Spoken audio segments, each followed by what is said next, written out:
Welcome to NOLA.com's Mardi Gras for all y'all, brought to you by New Orleans & Co. We are standing live on the LCMC stage. My name is Alex Martinez Wallace, and I am here with the one and only, the inimitable Doug McCash. Well, thank you so much, Alex. It's great to be here with you. Very much so. I have a question for you. Yes. Why do they call you Glitter Fingers? So, I've been doing this for a couple of years now, and all the floats have on the bottom, I guess it's fringe. I didn't know the name of it. I called it Glitter Fingers, and it took off like wildfire. It lit up. And so now the people, they like it. They want it. They can't get enough of it. Alex, from here on out, I'm calling them Glitter Fingers no matter what they're supposed to be. That's exactly right. Thank you. I appreciate you, Doug. How's your day been so far? How's been your Mardi Gras season? It has been wonderful. I've done it every which way. Been in a parade. Got to throw beads. Was a chaperone. Ooh. And tonight, and then watching parades, of course. And then tonight, announcing one. So What parade did you ride with? I ride with King Arthur. Oh, wonderful. And it's fun. Yeah, It's a great parade. And it was all different this year, of course. We got rained out on Sunday and rolled on a Tuesday night. So nighttime parade, very different for us. Yes. What was that like? It was beautiful. I mean, it was a beautiful, beautiful night. And the lighting at night is just spectacular, of course. Did they have to make any last-minute changes for the floats because it's at nighttime now? Like, were they like, oh, this is a new opportunity, we need to do something else with the floats, or how did that work? Well, they needed to warn us, don't touch those lights, because the hot incandescent lights, if you're not looking for them, you don't want to rest your elbow on one. I believe you. And I think the other big change was that they streamlined the parades that evening so that there were no bands or marching groups. Sure. So it was like a freight train of floats. And you found yourself just scrambling to throw enough. Sure. So, yeah. There were drive-by beatings. You had to, that's hard, because right. it was hustling. Yes. That's fun. How long have you been riding with King Arthur?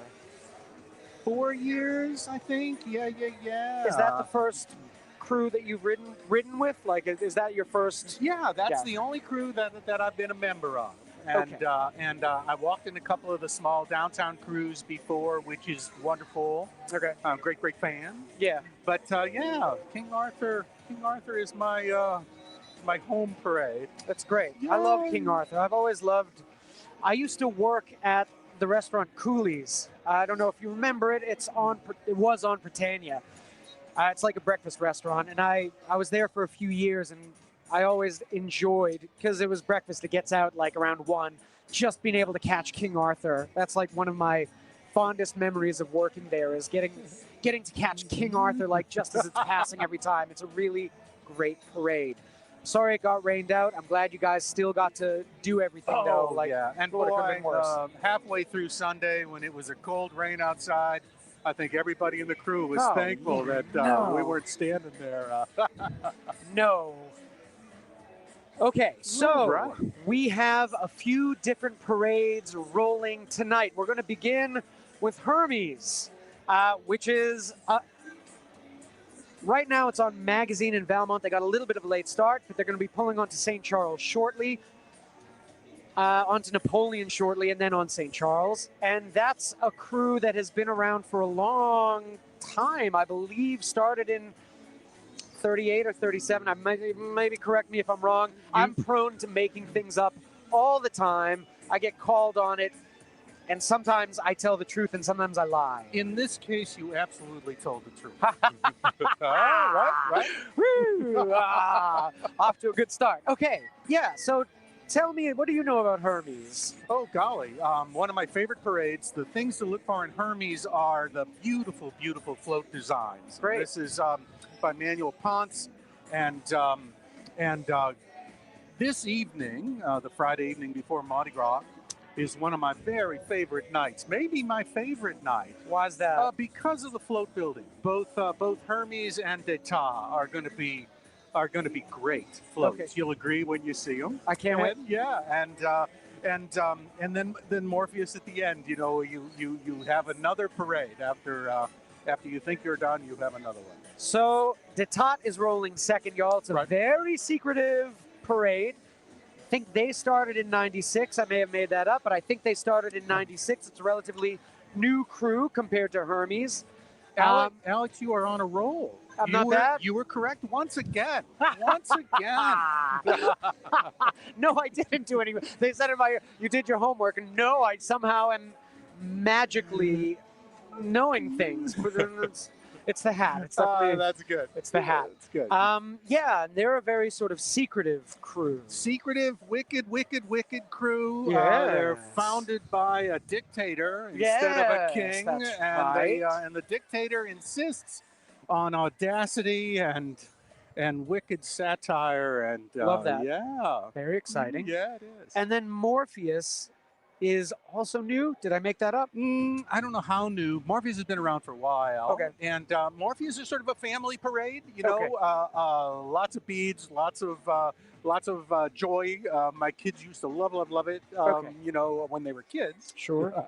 And 25th anniversary. Thank you very much. So 1990, 20. Okay. Wow. Oh, bud, the arithmetic is all yours. You go ahead and do arithmetic. There's I'm not known for my math. I shan't be doing.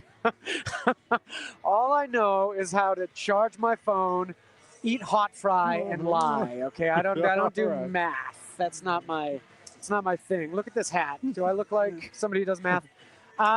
Very cool. Something I like about this night that I've noticed for a long time. The throws with Hermes, they start off with tons of lit throws, tons of like light up head things with the wings and all that. Yep. Like I noticed tonight, even more than last night, the lit up throws are massive and plentiful. And so I'm really looking forward to seeing that tonight. The sidewalk becomes a wash of glittering wonderment. We are officially in the deepest of Gras right now. Yeah. One of my favorite throws ever came from Hermes. Go on. And what it was you would catch a plastic bag, and in it were two sort of soft sculpture golden wings, like Hermes would wear on his feet, right? Yeah. And they had holes on one side. And for a minute, it was like, what are these things? I don't know. But then Yes. it dawned on you, you could lace them onto your tennis shoes and have your own golden wings. And I love them. Yeah. That's a great yeah. throw. And I wore them playing in a softball league until one of the umpires said, you know, that could be a distraction. And you could be penalized. So I needed to take off my Hermes. Yeah, it gives you a huge advantage there. Oh, yeah. Wild. Oh, yeah. Oh, man. You play softball, you said? I do indeed. How long you been doing that? 100 years, more or less. Who do you play for? I play in City Park. There's a couple of evening leagues, and then I play in a Sunday league also. Wow. And man, I could bore you to death. So be careful. Don't ask me questions about that. All right. Well, I could talk about it because I'm terrible at sports, and so the questions I would ask you I think would be wildly unconventional. But rather than that, we'll go on a break. So stick around, y'all. We're going to be back after a short commercial break. And thank you for joining us. We'll see y'all soon.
Farmers are always there for each other.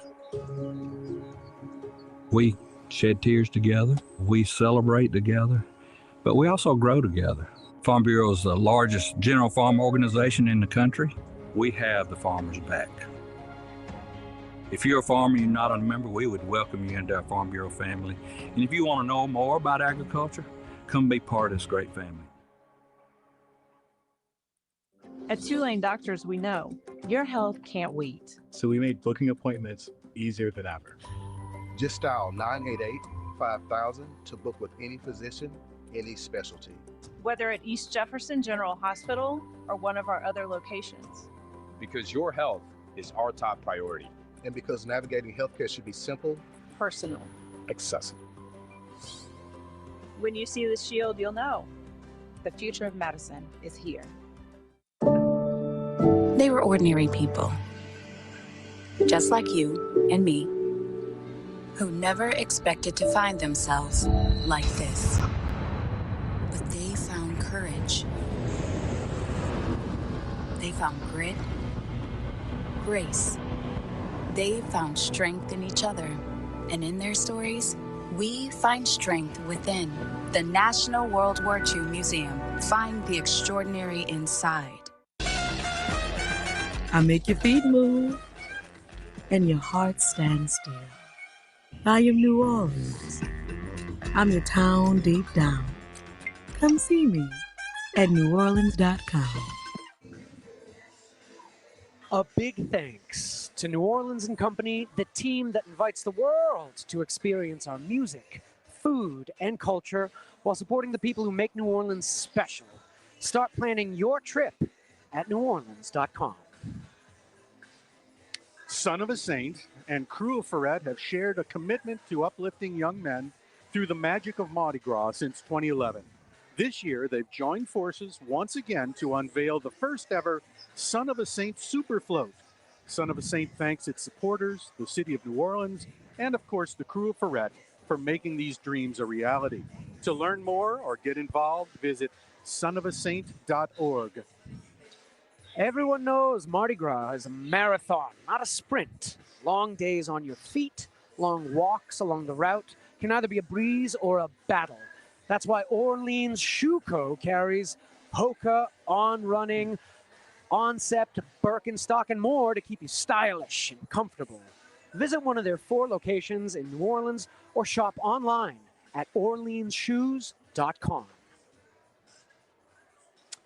Named by TripAdvisor as the #1 attraction in New Orleans, the National World War II Museum tells the story of the American experience in the war that changed the world, why it was fought, how it was won, and what it means today, so that all generations can understand the price of freedom and be inspired by what they learn. For over 30 years, the Louisiana Lottery Corporation has delivered on its mission to maximize state revenue. Last fiscal year was our second best ever, transferring more than $205 million to the state to benefit K-12 public education in Louisiana. Lottery customers can expect even more great games, better technology-based solutions, and experiences like second chance promotions, brand alliances, and prize-winning opportunities as we head into the new year. Recognized as leading one of the most fiscally efficient lotteries in the nation, the Louisiana Lottery is proud of our mission-driven, innovative workforce, as well as our 2,800 Louisiana businesses that sell our games and enthusiastically serve our players. The future is bright at the Louisiana Lottery, and this gives us a reason to smile in 2025. As Mardi Gras kicks into high gear, LCMC Health is proud to continue its partnership with the City of New Orleans Health Department, providing first aid stations along the parade route. Our commitment to extraordinary care during carnival season and every season helps ensure a safe and enjoyable experience for all. If serious medical attention is needed, don't hesitate to call 911 or visit the nearest hospital. At LCMC Health, we're committed to keeping you well and keeping the celebration safe and fun for everyone. All right. So, if folks don't know, Doug is a columnist for The Advocate. How long have you been doing that for? I have been working for the Times-Picayune for 25 years. Wow. So 1999, maybe even a little longer. And of course, then it became the New Orleans Advocate, and then it's the Times-Picayune again. So, okay. Yeah, so that's the source of that confusion. And yeah, it's been a wonderful job. I love it. Carnival is part of my beat. I started off writing about art, and Carnival is certainly that. That's true. And you wrote a book, I think, yes? Yeah, I wrote a book about the history of Mardi Gras beads. Tell me about that. Oh, my goodness. Thanks for asking. LSU Press was doing a series of books about the symbols of Louisiana. And they asked would I write about Mardi Gras beads, and I said, certainly, not knowing what an interesting story it really was. I bet. And so I did, and learned a great deal, and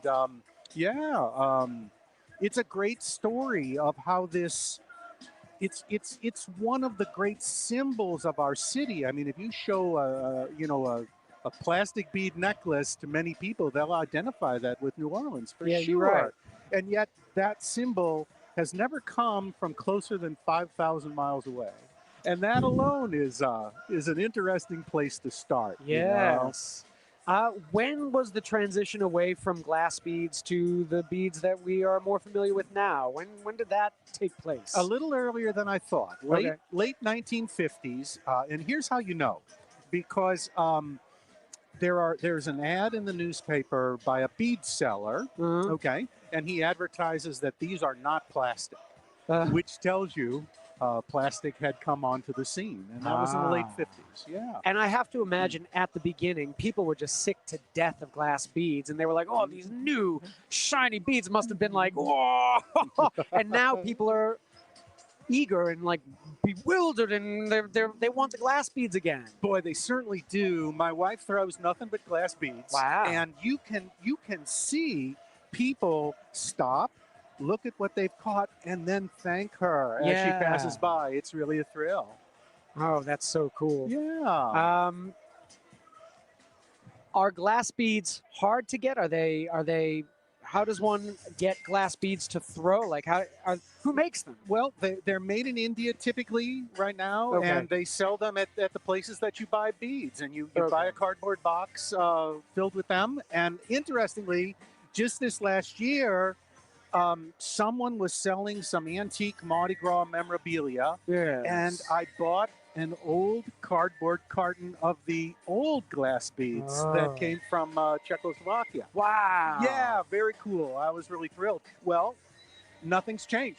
It's more or less the same thing. That's wild. Has there been bead development in the last, let's say, decade that we should be aware of? Like, oh, this has been a big transition that you noticed anyway. Like, yeah, I think in the last 15 years, lighted beads. Oh yeah, has been a big thing. Yeah. And the people who sell beads might tell you that these days, what people want is that big pizzazz bead, not a bunch of little ones. Sure. And so those are the popular thing right now, and I think that's been the change. And I think you mentioned earlier about watching Hermes come down the street, and you see the sparks. I guess LEDs really changed everything. Like, that's, even Christmas lights and everything has become like so much more accessible and cheaper to have and make and all that. So I can totally see how in the last 15 years, light up throws have become all the rage.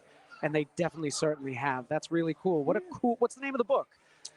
Mardi Gras Beads. Mardi Gras Beads. Yeah, it's that simple. All right. And it's a small book, and I think you'll get a kick out of it. Really, it's things I never expected. Where can people find that book? Regular bookstores, and if not there, online, you can get it at LSU Press. Yeah. You heard it. Yeah. You don't want to miss it. Mardi Gras Beads, written by Doug McCash. Get that book before next Mardi Gras or before this Mardi Gras ends, so you can be up to date with the things that you are catching. Right. Well, thank you. Thank you. So Hermes has made the turn onto Napoleon, which means that it is now only a bazillion miles that way. And it should be here in 1,000 years. So we're going to be here for a long time, y'all, and I'm so happy that we get to be here with you. for these great parades tonight. It's going to be a beautiful long night. The weather is perfect. We were talking before a few days ago. It was like a little chilly. Before that, it was snowing, and it's perfect tonight. Like, this is 62 degrees. This is the weather that people pine for. And so it couldn't be better circumstances to be out. Y'all, if there is still room on these streets, by the way, I don't know where you are watching the parades tonight, but if you would like to be around here, please come by. We're on St. Charles, right off of Harmony Circle. There's plenty of room. Like, come down, and I'll wave to you, potentially. You may be on the camera. You never know. Look, there's plenty of room. Y'all squeeze on in. You also, besides riding, you were with a few walking crews. I saw in the comments you were with the Rolling Elvi once. Is that? Yeah, I got to ride with the Rolling Elvi, which was a thrill. It's a thrill. Yeah. Easier than walking. Yes and no. Oh. You have to control that beast, you know. Yes. I bet it's a wild, truly wild thing. It was a thrill. It was wonderful. That's really cool. Everybody dressed as Evel Knievel that year, and yeah. Which his costume is not too dissimilar from Elvis's. No, it was a small distinction. Yeah, for sure. that's perfect crossover. Yeah, and then what other walking crews? Years and years ago, I walked with Kudatah. Wow. So long ago that my crew satirized the demolition of Rivergate. Do you remember the old modern convention hall, I guess? Yeah. Ooh, golly, had to be 90, something like that. That was before I was here. Yeah, like your hat. I actually remember things like this. Your 1970s hat. Y'all, my hat that I'm wearing, believe it or not, it's not a hat, it's a mask. It's a ski mask from the 70s. This is vintage, way back in the day. You can tell there's eyes there and a mouth there. Back in the 70s, Doug will tell you, he was like, oh yeah, I practically had a ski mask just like that, he said when the cameras were off, obviously. And y'all, people used to wear these to go skiing with, these knitted ski masks. But I wear it like this now because the mask is terrifying. Well, and part of the story is that when Alex mentioned the 1970s and his 1970s ski mask, he talked about it with the same tone that you would talk about finding something in an Egyptian tomb, as if it were, you know, thousands of years ago. And I needed to tell him that I remember a lot of the 70s pretty well. He practically accused me of stealing it from him, from his home closet. No. I got it at a thrift shop. Actually, my mother found it at a thrift shop, and then I stole it from her. Yeah. No, I simply had to have it. Look at it. For Mardi Gras, absolutely. my gosh. Somebody had to have it. Yeah, sure. Some things just scream Mardi Gras. You should wear that for Mardi Gras, and this is one of the things. Yeah, we were talking in another parade stream. We were talking about how New Orleanians many have like a section in their house dedicated to just costuming. Do you have a costume section in your closet or in your home where you're like, oh? You know, I don't. Okay. I have my share of glittery things on the mantelpiece and whatnot, but no, we don't have our kind of Mardi Gras room the way you sometimes see them. And I love that. When I go into people's houses, yeah. And you go into their room with their, you know, their Muses shoes and their banners and their this and that, you know. Yeah. But not yet.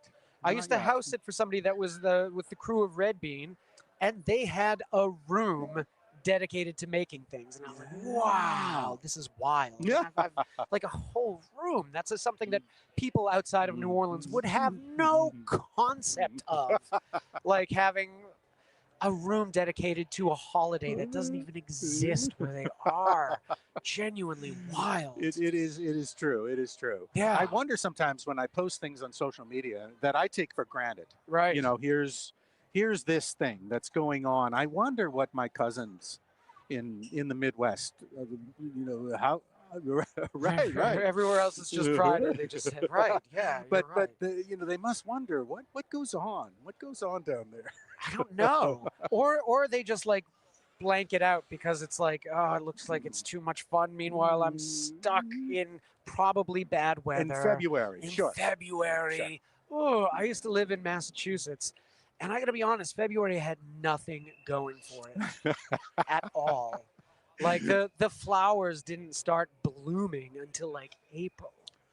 March barely had anything going for it. Sure. Coming to New Orleans has been a completely different experience. Did you always live here? No, I come from St. Louis. I came down here early. I came when I was 22, so about 85 years ago. No, but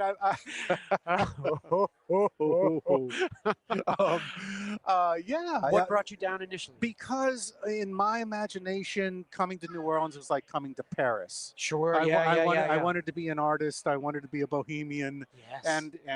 And this place delivered. This place delivered. Did you come down to visit and stay, or did you come down? You were just like, no, I'm moving. How did that go?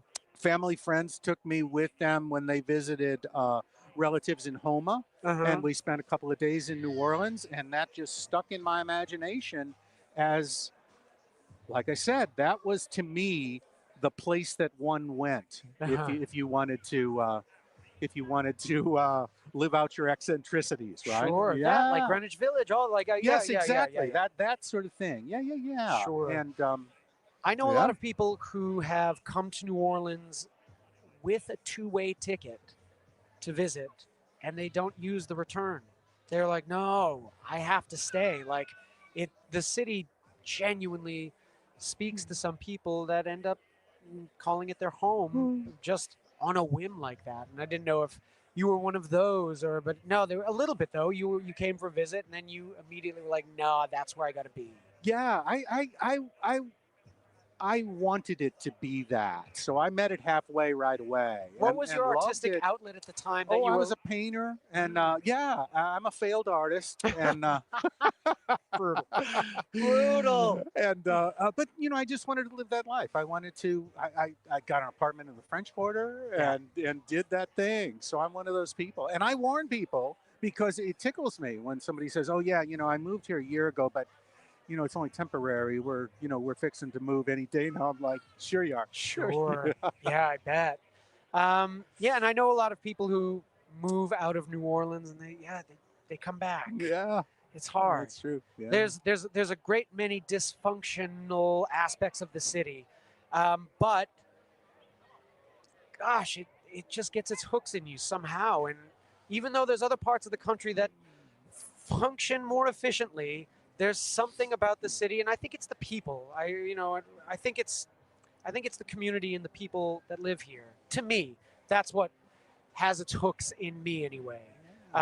The artists and the musicians and everyone like that. It really, and the way that they all take care of each other when crap hits the fan. I've never seen people come together like they do here. We've had a couple of opportunities to come together as a city and lived up, which is great. Lived up. Yeah. Genuine. My only problem is perception. Since I haven't lived anyplace else, I don't know what is particular to this place and the people here. But I feel as though it's different. I feel as though it really is. And people who visit here will tell you it absolutely is. Yeah.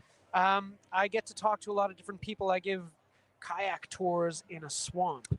And part of the joy of it, it's a really cool gig. Part of the joy, it's New Orleans Kayak Company. Y'all look it up and request me, Alex Martinez Wallace. I'll give you a kayak tour in the swamp. It's haunted. But anyway, one of the best parts is meeting people and talking to people and getting their perspective of the city and people from all around the world and what it compares to with other parts of the world and other parts of the country. And the regular report is there's no place like it. That's nice. I hear it myself. Do you still get to paint at all? Or I still draw and all that stuff. Thank you for asking. Of course. Yeah. It's between me and me mostly. Okay. You know what I mean? But I love it still. What do you mean mostly? Do you have any? Once in a while, the newspaper lets me do an illustration, which is great.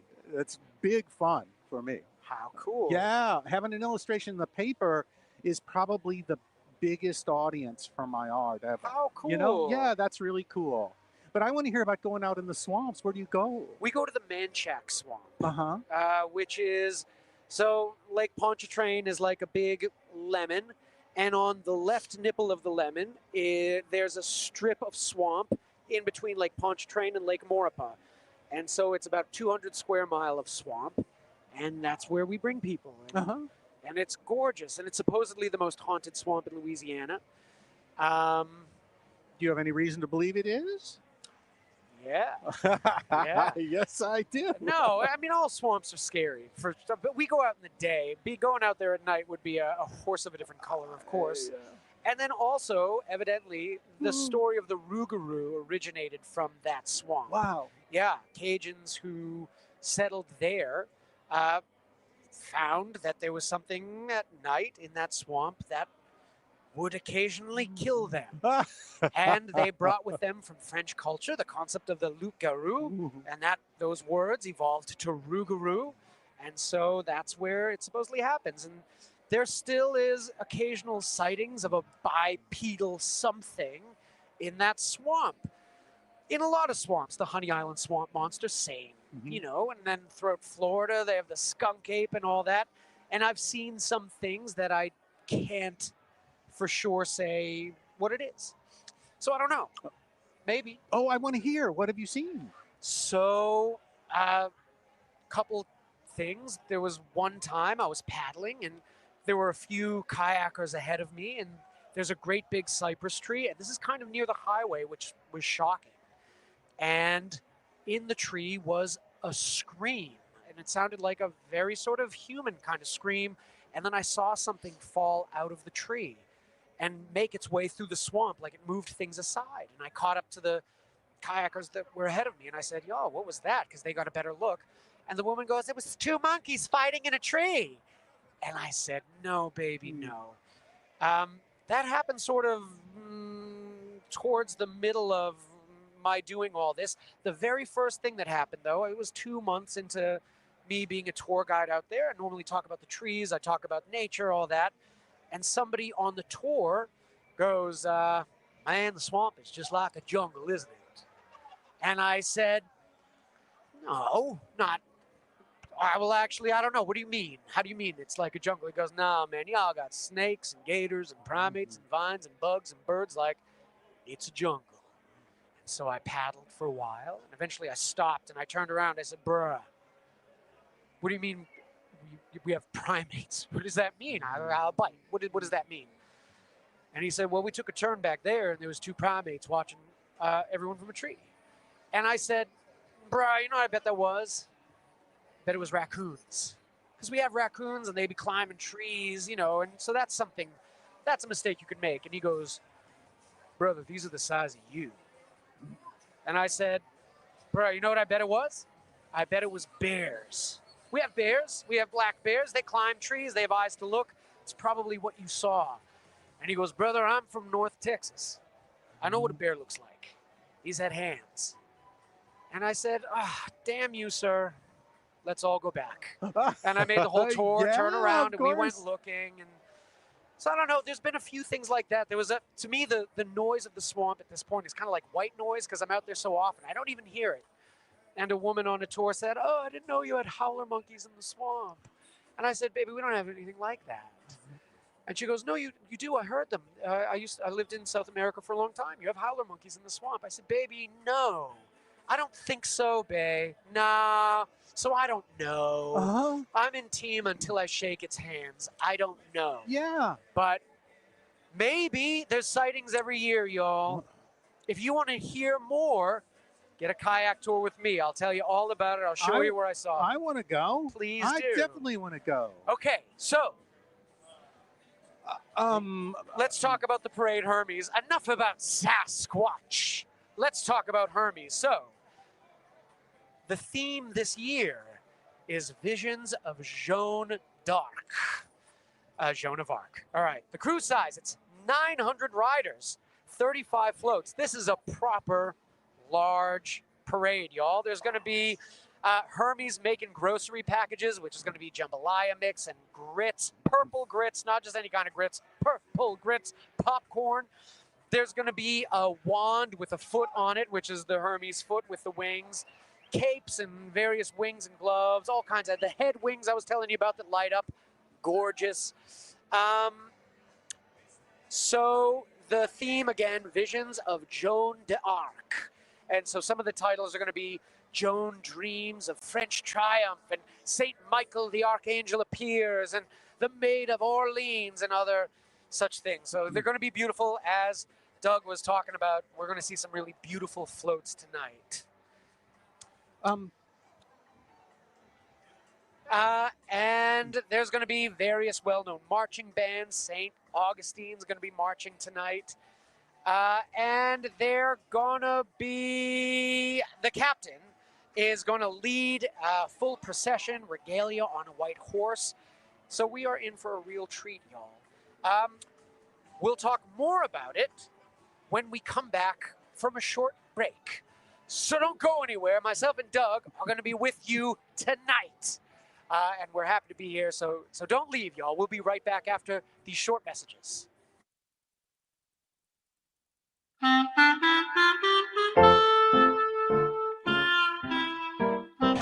Today, we're in the super secret uptown den of the crew of Hermes with their spokesman, Lara DeMosse.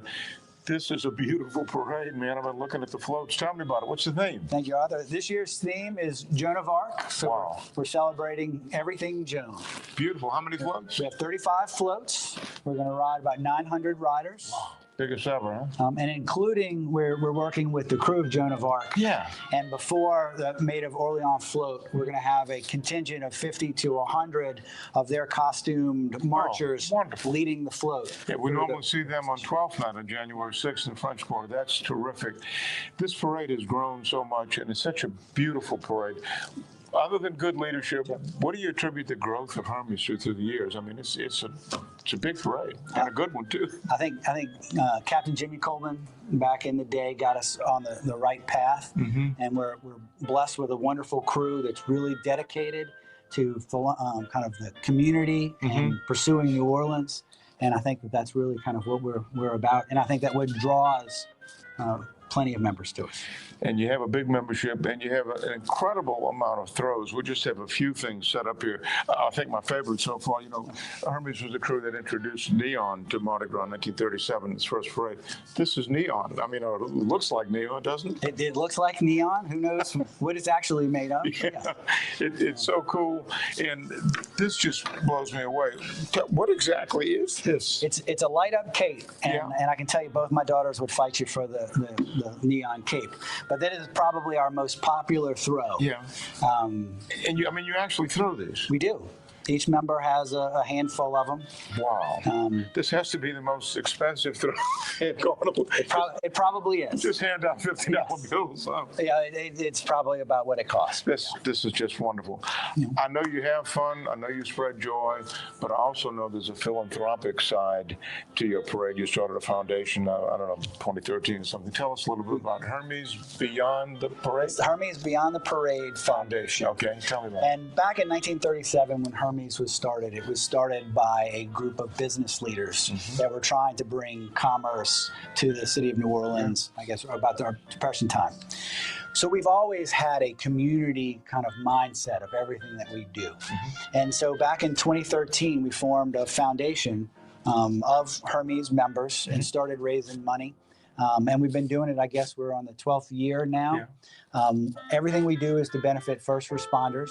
We have provided grants to New Orleans Police, Jefferson Parish Sheriff's Office, EMS, New Orleans Fire Department.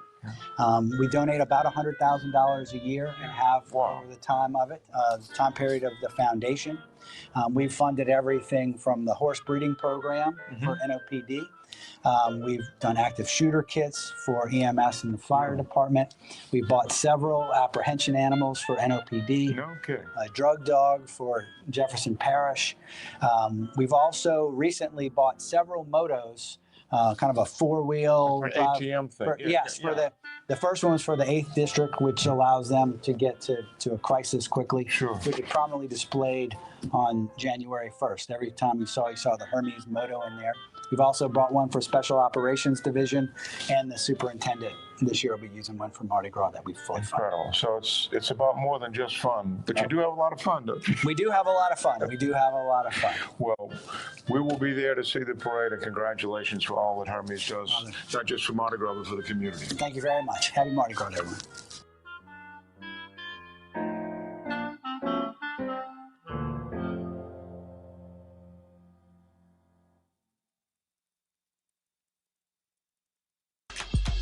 I excite, I unite, I flaunt, I haunt, I make stomachs growl and horns high. I make your feet move and your heart stand still. I am New Orleans. I put your worries to bed and keep you up at night. I'm your town deep down. Come see me at NOLA.com. Hi, I'm Jenny Painter. I am a patient navigator in the emergency department. The atmosphere of Mardi Gras, being with families, friends, making new friends, having fun and happiness, to me, that's what Mardi Gras is every year. I love to ride. I have ridden a few times, but I also like it when I have family members, like the next generation is in the ball. But if you were to ask my husband, he prefers being on the street with the parade. I've been fortunate to have been able to be a queen of 2 Mardi Gras balls. And in one of those, I didn't realize until the night of the parade that the person on the King's float was my partner. So that's one of my most precious, precious memories of Mardi Gras. I have a lot, but that's my favorite one.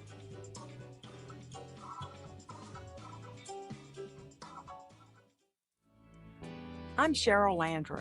And I'm Walter Isaacson. And we would like to invite you to the New Orleans Book Festival at Tulane University.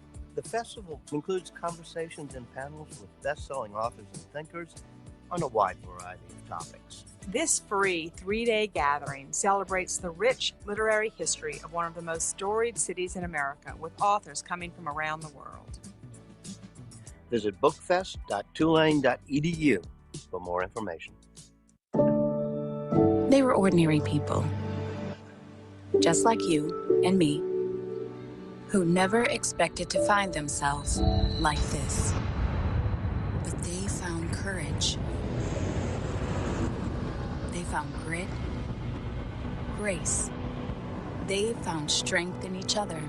And in their stories, we find strength within. The National World War II Museum. Find the extraordinary inside. I am cypress leaves, balconies, oak trees, harmony. I am New Orleans. I'm your town deep down. Come see me at NOLA.com. No city is built to host like New Orleans, and New Orleans & Company is here to help.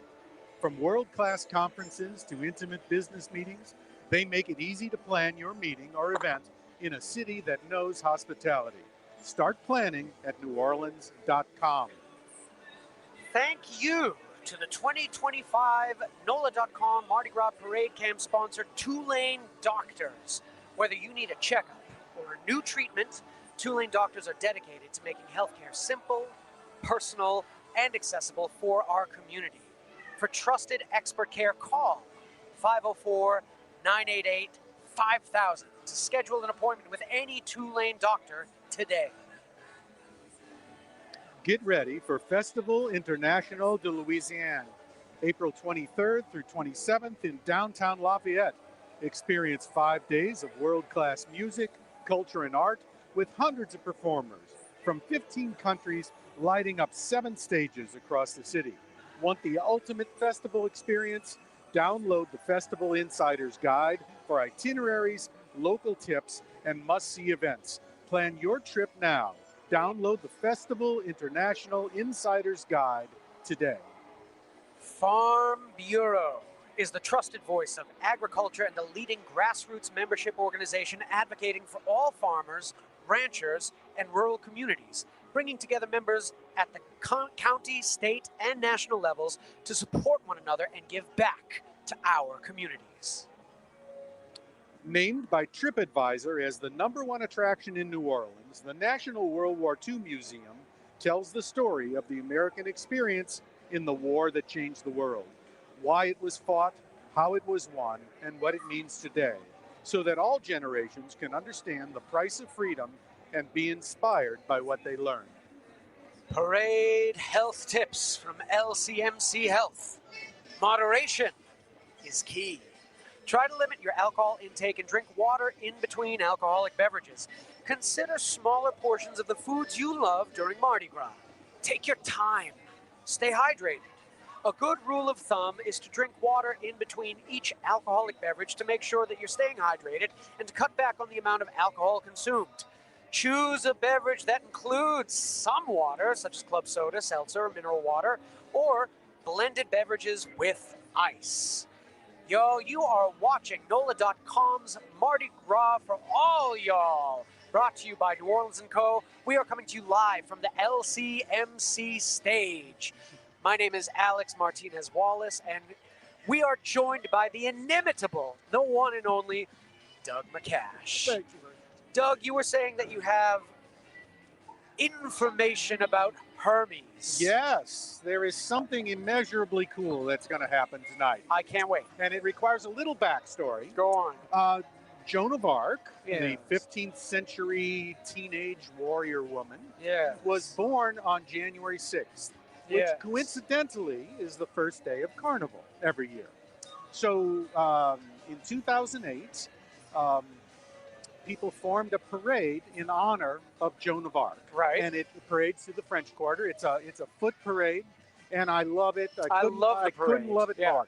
It's a mixture of reverence and irreverence, and it's wonderful. Yeah. So this year was a touch grim, but particularly special for the parade because it was the first major event in the French Quarter. Sure. After the terror attack on January 1st. Yeah. And the paraders, carried on. Great.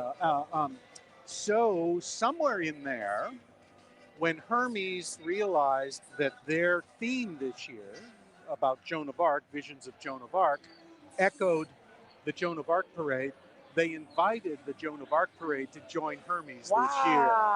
So we're going to see, and I think it's around Float 33, we're going to see a contingent of 80 members of the downtown Joan of Arc parade, and I just think that is a magical moment. I hope they bring the castle. Me too, exactly. The dragon. Yeah. Bring the dragon. But I just love that Hermes reached out and That's invited really them cool. to be a part. So Y'all, if you have not seen the Joan of Arc parade, which happens on January 6th, it's a really cool thing to see. It's like you said, it's a smaller parade. It goes through the French Quarter, so it kind of has to be small. There's a sort of image, I think, in the culture of the United States of these like floats going through the French Quarter, but it doesn't really happen. All the parades that, if you're not from New Orleans, this might be news to you, so that's why I'm bringing it to you. All these big parades that we see on NOLA.com, they ain't going to go through the quarter because those floats are too big. But the first parade of the season is officially Joan of Arc. So having them here, it's going to be really cool to be able to show it to you all. It's a really cool parade. Yep. That's really awesome. You'll be able to see a portion of it anyway. So Joan of Arc, there's a few great plays about Joan of Arc that I got to sort of read and study in college. She's a really cool figure. I love that New Orleans so associates with Joan of Arc. I think it's a magical historical figure. And the city has a lot of sort of magical historical elements to it that I think separate it and its history from other parts of the country. The way that magic is sort of integrated into the city. Ghosts, we were just talking about ghosts and the loup-garou and the rougarou and vampires and this and that. Do you have any ghost experiences?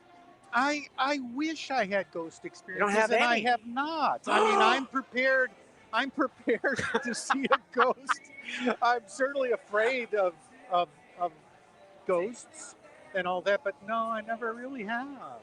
I've had one. Let me hear. Okay. I was doing a show at Le Petit Theater. Uh-huh. This is before it had the new restaurant in it. And so we were doing a show in the small theater, and it went very late.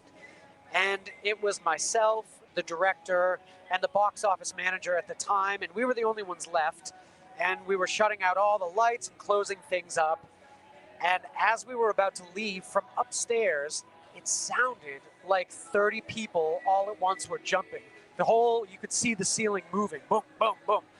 And evidently, like the lobby right upstairs, there's a room called the library, which is supposedly the most haunted room in that building for whatever reason. It's I've heard stories of people going into it and they touch the doorknob and it's ice cold or it's hot, or coming or leaving that room, they feel pushed, they get pushed, things like that. And so there was an experience that was ghostly, and we kind of all just looked up and looked at each other and then left.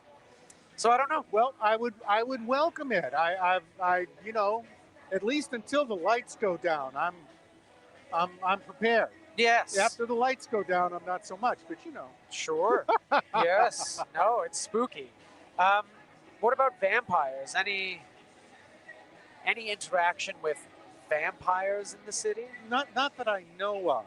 Not that I know Not of. you know of. You never know. Unbeknownst to knows. You certainly. They live amongst us. Yes. After all. Yes. On TikTok, y'all, there's like New Orleans vampire TikTok. You should go check it out. People have experiences, and there's a lot of it. Yeah. And if you have had any ghostly or paranormal experiences in New Orleans, talk about it in the comments. I would love to read about it. And I'd love to hear about it and share it with everyone else, because there is some spooky stuff. The veil is thin in New Orleans. That's my theory. The veil to the next world. Magic potentially works in New Orleans. I don't know, y'all. Maybe. There's Sasquatch, all right? So who knows? It's a magic city, y'all. When novelist Anne Rice died, yes, there was a second line for her.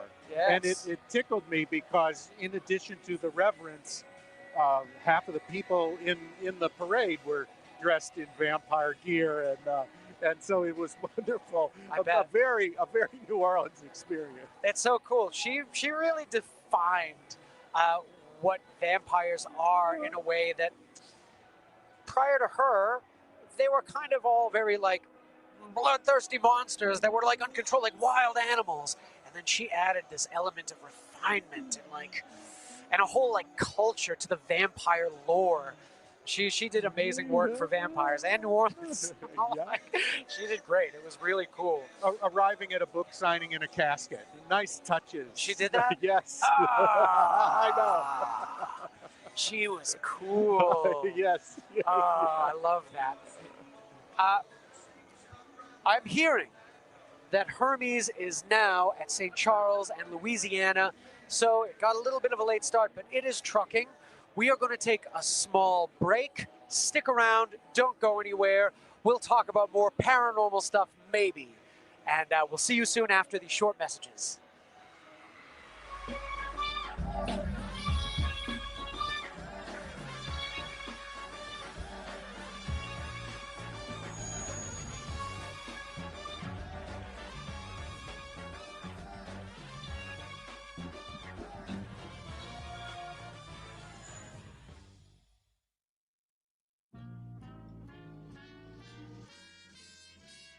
Jody, you've been a lifetime member of this wonderful organization.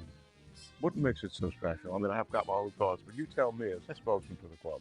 Well, I think it's something that we started from the ground up, and back in 1996 it started, and just the fact that it's grown so much and took off and has been accepted by the community, that's kind of what makes it special is that everybody looks forward to Kudatah Friday. Yeah, and you're known for your satire, and I have to tell everybody, I like to think of you as an equal opportunity offender. I mean, you all slap everybody, don't you? Right, left, it doesn't matter. That's correct. Nothing's off limits for us.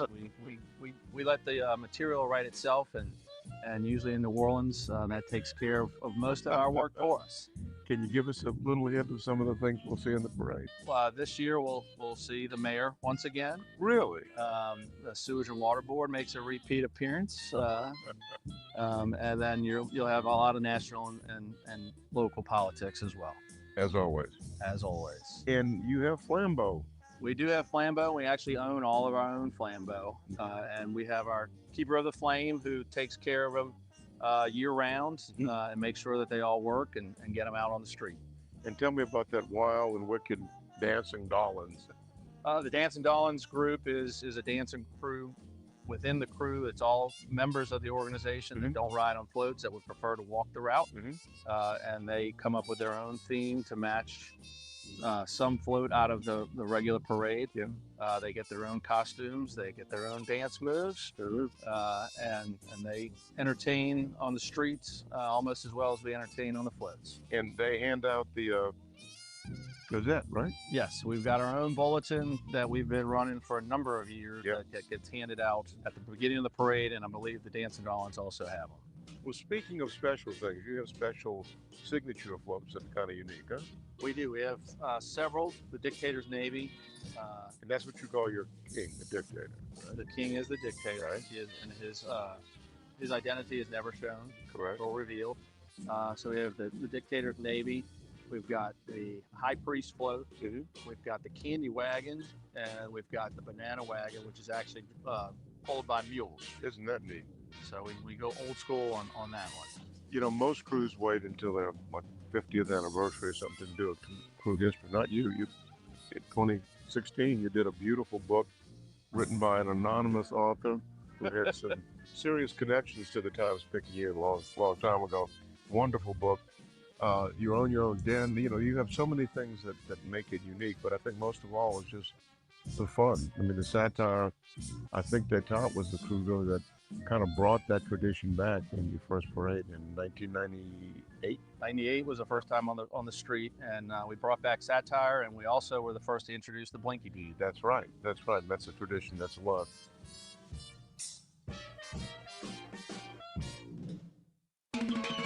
I am cypress leaves, balconies, oak trees, harmony. I am jam sessions, history lessons, artistic expression, the occasional confession. I am New Orleans. I'm your town deep down. Come see me at NOLA.com.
Farmers are always there for each other.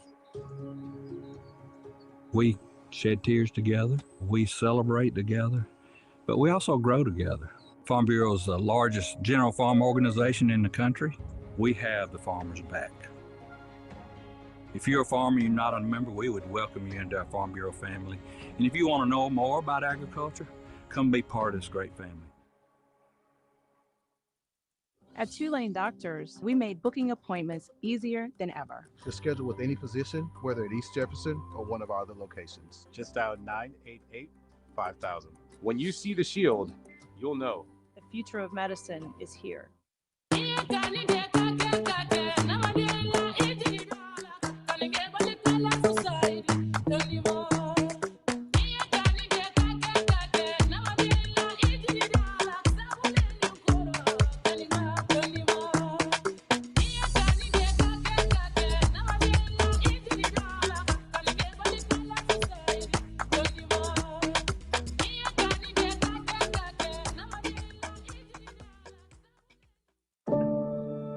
They were ordinary people, just like you and me, who never expected to find themselves like this. But they found courage. They found grit, grace.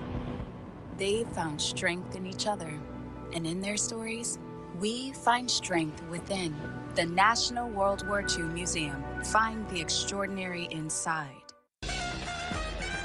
I make your feet move and your heart stand still. I am New Orleans. I'm your town deep down. Come see me at NOLA.com.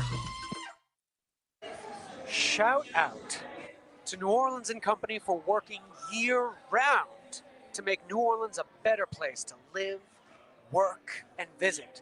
Learn more about their impact and how tourism benefits our community at NewOrleansandCompany.com. For over 30 years, the Louisiana Lottery Corporation has delivered on its mission to maximize state revenue.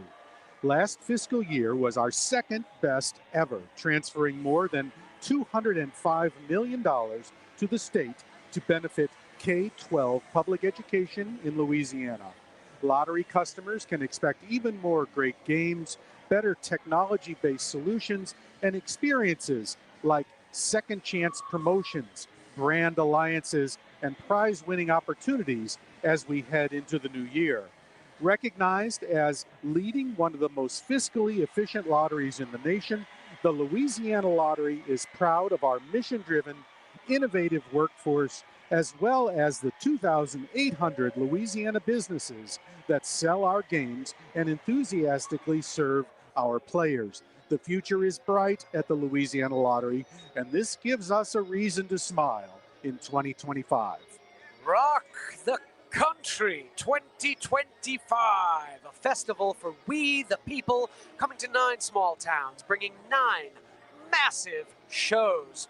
Don't miss Kid Rock and Nickelback headline each city, with additional performance varying by market from Hank Williams Jr., Leonard Skinner, Gavin Adcock, Travis Tritt, Aaron Lewis, Treaty Oak Revival, Ella Langley, Old 60, Upchurch, and many more.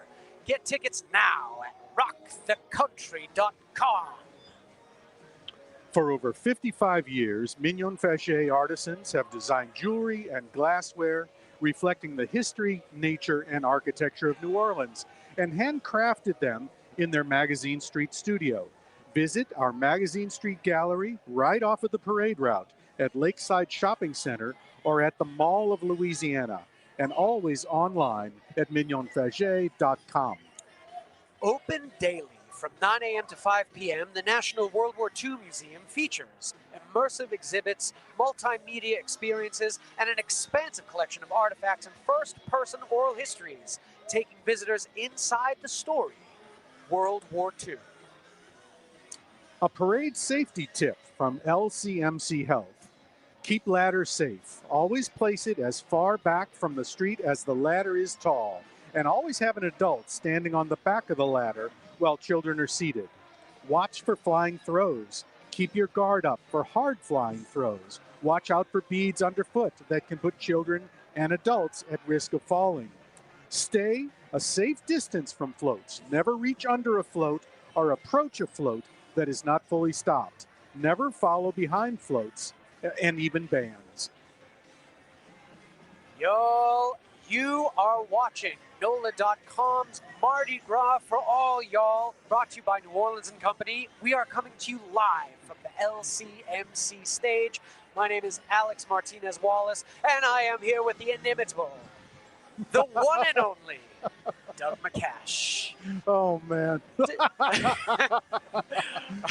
Well, following Hermes is another remarkable parade. Go on. Through the entire history of Carnival in New Orleans, there's been a steady stream of irreverence. Yes. If you read about some of the parades, some of the instances that took place in the early in the 1830s, they will list political satire. They'll list characterizations, those sorts of things. Sure. So irreverence is a long tradition here in New Orleans, and nobody practices it quite as wickedly as the Kudatah, which follows Hermes. Today, the Kudatah's theme is heroes and zeros, just imagine, the crew size is 24 beautifully designed floats. The royalty is the dictator. They do not have a conventional king or monarch. They are ruled by a dictator whose identity is never revealed. There are look for fried top t-shirts, koozies for tall cans, not short cans, old-fashioned glasses, color-changing cups, cowboy gesture and umbrella hats, socks, fanny packs, stress balls, cocktail shakers, playing cards, and sunglass straps. Love it. And D'Etat is all of that. Their floats really are. They are brutal. Brutal. They're brutal. Oh gosh, I'm very excited. The one I'm looking forward to most is about Scrim, who comes out, I think, a hero, not a zero, in We'll see. in Kudatah's estimation. Everyone in New Orleans probably knows, but Scrim is a celebrity dog who became a celebrity. He was a celebrity outlaw dog that escaped capture for 11 months. Twice escaped. Yeah. Diving from a second-story window, being darted, being netted. Shot. He had bullets in him, and he kept going. It's an amazing story. Yeah. And D'Etat is going to commemorate that great story with a float. A great story. Actually, potentially should be a children's book. Let me put that in my notes because that's actually like a great idea. I'm going to get right on that. That's a brilliant idea. Scrim, people have been talking about Scrim in New Orleans for some months now. I got in big trouble because I was like, let him be free. That is evidently wrong to say. I think he should be free in the zoo. I think he should be allowed to, because clearly he has a spirit of a wildebeest. And so he wants to be wild. He wants to be free. And I think a nice place for him to be free where he could be fed and occasionally maybe captured and like given medical attention would be the zoo. I don't know. I think that's what it should be. That was the first zoo theory I've heard. Really? Yes. There's the country estate theory and just letting him be wild in the city.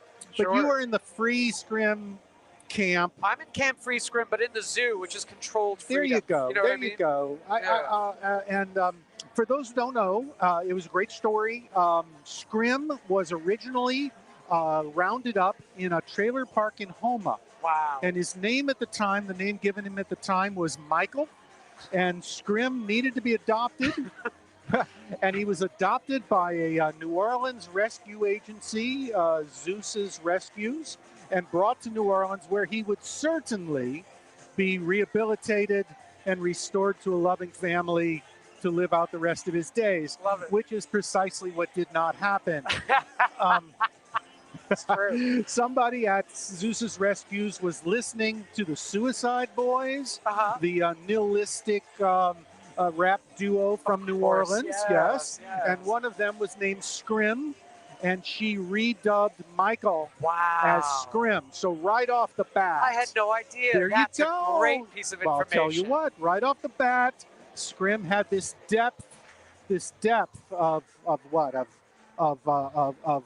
irascibility. Ooh. And like that. Yes, he escaped immediately from his loving family in Mid-City, went to a carnival, escaped to a carnival, and then to a cemetery. Wow. Which tells me that Scrim was a Bob Dylan fan. I'm going to pick your brain about all this later. This is the children's book. This all is right, great. you got it so I far. love Okay, this, so then Zeus's Rescue assembled a posse of dog lovers. This is great. To follow Scrim as he charged around Mid-City at lightning speed. Yes. I have seen this dog run. It unbelievably fast. Wow. He's a 17-pound terrier mutt, and is just lightning fast. Yes. And so to capture Scrim, the first theory was to shoot him with a tranquilizer dart. Sure. Right. Let's go full bore. Whenever someone spotted Scrim and he was in sight, they would dispatch someone with a tranquilizer gun to shoot him. The dog has an incredible tolerance for drugs. Wow. He would get hit. That's great. He would get hit with this dart, and it would only invigorate him. Yeah, made him faster. He would double back on the posse. He would leave them in his dust repeatedly. And I'm making fun of this, but there were people who were terribly concerned that either Scrim was going to run underneath a car and get killed, or that Scrim was going to cause a traffic accident or something. And happily, none of that happened, but he remained loose for 6 months. Right? So good. Right? Could this be better? And then he found himself surrounded by a fence in a limousine parking lot. Oh. Okay. I love the details in Scrim's aesthetic. Yeah, I love that. that. And they got him with the dart gun, and then he couldn't escape the fence and finally succumbed. And he was taken to the hospital where, as you said, they discovered he'd actually been shot twice. He had 2 projectiles in him. Oh. Now was otherwise in reasonably good shape considering his situation. He was in captivity for, I can't remember, a matter of days, maybe a couple weeks. I think so, yeah. When he found his way to the 2nd floor of the comfortable house that he could have lived out his days in, and instead he gnawed through the screen over window, dove out of the front window of the house, the front dormer, crashed to the pavement below. That video was wild. It's the reason for the doorbell videos. Yes. Because, otherwise we'd have missed that. Oh. And he was on the loose again for months. Until finally, back close to home, he must have felt comfortable, and he climbed into a cat trap. Oh, interesting. Yes. Okay. And he was finally He taken had enough. in. Yeah. He was finally taken in. Great story. I love how New Orleans has some animal celebrity stories that pop up once a year. We've had the rats that ate all the drugs in the prisons. We've had Zaps the cat that caused massive power outage throughout the city. We've had Nudie the Nutria. Great celebrity there. What else? We've had some over the years. Animal celebrities. There's been a few. The possum in the French Quarter. Great. Right. Phenomenal. And all of these things. Yes. I remember there was speaking of children's books, there's one about either the dog is blind or the cat is blind, but one of them are blind, and one took care of the other after Katrina for many weeks and eventually led them to someplace safe. And it was a big, huge story. We've got full circle back to New Orleans' magic. All right, we've got stories of magic animals here. We've got a lot of them. So, we've got another parade tonight called Morpheus. That's going to be the 3rd parade of tonight. Morpheus, the parade, was named after the character in The Matrix. I'm kidding. But maybe there will be a float having to do with Morpheus. You never, ever know. By the by, Hermes is in St. Charles and Jackson. It is trucking. We're going to talk about Morpheus more when we come back from these short messages. Stick around. Don't go anywhere. We'll be right back.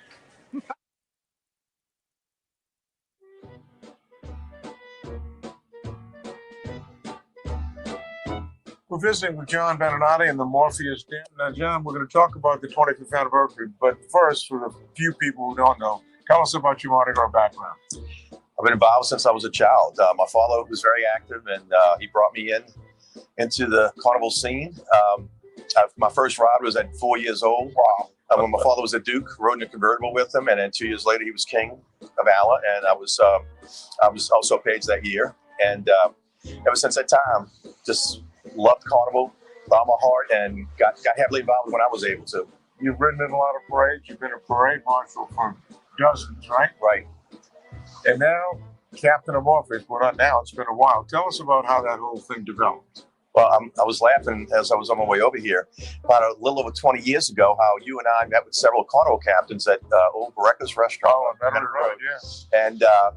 And the object of the meeting was to ask me to take over as captain. And I walked out of there kind of stunned. You know, I mean, I've been Lane Kern's protege, as he used to come as his protege, and his understudy for 30 years. And I always anticipated taking over as captain of ALA. And then this opportunity presented itself. And the people I met with were very, very nice. They were the four of the charter board members.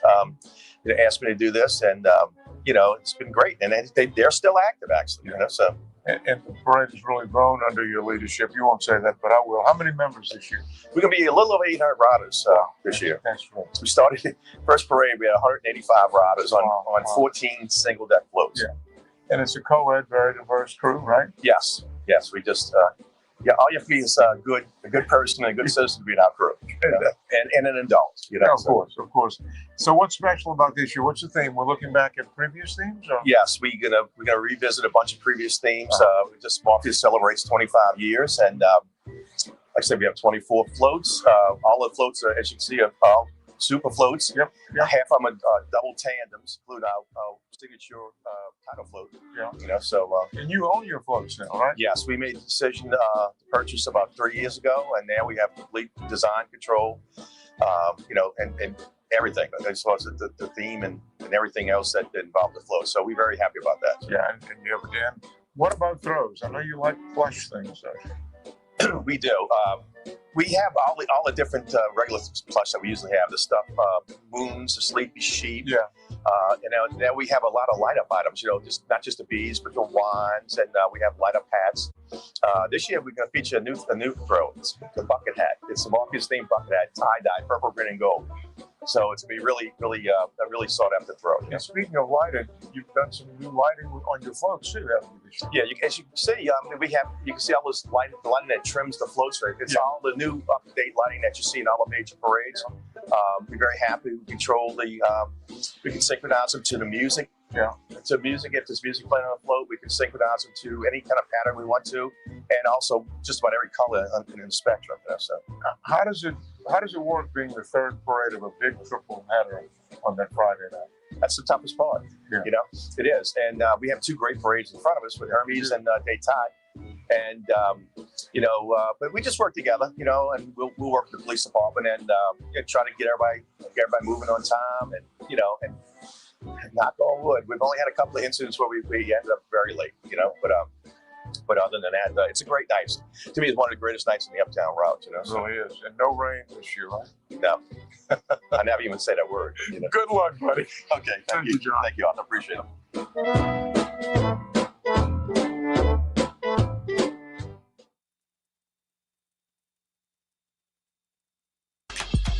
I excite. I unite. I flaunt. I haunt. I make stomachs growl and horns howl. I make your feet move and your heart stand still. I am New Orleans. I put your worries to bed and keep you up at night.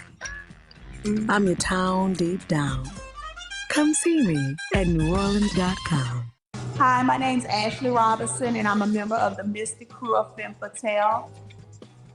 Mardi Gras brings everyone together. The atmosphere is just filled with so much excitement, joy. But my most favorite thing I love is Parade Day. I feel like a celebrity for the day. Everybody's looking at me. They want things from me. It just fills my heart.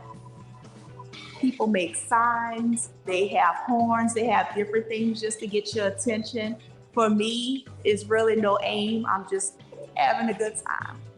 I love riding in Femme Fatale because it's more than a Mardi Gras crew. We give back. We don't just celebrate the Mardi Gras season.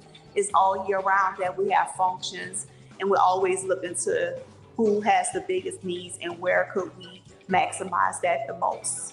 It just feels so good being around so many empowering women that you can look up to, grow, and learn from.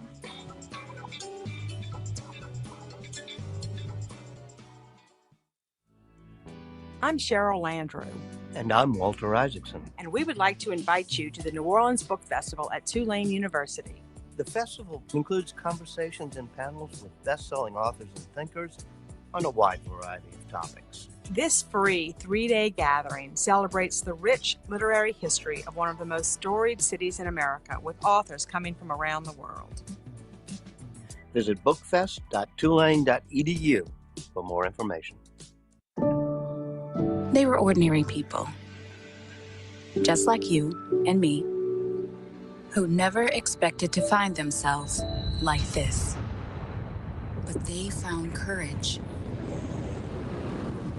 They found grit, grace. They found strength in each other. And in their stories, we find strength within. The National World War II Museum. Find the extraordinary inside.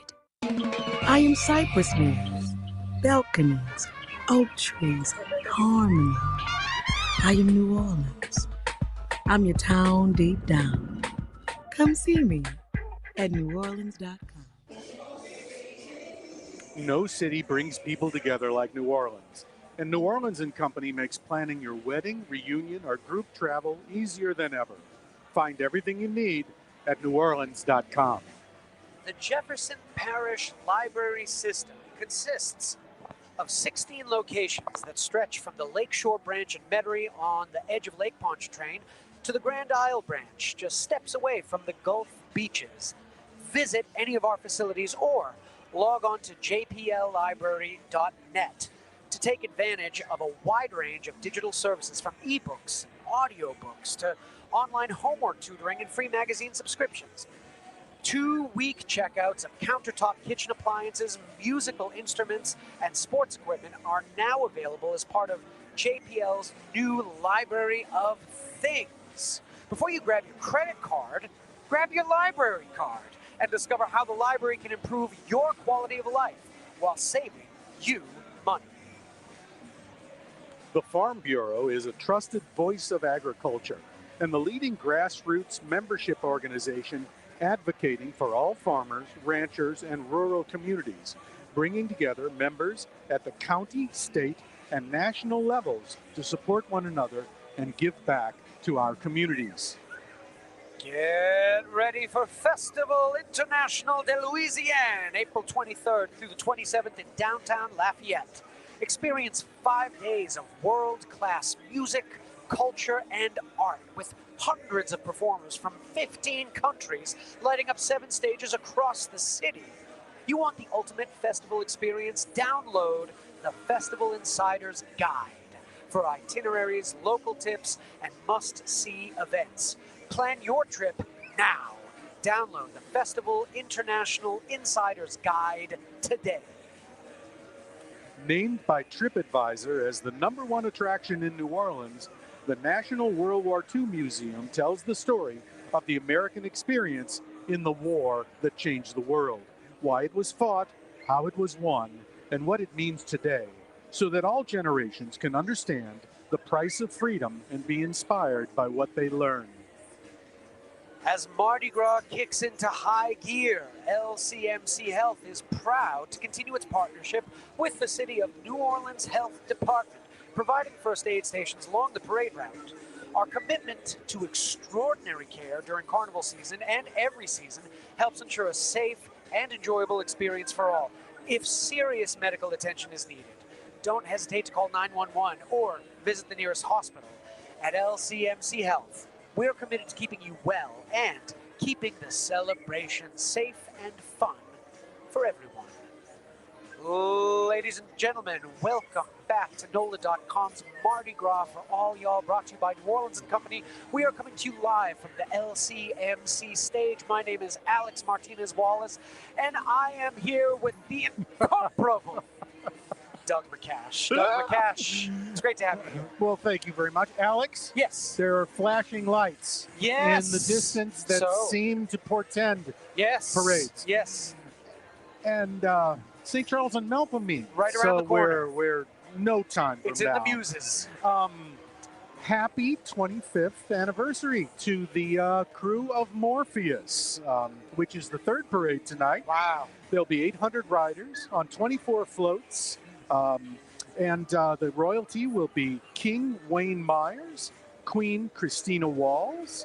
Expect these floats: signature plush sheep, teddy bears, moons, hand-decorated sleep masks, bucket hats, and T-shirts. And the reason for the plush sheep that you count when you can't go to sleep, I see. and the decorated sleep masks is that the crew is named for the Greek god of dreams, who is considered a messenger of the gods, who was able to communicate divine messages to sleeping mortals. I love that. Yes. Very cool. On Mardi Gras Day, what do you do for Mardi Gras Day? What I like to do on Mardi Gras Day is to costume. Yes. And go down to the Bywater or the Marigny. Yes. And wait until I see the crowd swell, all the other costumers. I think it's the best. It is the best art show. You're right. Ever. You're exactly right. It's great. Yes. And then I flow with that crowd into the French Quarter.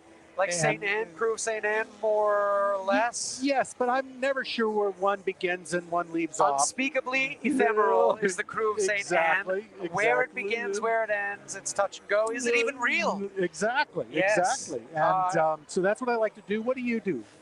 The same thing. Well, there you go. Very much the same thing, yeah. I do try to get there early. I try to tell people that on Mardi Gras Day, the holiday is really, it's a morning thing. Like if you are out all night the night before and you roll out of bed at noon and you get out there and it's 1 o'clock, you missed it. Mardi Gras, it's another day in New Orleans. You have to come out in the morning. You have to see it build exactly like he was talking about. That's where the real show is. You don't want to miss it. Don't go too hard on Monday. Get to bed early and then see the magic of early morning Mardi Gras. There's nothing like it. It's the real deal. You don't want to miss it. Yep, my favorite part. Speaking of Mardi Gras in general, we were just talking about some of the throws that we'd be getting. They have certainly evolved as time has gone by. They've gotten bigger. They've gotten fancier. My favorite thing to catch is fanny packs. I love a fanny pack. And once in a blue, I get them. And what's your favorite throw? If you were to be like, is there a throw that you're like, yes, this? Oh my goodness. Am I hungry? Because if I'm hungry, it's a moon pie. Yes, yes. Or Chiwis. My gosh, I was saying I love Chiwis. Thank you for flying Chiwis. Absolutely. Oh my goodness, what's my favorite? I'm sort of a bead guy. Yeah. I like stringing some beads around my neck. Absolutely. Who do you think? Who was the person who began the custom of throws in New Orleans? Who do you imagine? In New Orleans? In New Orleans. It was Santa Claus. Okay. So 1871, 12th Night Revelers Parade ended with a float with the jolly old elf who had a basket on his back from which he withdrew small toys and tossed them to the crowd as the parade went by. Wow. And this is 1871.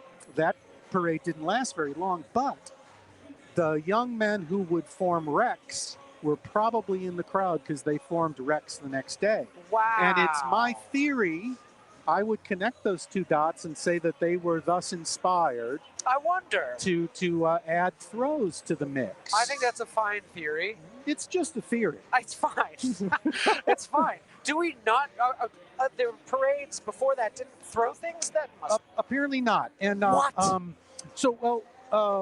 If they did, it's not recorded. I couldn't find any newspaper records. And so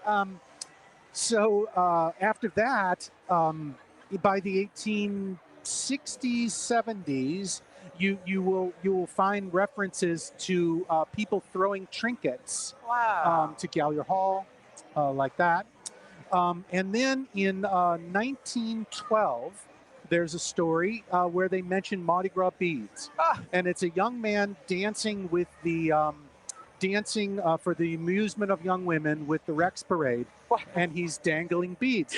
And this was not written as a report on what happened that Mardi Gras, but sort of in anticipation of Mardi Gras. So we know that there were beads before 1912. Sure. That's what we know. Wow. And here's something else we know, that by the 1930s, up until that point, They called them throwouts or trinkets, something like that. By the 1930s, when they refer to the things being thrown from parades, they call them beads. And it tells you that by then, that was the principal throw. I would imagine the first thing that they threw were probably the balloons. I would imagine, but I don't know. This is me making up history. Well, it came a bit later. It was 1960. No. When somebody went to Rex and said, "I've got an idea for you. What if I minted aluminum discs with the king?" That didn't start till the 60s. Yeah, 1960, and it was very important because until then, no throw. Well, I take that back. The Zulu coconut was identifiably from the Zulu parade, but no other throw was identifiably from a parade, from a specific parade. Okay. So oh my goodness, here we go. Yo, this is the beginning of the parade. Brother, that was great information. Genuinely, yeah. I cannot wait to like half remember it and then misquote almost everything you said, and then people are going to question me on it, but maybe sometimes I'll be right. Yo, we have, I believe, the Marine Corps band coming up right now. As they approach, we will listen to them, and I'm very excited, y'all. Yeah, here we go. Yeah. Let's listen to them as they approach.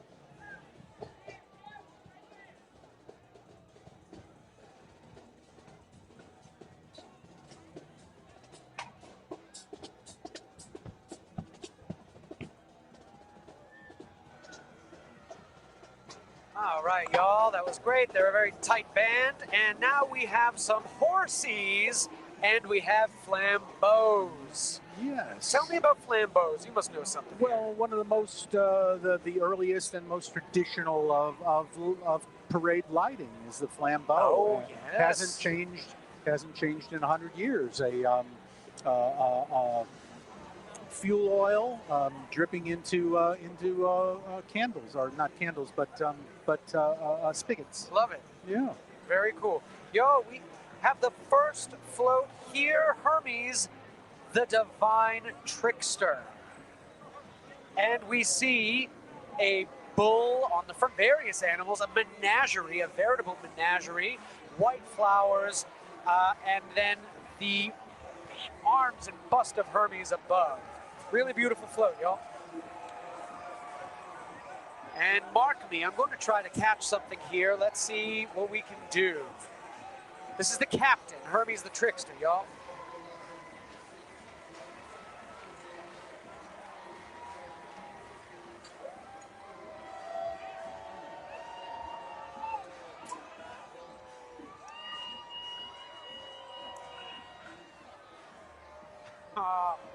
I didn't manage to catch even a single thing, but that's all right. There will be more.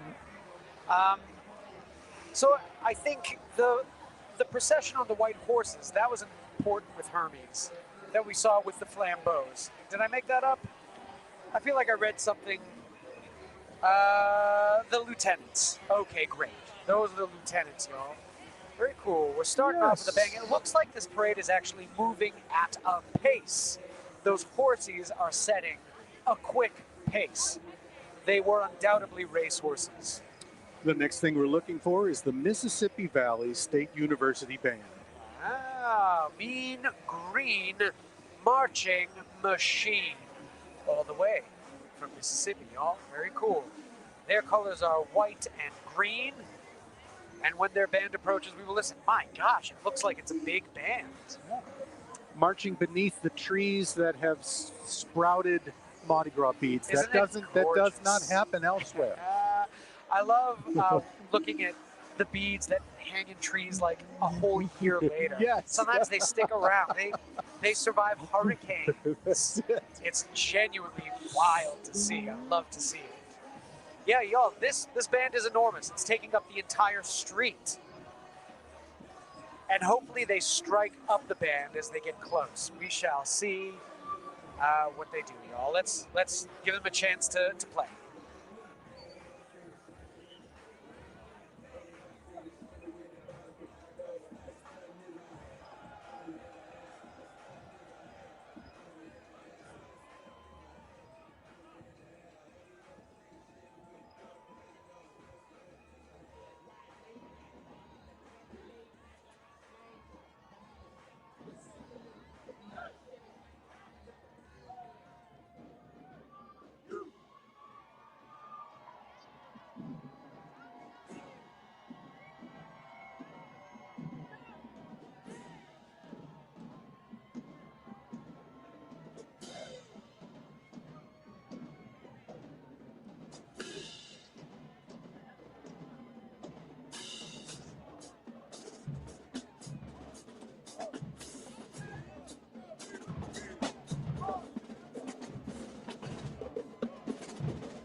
We didn't get to hear them strike it up, but those drums are amazing. They had chanting going on that was very powerful. What a powerful band that was. We've got some riding lieutenants here on bedazzled horses, great capes with the H on it. And we have another float forthcoming. This is King, the King's Float. My gosh, iron lions on the front. There is the king looking elegant as ever. Wow, a rock stone throne. Fiery flames beneath him. This is really, really beautiful float, like you were saying. These are cool. Yeah, beautifully made. Yes. Beautifully made and detailed. Whoa. Wow. All hail. All hail. All hail. And those were lions with wings and something else. Maybe they weren't lions. There's something else. They're lions, but what are lions with wings called? Don't they have a name? There's something there, isn't it? There must be. There is. Just must be. And we got some more flambeaux. Our friend here was saying these are one of the oldest traditions in Mardi Gras. It's great to see them. I had heard a vicious rumor that there wasn't going to be flambeaux this year, so I am overjoyed that they are here. A griffin. We knew this. We just forgot. We forgot. And there's a little break in the parade, y'all. That's all right. The sheet of metal behind the flames in the flambeau is made to be a reflector. Okay. And the idea was, as the flambeaux walked along, they would point the reflectors towards the float and illuminate the float before there was electricity. I see. And even though now, of course, you could illuminate the float any which way, there's really nothing compares with a natural flame. I wonder if they, in the past, like really polished it to a glossy sheen so it was really reflective. Maybe so, maybe so. I wonder. Hermes, incidentally, speaking of illuminating floats, Hermes pioneered using neon on floats in the 1930s. I would love to see that. I've never seen a photo of what that might have looked like. Yes, neon paint like. Must have been. I think neon tubes. Oh. I think. Oh. Yeah. I want to believe you. Yes. I want to believe that's true. Yes. Right. Oh, I bet you're right about that. What do they use, like a big battery or something? And they just must have been? We've exhausted my knowledge on the subject, That's my good. friend. All right. We have exhausted it, but they weren't the first to have an electric parade. I can't remember the date, but early on, maybe late 1800s, there was an electric parade that had its own dynamo that they towed along with the parade, and the people marching the parade had electric light bulbs on their heads and were connected by wires. Wait, I guess I don't know what a dynamo is. A dynamo is a generator. Oh, Yeah. a generator. How about that? I didn't know that. It didn't sound safe to me. No. There's a gasoline, probably generator. It's just, yeah. All Yeah. right. Oh, huh. Yeah, somebody needs to look that up and tell me Yeah, if I in got the some of it. comments, If I y'all. got some of that right. Did I get close? Do us history research in the comments, y'all, please. Yeah. Thank you. First electrified Mardi Gras parade. All right, we have Talladega College coming up, y'all. The Tornado Band from Talladega, Alabama.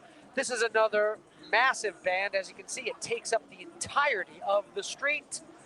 Their colors are blue and red, and it's like sky blue, almost robin's egg blue. As they get close, we are going to listen to this band play.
Y'all, I hope you could hear that very well. Y'all in the chat, that was great. People in the chat, we're giving a shout out to your book. Mike P., who's been in our chat for years now, said your book is phenomenal, by the way. Yay! Thank you so much. Alex, somebody has imposed actual facts on our conversation. Go on. It was the crew of Jove in 1913 was the first electrified parade with the dynamo and all that jazz. Okay. There you go. Dynamo, a generator. I wonder what happened to that company. I wonder if... I don't know. So you in the chat, y'all, help us out. Google it, Dynamo the company. I want to know more about it. Y'all, we got a float happening here. This is Hermes Messenger, and behold, Hermes with a lit staff. The snakes of the staff, a cape of stars, sky blue. He rides upon a cloud, winged helmet, winged staff. People are lit up. It's beautiful. They got clouds a-wisping at the top. And look at the neon lights, which... There you go. There we are. I've Doug was never just talking noticed about that. it. There's some neon lights right So now. Hermes is still lit with neon.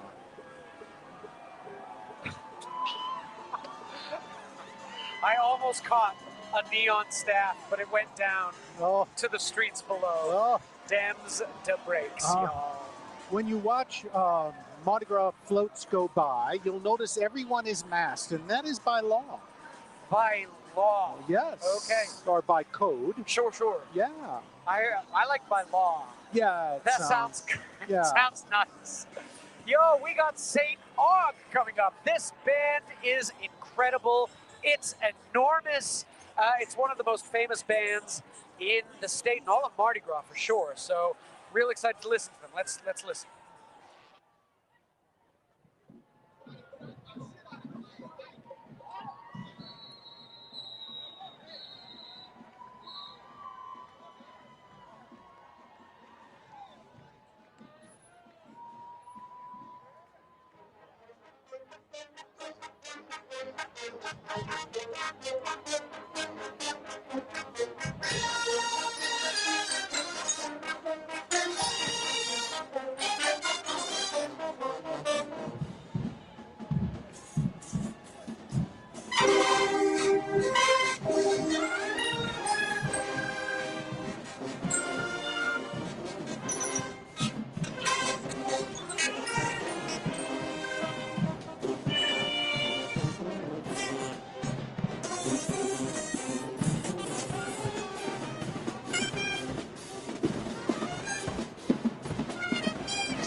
Next float is float number 4, which is, let's see, Maya, mother of Hermes, and behold Maya.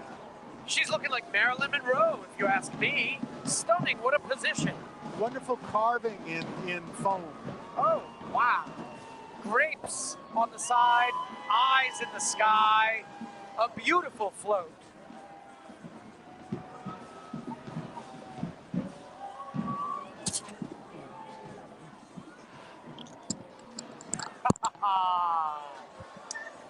I've got socks, y'all. I'm so happy. Oh, look at you. I live for socks. Listen, I'm going to risk getting this wrong. The artist who did the last 2 carvings, I think, was the late Randy Morris. And somebody please correct me. And just such a fabulous sculptor. Yeah, great. It was gorgeous. Great position she was in. It was dramatic. Yeah. All right, y'all. We've got riding lieutenants here. Their capes are marvelous. The horsies are unmatched. And we have a float forthwith coming. This is float number 5. It is, my gosh, what does that say? Ambassadors of the court. Wonderful. And behold, the head of Hermes. His bright blue eyes, the wings on the side of his head, his gorgeous hair. And they are chanting, they are screaming, and mark me, I'm going to try to catch something. Here you go. This is your float. This is it. I can feel it. I can feel it.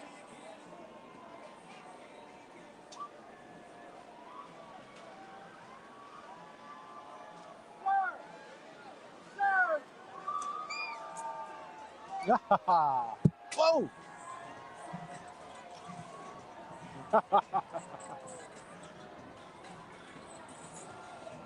I caught a teddy bear. Marvelous. Hermes was the messenger of the gods? That's correct. Yes, that's very true. Yo, we got St. Paul's, the Marching Wolves. These guys have moves as they approach. Let's listen to them play and let's watch them work. These guys are so cool.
they are so cool. That's one of the coolest bands, I think, in Mardi Gras. All right.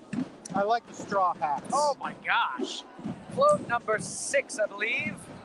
And it is the ball of the two well-known gentlemen. Oh, wow. Observe the figure on the front of this float. I've seen nothing like it. The only words that encapsulate it wholly is wow. Wow. Yeah, great sculpture. Great Gorgeous sculpture.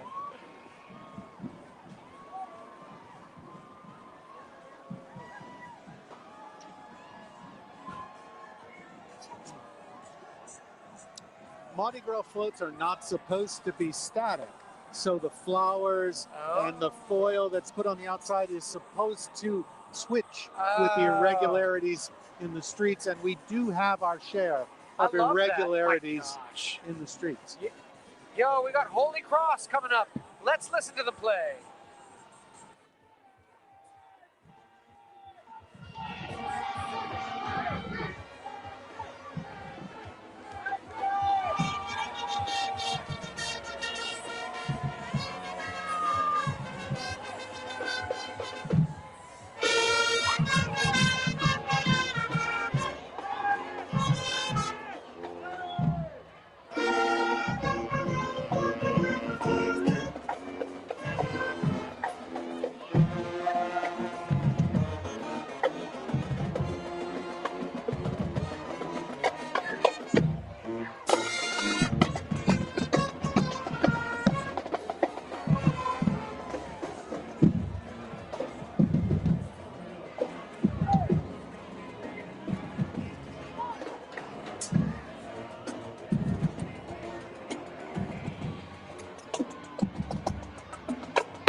Well, Alex, this is the title float, Visions of Jeanne d'Arc. Wow, and we've got Pan on the front of the float with his pan flutes. He is tooting a melody as the float makes its way down the street. There is a fairy leaping over his head, carrying a banner which is waving in the wind. Glorious flowers, green grasses, silver and gold, a marvelous float. These are really, really cool. Wow, look at his legs. Incredible work. Mark me, I'm going to try to catch something. Mark me, I'm going to try.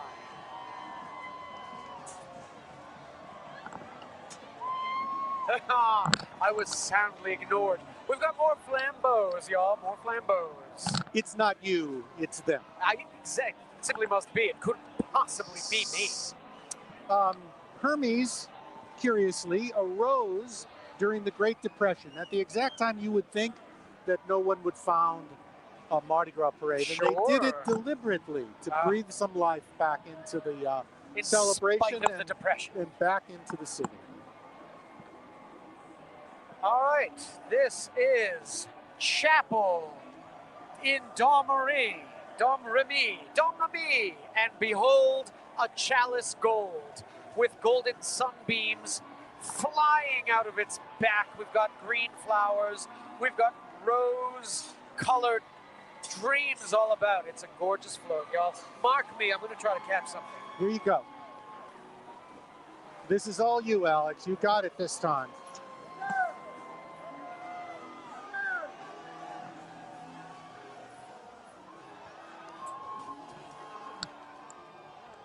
Oh, man. There you go. I caught a bag of dreams. I think it's light up dreams. Oh, that's excellent. A whole bag of dreams. I caught a bag of dreams. That's the title of your next poem, I think. Jesuit High School approaches the JROTC. It is a band, I believe. I think so.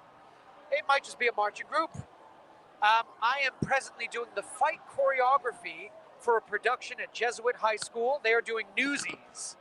And I have done the fights so wild, I may never be allowed back. Let's see what happens. I'm pushing the envelope. It's going to be a sight to behold.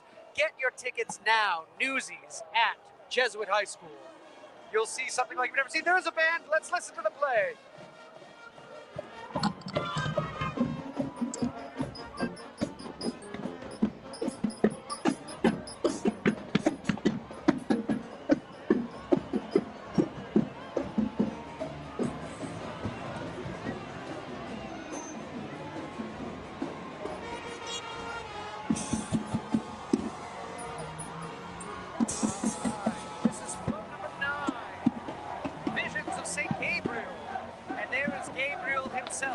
Tooting his trumpet on pink flowers and a blue sky below.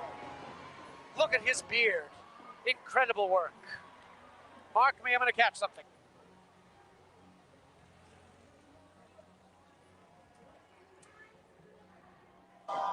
So close. So close. I got a footy football, y'all.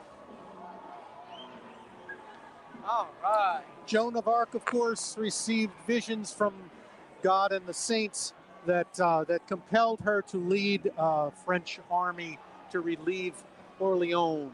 That's true. Back in 1429.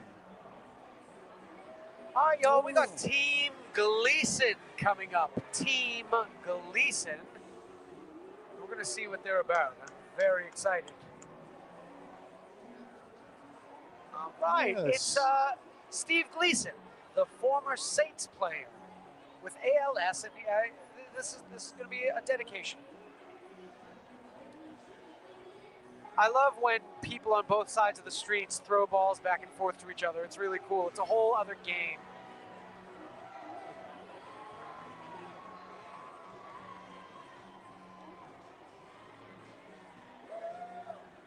All right. And there is Steve Gleason himself. Wow, that's great.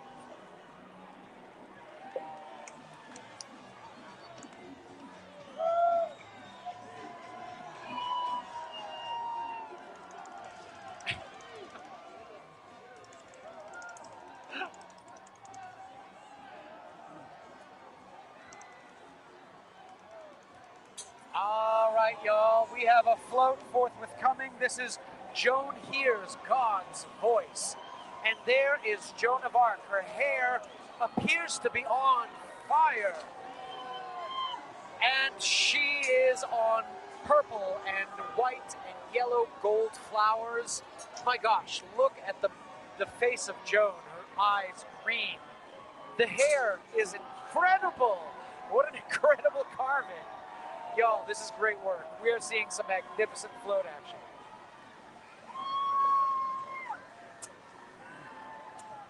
There's a wonderful throw for you, Hermes aluminum cup. Huzzah! You got it! All right. That's wonderful. Love to see it.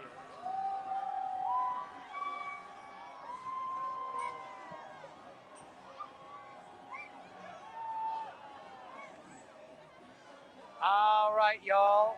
We have Sophie B. Wright Charter School Band approaching. Colors are blue, white, gold. As they approach, let's listen to them play, y'all.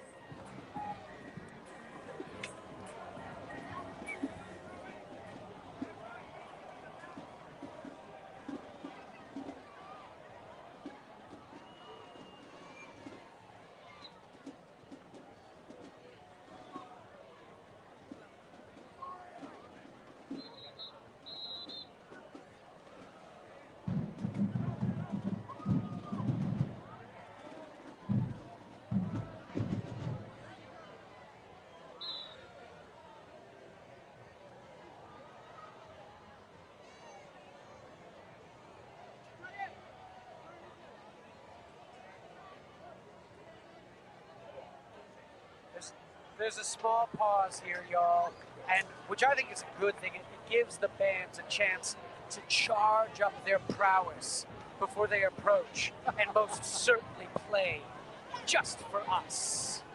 Right there. And I believe, yes, right here, I believe it's going to happen. I want to believe it's going to happen. One of the throws that I've seen is a staff, and it looks very much like tube fluorescent lighting. I wonder if it's a call out to that piece of history that you told us about, or if I'm just reading into things too much.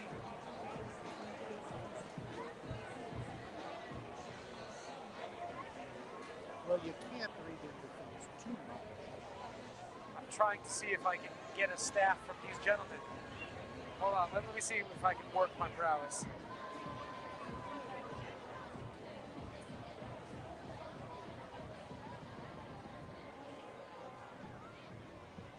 Maybe someone out there could Google it. I think we're talking about a caduceus. Is that right? Oh, that is a thing of beauty. I love that.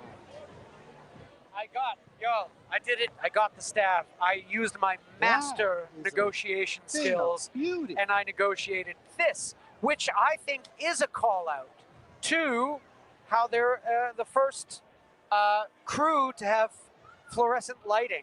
Maybe, I don't know. What do I know? Oh, it's too much of a coincidence to be otherwise. I think you're on to it. I think so too. I got socks, which I love. Let's see that cup. Yes, this is a great. Whoop! Don't step on your cord. This is a great carnival development. Instead of just throwing plastic cups, throw an aluminum one that'll last forever. Love that. Yeah. Yes. Yeah. Oh, beautiful. Oh, look at the like design. that? Bring it real close. Let them see. Wow. How about that? Beautiful. Wonderful, huh? Yeah, speaking of the way that throws have changed and evolved over the years, environmentally friendly throws are becoming more and more of a prevalence. Yes. The beans, the jambalaya, the coffee, and aluminum cups. Yes. Instead of plastic cups. There's a study that just came out that said everybody has a plastic spoon's worth of microplastic in their brains. Can you believe it? That's a true thing. I think mine's probably a ladle. Maybe. And so, yeah, nice aluminum cups helps to staunch the microplastics that are flowing endlessly into our brains. All right, y'all, the parade is moving. Let's see if they are charged up and gonna play for us. I think they will.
All right, they charged up, but they're going to use their prowess for later down the road. That's all right. Alex, if I was in a marching band, I'd want to play the bass drum. I mean, I can tell it's heavier, but you can really send up the thunder. We have a float forthwith coming. This is Joan Dreams of French Triumph. Yes. And right on the front crest is a horsey with Joan atop it, killing a dragon. I wonder if this is, what's that story of the dragon slaying? Well. This may be St. Michael. It might be St. Michael. Killing yes, a dragon, could because be. St. Michael legendarily communicated with Joan. Wow, gorgeous. A battle.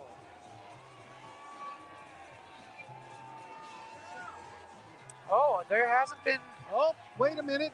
There's fingers on the bottom of the float, but they are not glittery. Those are just called plain old fingers. Doesn't have the same ring to it, but I'm not going to lie to you. We've got horsies with glitter toes. Look at their paws, glittering in the light. Wow. All right, next float. We've got float number 12, Gardens of the Valley of the Muse. And sure enough, as Doug was saying, these flowers are moving, they're waving. There is motion on these floats with the various potholes in the street. It's gorgeous to see. There is a hummingbird drinking from a flower right on the top of the float. And then there's flowers of various colors. The green looks like it's on fire in the forest below.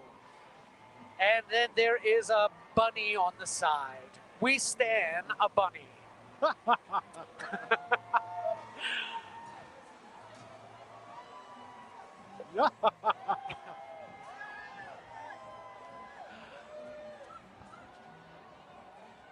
All right, gorgeous art. Yes, indeed. Yes, indeed. And coming up, Orpheus always seems to strive for a certain elegance in their floats. I believe we have West Jefferson High School Band. West Jeff, coming up, y'all. Their colors are red and white. And y'all, I have a feeling that they are going to strike up the band right here, right now. I can feel it. I want to believe it. And if you at home believe it, it may come true. Let's see what Alex, they do. I think we need to start using reverse psychology. Maybe. I don't think this band would ever play Let's give right it a try. in front of us. Let's give it a try. For sure, they won't play.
Well, Doug, I think that you have hacked the system. I think that you are right. The trick is to insist that the band will not play.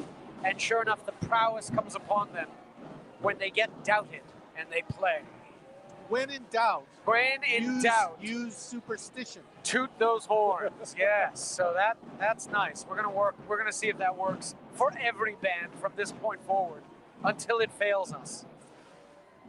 We have a float approaching the journey to Vaucouleurs. The journey to Vaucouleurs. My French accent is immaculate. Impeccable. Impeccable. And on the front of this float is a European deer. Its antlers. Let me see. 1, 2, 3, 4, 5, 6. My gosh. It's a buck, the likes of which we should all wish to see in real life. Look at its furry neck. Look at the red flowers. Look at the forest it is leaping out of. A beautiful float. And mark me, from this float I will catch something. All right.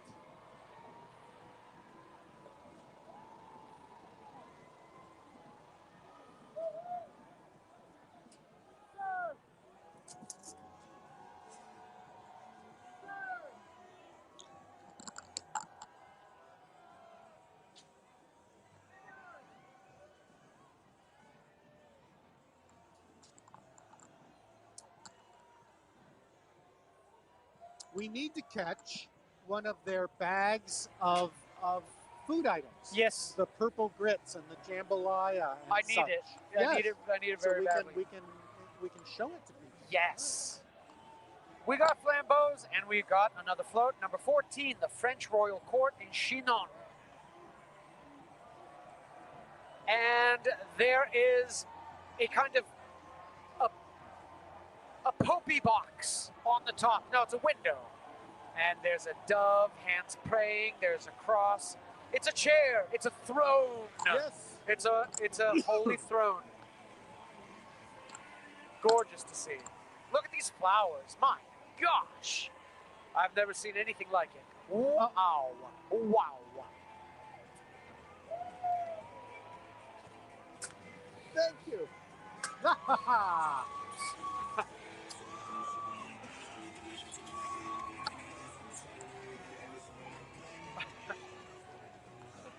All right.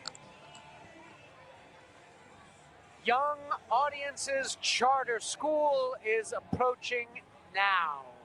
And y'all, ain't no way they're going to play right here in front of us for everyone to hear. Not a chance. Zero chance. I would bet the house. They're not going to play.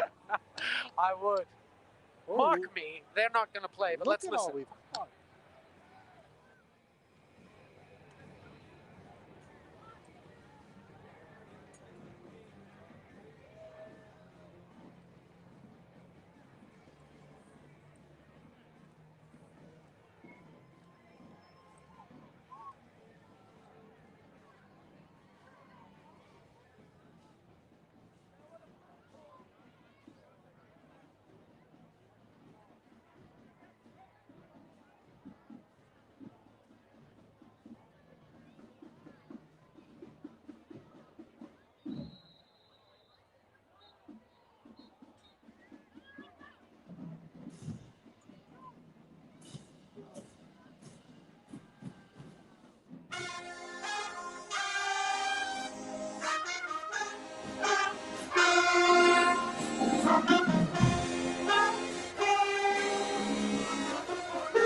Doug, magic works in New Orleans. You have proven it. There is no denying. The spell has been cast. If you say the band will not play, they play 10 out of 10 times so far.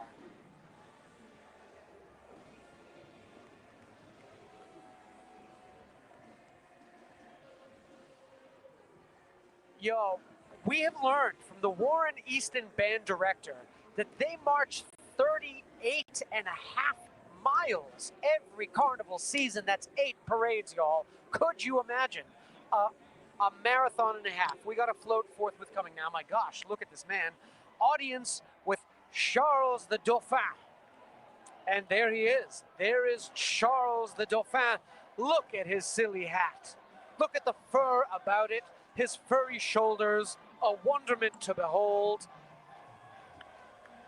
Red, orange, yellow flowers and draperies all about him. Love to see it. Mark me, I'm going to catch something here. Well, well, during the last float, you caught these marvelous golden lighted wings, and who could have predicted that they went with your outfit? Uh-oh. All right, we got South Atlanta High School Band. South Atlanta. My gosh, we caught gloves. They will not play.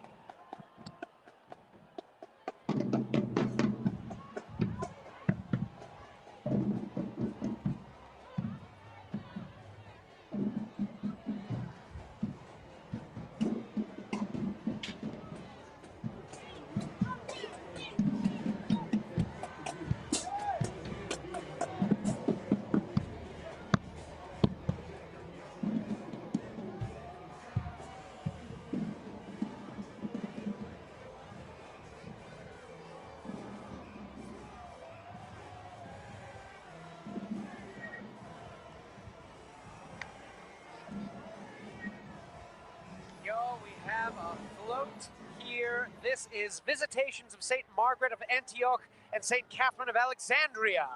It's a long float title, but it's working because y'all look at this float. Look at the lovely lady on the crest of the float with a staff and flag blowing in the wind. She looks amazing. The float looks amazing. There are skeletons in the flowers at the bottom. These little details are wild. I caught light up gloves, y'all. I look like Michael Jackson. Man. And here we have a float approaching. This is the Siege of Orleans, and there is a cannon and red clouds, orange clouds, red and orange flowers that look like fire all around it. It's a beautiful float. The cannon looks real. Among her teenage accomplishments, Joan of Arc relieved the siege on the town of Orleans, hence our relationship with her. And here we have Saint Michael the Archangel appears. Behold Saint Michael, sword in hand, a bejeweled belt across his chest, a battle helmet with horns coming out of it. This is amazing looking. The muscles on him. What a babe. All right, let's see if I can catch something.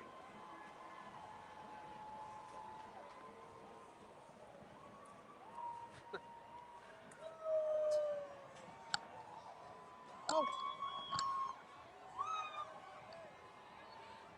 Throw me something, mister. Yes! All right. All right. Oh, look at this. Ooh. Lighted beads with a little winged feet. Excellent. All right. Excellent. We got some good stuff. Y'all, there's a little break in the parade. I got you. You want me to take them off? All right. Y'all. So what we got here? Observe. Oh, man. Now that is magic. Look at this. Oh my gosh. That's the perfect throw because from here on out, they're going to see your hand. Yes, that's wise. It's true. Wow. I look incredible. Got a teddy bear. I got wings. You can't overly tell that they are wings, but I'm trying to make them flap. Nah. they're nice though. Even though they're not flapping wings, they are nice. I caught a frisbee. Winged shoes. Winged yes. shoes. Yes. Golden winged shoes. Wow. And y'all see, I was talking about how there's so many light up things for this parade. Look at the crowd behind us, y'all. Look at all the flashing lights. This is what I'm talking about. This parade really throws out some lit items. We have a band coming up. This is St. Mary's Academy, and they will certainly not play. I refuse to believe they will play. There's not a chance they will play. Let's listen to them play.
sometimes it works some of the time. Some of the time it works 100% of the time, y'all. All right, this is float number 19. Joan envisions victory at Orleans. And there is a fleur-de-lis of massive proportions. There is laurels on both sides of it, the color of bronze, and there are green glitter fingers at the bottom of this float, and they are gorgeous. White flowers abound. Finally, glitter fingers. Proper glitter fingers, y'all. I'm going to try to catch something. Mark me. I'm going to try. Here we go. Oh, that looks like... Yes! Yes! Oh, Alex, they're taunting you. They're taunting you.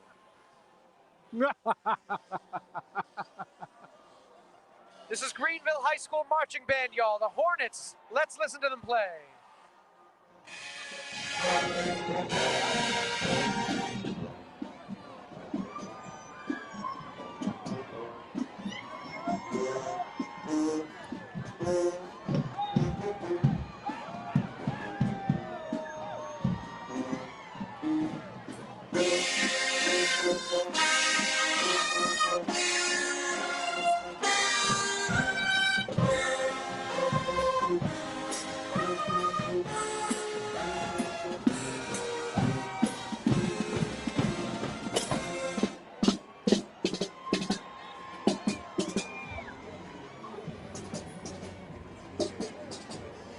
All right. Sounds good, y'all. There are those who believe that so many great musicians emerged from New Orleans because of carnival music. Oh, how that wild. It's so much a part of our experience. I think that perfectly tracks. All right, we got a float approaching. This is float number 20, Gifts of Yolande of Aragon.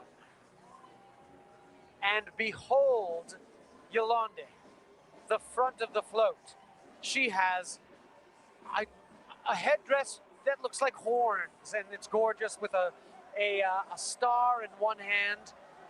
She's wearing vestments of royal blue, dark blue, red flowers beneath her, clouds of pink and blue, and red glitter fingers bedazzle the bottom of the float. I'm going to try to catch something. Mark me. Here we go. I have confidence in you. Here we go. Yes! Yes!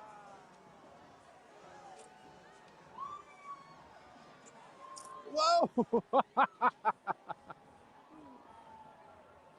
Oh my goodness.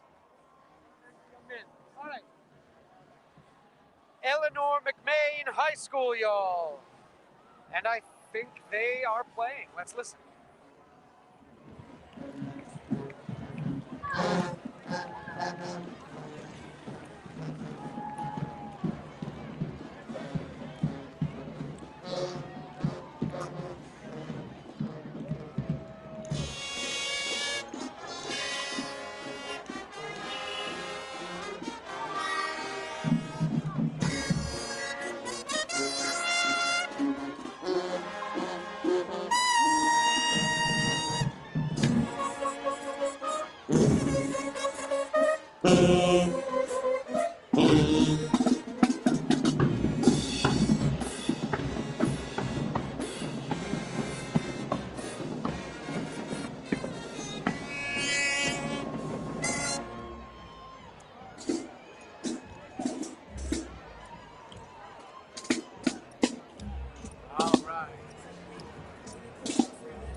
We're doing pretty well in the music lottery. We are, yeah. There are some parades where we don't get to hear much, but this time most of the bands have played, and it's been real nice. Consider this, Alex. Yeah. This interests me. When you're riding a float or when you're in the audience and the float starts exploding with throws, there's a hailstorm of throws. Our parades become chaos. Yeah. They become, frantic and like that. What does that say about us? Because that doesn't happen elsewhere. It's true. It's true. Yes. Yes, Yes. it's true. They're just Everywhere waving else, it's a polite wave. on floats, but here it's an explosion of phantasmagora. And the lights, like you mentioned, you look down the Yes. street, and it's like it's alive. It's Yeah, a glittering wonderment to behold. yes. Yeah. Yo, we have a float approaching, float number 21, the keys to the city of Troyes. And I think there may be, trying to discern what's on the front here. It's like a horsey on fire. It might be a seahorse. A fiery seahorse. It could be anything, y'all.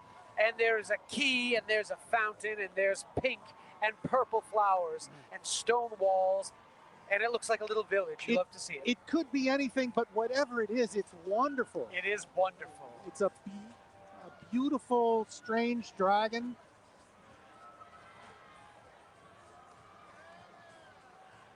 Often I like things better when I don't perfectly understand them. All right, we have float number 22, the Faceless Angel visits. And there is the Faceless Angel with eyes, a piercing white, arms aloft, wings spread, a dress of sky blue, golden leaves and purple and violet wonderment abound, waves of purple dreams. And I will try to catch something, mark me, I'll try. Here we go. You've got this. Purple grits. Purple grits, please. All right, we have a float approaching. Float number 23, the Victory at Reims. R-E-I-M-S. Y'all in the chat, let me know how you pronounce that. At Rome. That's my best guess. And there is Joan of Arc bestride her horse, a fleur-de-lis of gold and blue crested upon her shield. The horsey looks marvelous. Yellow flowers, violet clouds, blue glitter fingers beneath all of it, and a wave of yellow dreamscape behind her. That was beautifully said. Thank you very much. I appreciate that. Joni on the pony. Joni as on well, the pony. As we say down on Decatur Street. That's true. Symbol of feminist power, symbol of French heritage. That's right. Symbol of religious devotion and martyrdom, I'm afraid. Joni on Spoiler the pony. alert. Yes, that's right. And here we have a float approaching. Coronation of Charles VII. Among her teenage activities was declaring someone to be the King of France. Oh, wow. I didn't do that sort of thing as a teen. Y'all, and look at the blue fur-trimmed cloaking, the decoration on this float. The fur looks real. The fur looks real. Mark me. I think it could be real.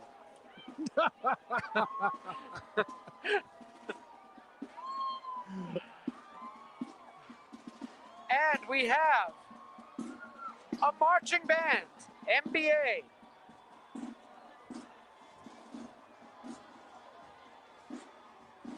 Memphis Business Academy Marching Band.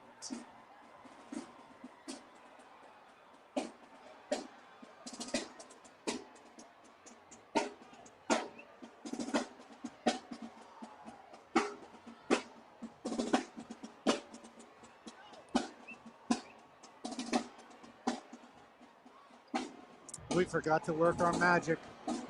Next float is beautiful, and it is the return of the English and the Duke of Bedford. And there is the English lion holding a scepter with a fleur-de-lis, wearing a massive crown. His face a snarl, the crown oversized. Beneath him, green and purple flowers, and all around him, red clouds with red glitter fingers at the bottom. And mark me, I'll catch something. Here we go again. No one is more optimistic than Alex.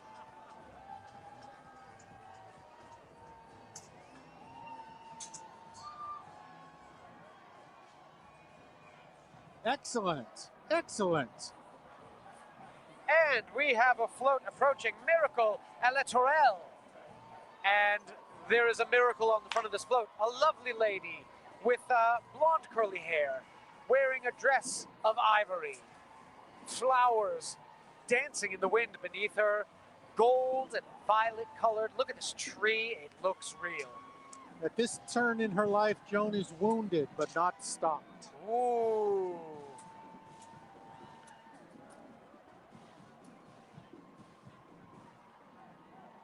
And we have Oak Park High School. They certainly won't play. Not a chance. Not Wow. a chance. Not a chance. These are glass beads. These are blue glass beads.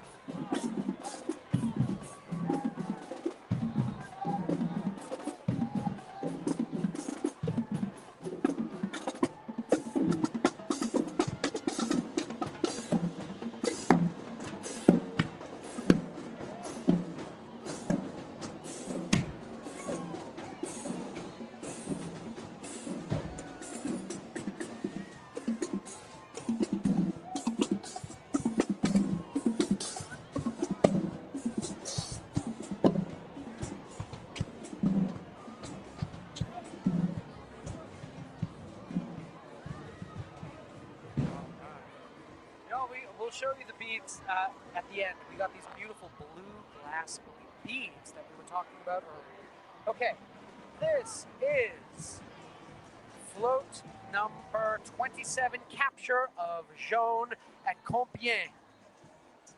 The capture of Joan at Compiègne. And look at this very sad, my gosh, look at the pain on their face. The struggle, the sorrow, the devastation. Great carving. Pink flowers, blue clouds. Not a lot of glitter fingers, but there's some purple, but barely.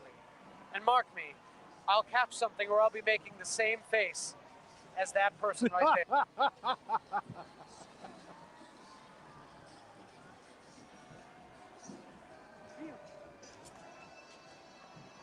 Behold!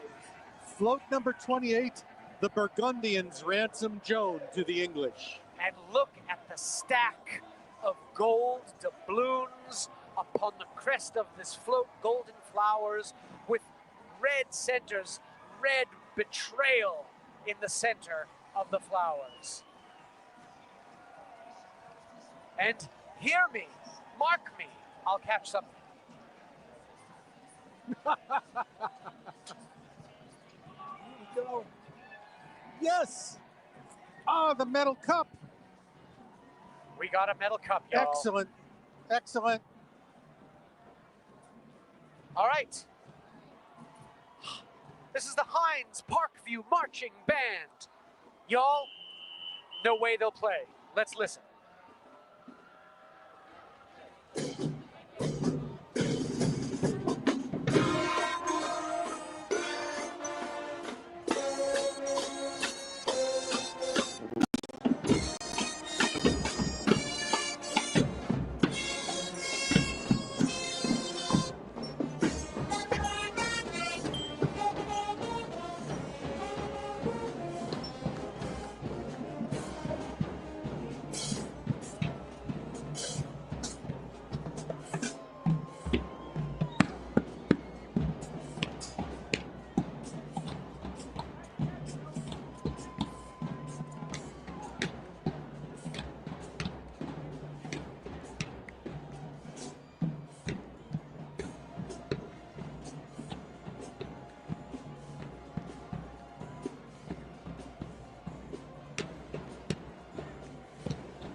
That worked a treat, y'all. We are hearing these bands play. I hope y'all are enjoying the comments. Next float is float number 29, Prisoners in the Castle of Rouen.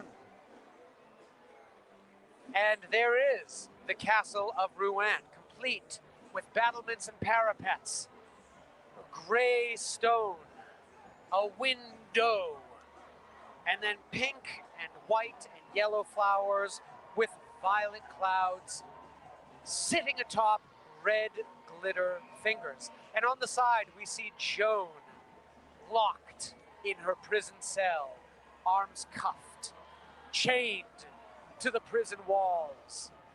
Very sad. Yes.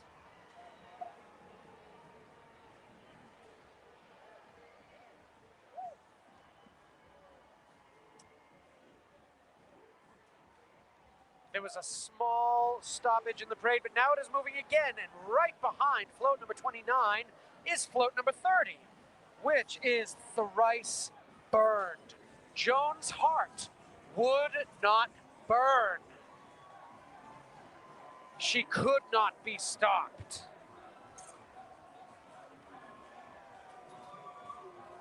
And there is Joan, tied to the stake, her hands clasped together in prayer.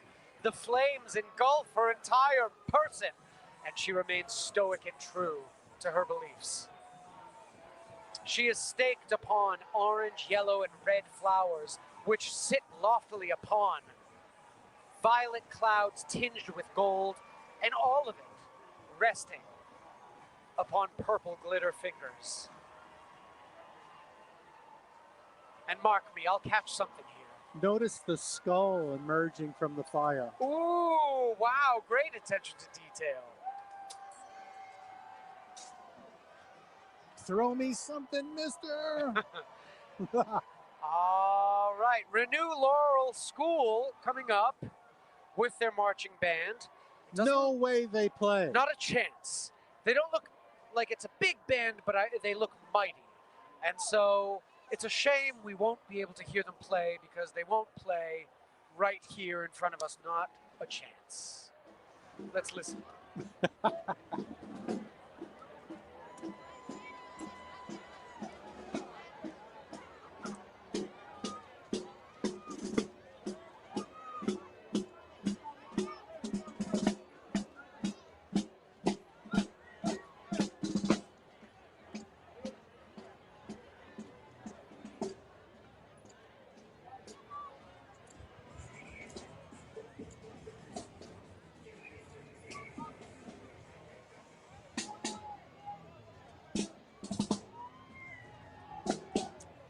Did not, but that's okay.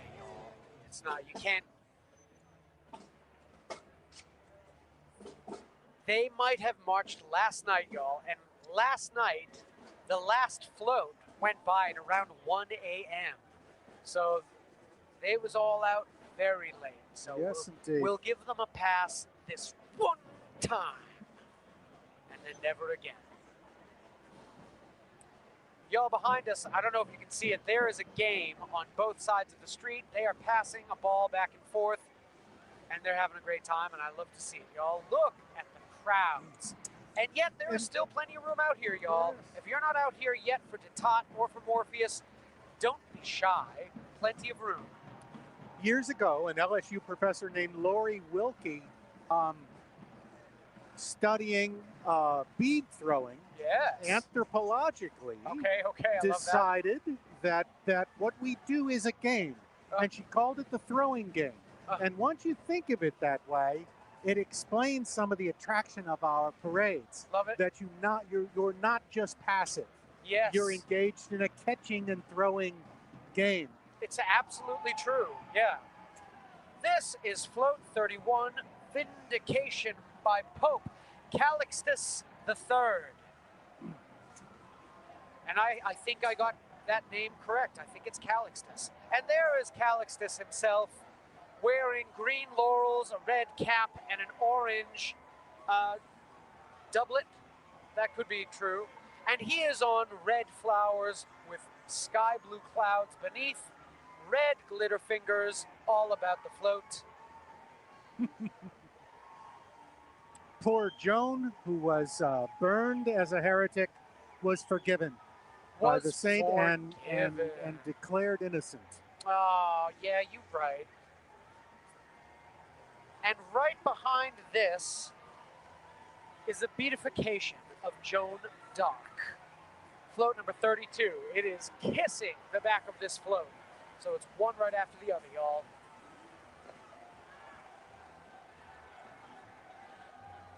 Oh!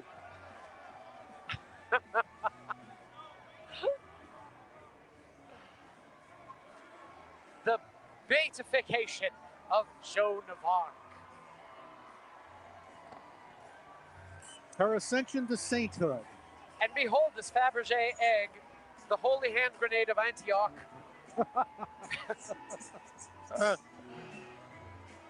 And here comes one of the most magical moments of Carnival 2025. The marching crew of Joan of Arc, was invited to join Hermes. Hey! Here they are, y'all. The crew Joan of Arc.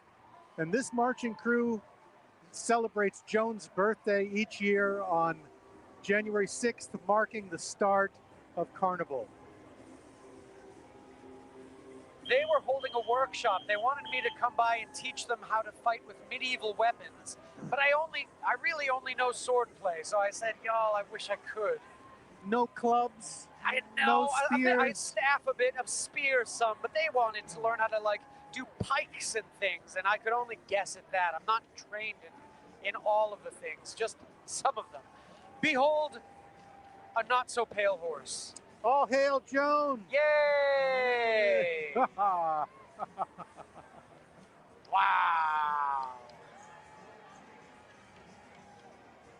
And y'all, this is the last float. This is float number 33. No, and never mind, I take that back. This is the second to last float. Well, Maiden of Orleans. And then there's a secret float behind them, and I don't know what it is, but we're going to find out together, all of us together as one. And there is Joni on the pony. Joni on the pony from Decatur Street to St. Charles Avenue. Ooh, there they are. Look at this golden horsey. You love to see it.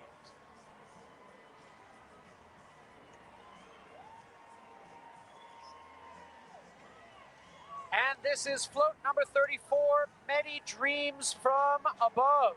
No, Many Dreams from... No. Look from out. Flow, from Now. Many Dreams from Now. And there is an angel on the front of this with a white turban and white wings. And he is in a deep state of meditation, dreaming on pink flowers with blue clouds, blue glitter fingers below.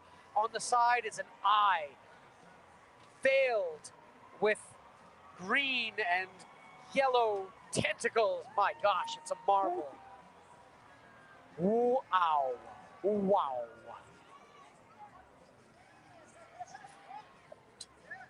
Yes. Throw me something, mister. Here it comes.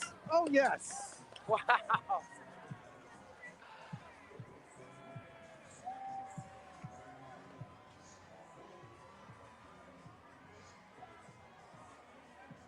And we have a marching group here, the Candy Girls. The Candy Girls. In New Orleans, after Hurricane Katrina, there rose this craving to participate in parades. And one of the things you see now that you wouldn't have seen 25 years ago, 20 years ago, is these adult ironic marching groups. Oh, I love like that. The Candy Girls. Okay. I came to New Orleans the year of Katrina. I came before the storm hit, but I have never seen a Mardi Gras until after Katrina, so I wouldn't have known that. So 2006 was your first? 2004 was my first Mardi Gras. I came down the summer of 2003. This is the final float, y'all. Fine, the final float. What does fine mean? The final float. Okay, Fine. right. Fine. Observe a golden lute harp atop the crest of the float. Yellow flowers with red centers, red glitter fingers, and a violet wonderment behind. I have to say, these have been the most beautiful floats that I've seen this season. Oh my gosh, a tray of Jell-O shots. This is marvelous. Yes. All right, let's take up some of these things that we have caught. All right, y'all. What a marvelous parade. I have a bounty of items. Look at all of this. And Bears this galore. is just half of it. 100 half of of it. these. Look at all these aluminum cups. These are high quality. They'll last the rest of my life. My children will be drinking from these. And then Alex is a throw magnet. There's no doubt about it. look at these beautiful blue glass beads. Yes, indeed. They're These coming are back into gorgeous. fashion. They are gorgeous. Wow. Y'all, we have caught a bounty. I have wings. I have magic hands. I have actual glitter fingers. Finally, all I've ever wanted. A self-fulfilling prophecy. Yes. Doug, this was a joy. Yeah, nothing Your but fun. knowledge was incredible of the New Orleans history, of beads, of Mardi Gras, and the history of the floats and all of it. It's been a real joy. Yes, indeed. Yeah, Been fun. thank you, man. Been fun. Genuinely. Y'all, next up is Kudatah. Okay. It's on St. Charles and 2nd Street, so there's going to be a small break, and then we will come back to you. We're going to take a small break, so don't go anywhere, y'all. You know this is the place to watch parades. We got all the information, we got the jokes, and we get the best catches. Thank y'all for joining. Come right back after these messages.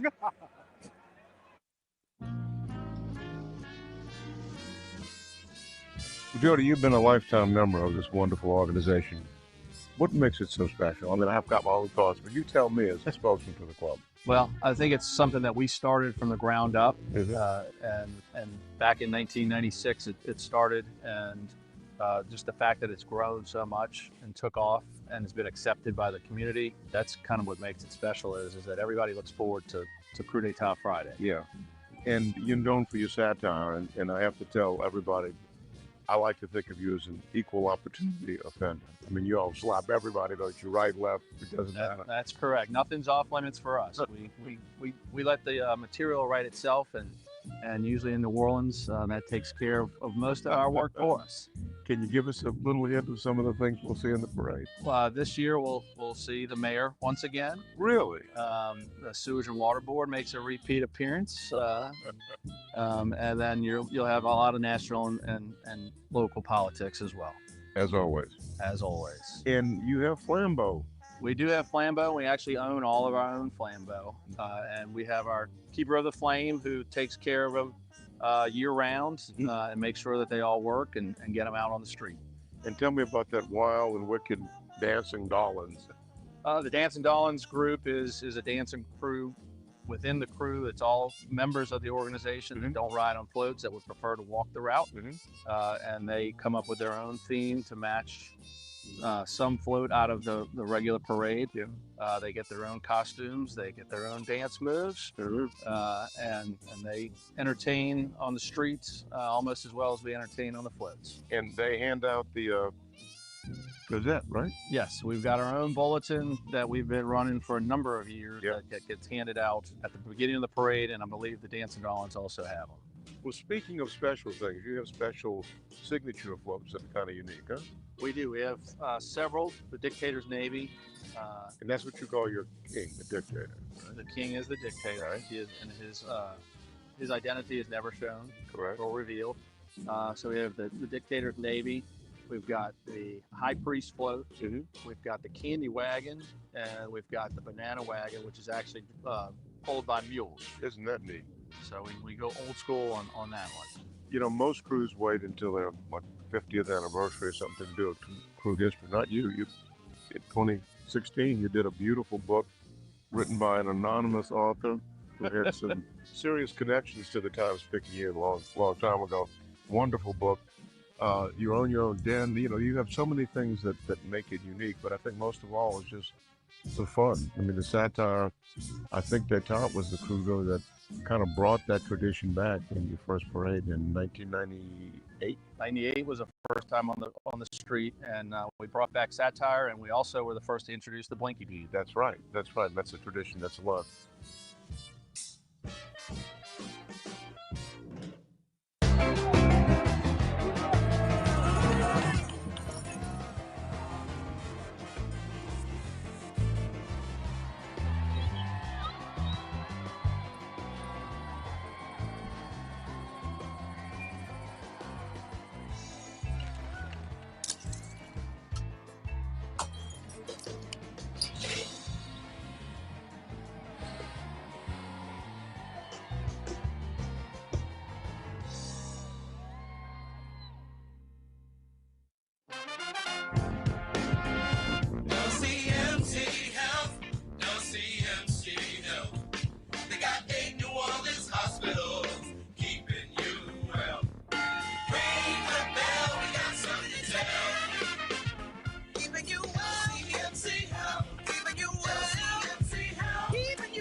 Son of a Saint is a nonprofit organization committed to providing mentorship, education, mental health, and opportunities to young boys who have lost their fathers. Through dedicated mentors, academic support, and enriching experiences, Son of a Saint empowers our boys to overcome barriers and become strong, resilient leaders of tomorrow. But we cannot do it alone.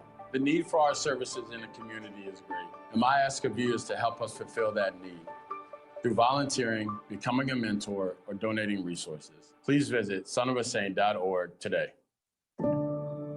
They were ordinary people, just like you and me, who never expected to find themselves like this. But they found courage. They found grit, grace.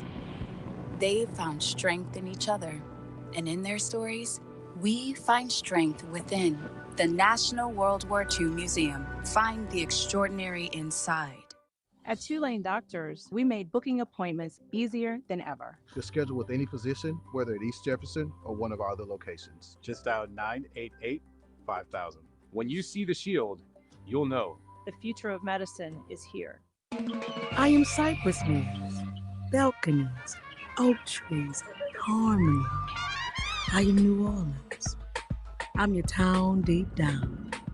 Come see me at NOLA.com.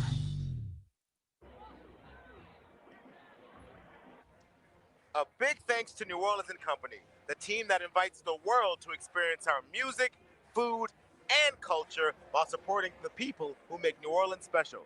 Start planning your trip at NewOrleans.com.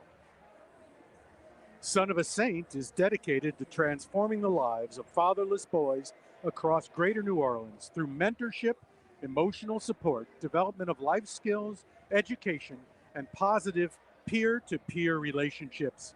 For more information or to get involved, visit sonofasaint.org. Rock the Country 2025, a festival for we the people, coming to 9 small towns, bringing 9 massive shows. Don't miss Kid Rock and Nickelback headline each city, with additional performances varying by market from Hank Williams Jr., Leonard Skinner, Gavin Adcock, Travis Tritt, Aaron Lewis, Treaty Oak Revival, Ella Langley, Old 60, Upchurch, and many, many more. Get tickets now at rockthecountry.com. Named by TripAdvisor as the #1 attraction in New Orleans, the National World War II Museum tells the story of the American experience in the war that changed the world, why it was fought, how it was won, and what it means today, so that all generations can understand the price of freedom and be inspired by what they learned.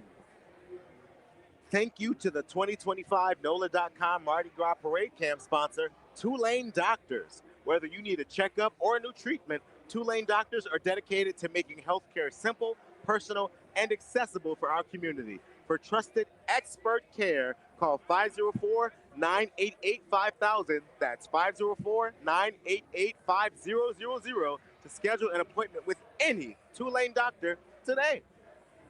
A parade health tip from LCMC Health.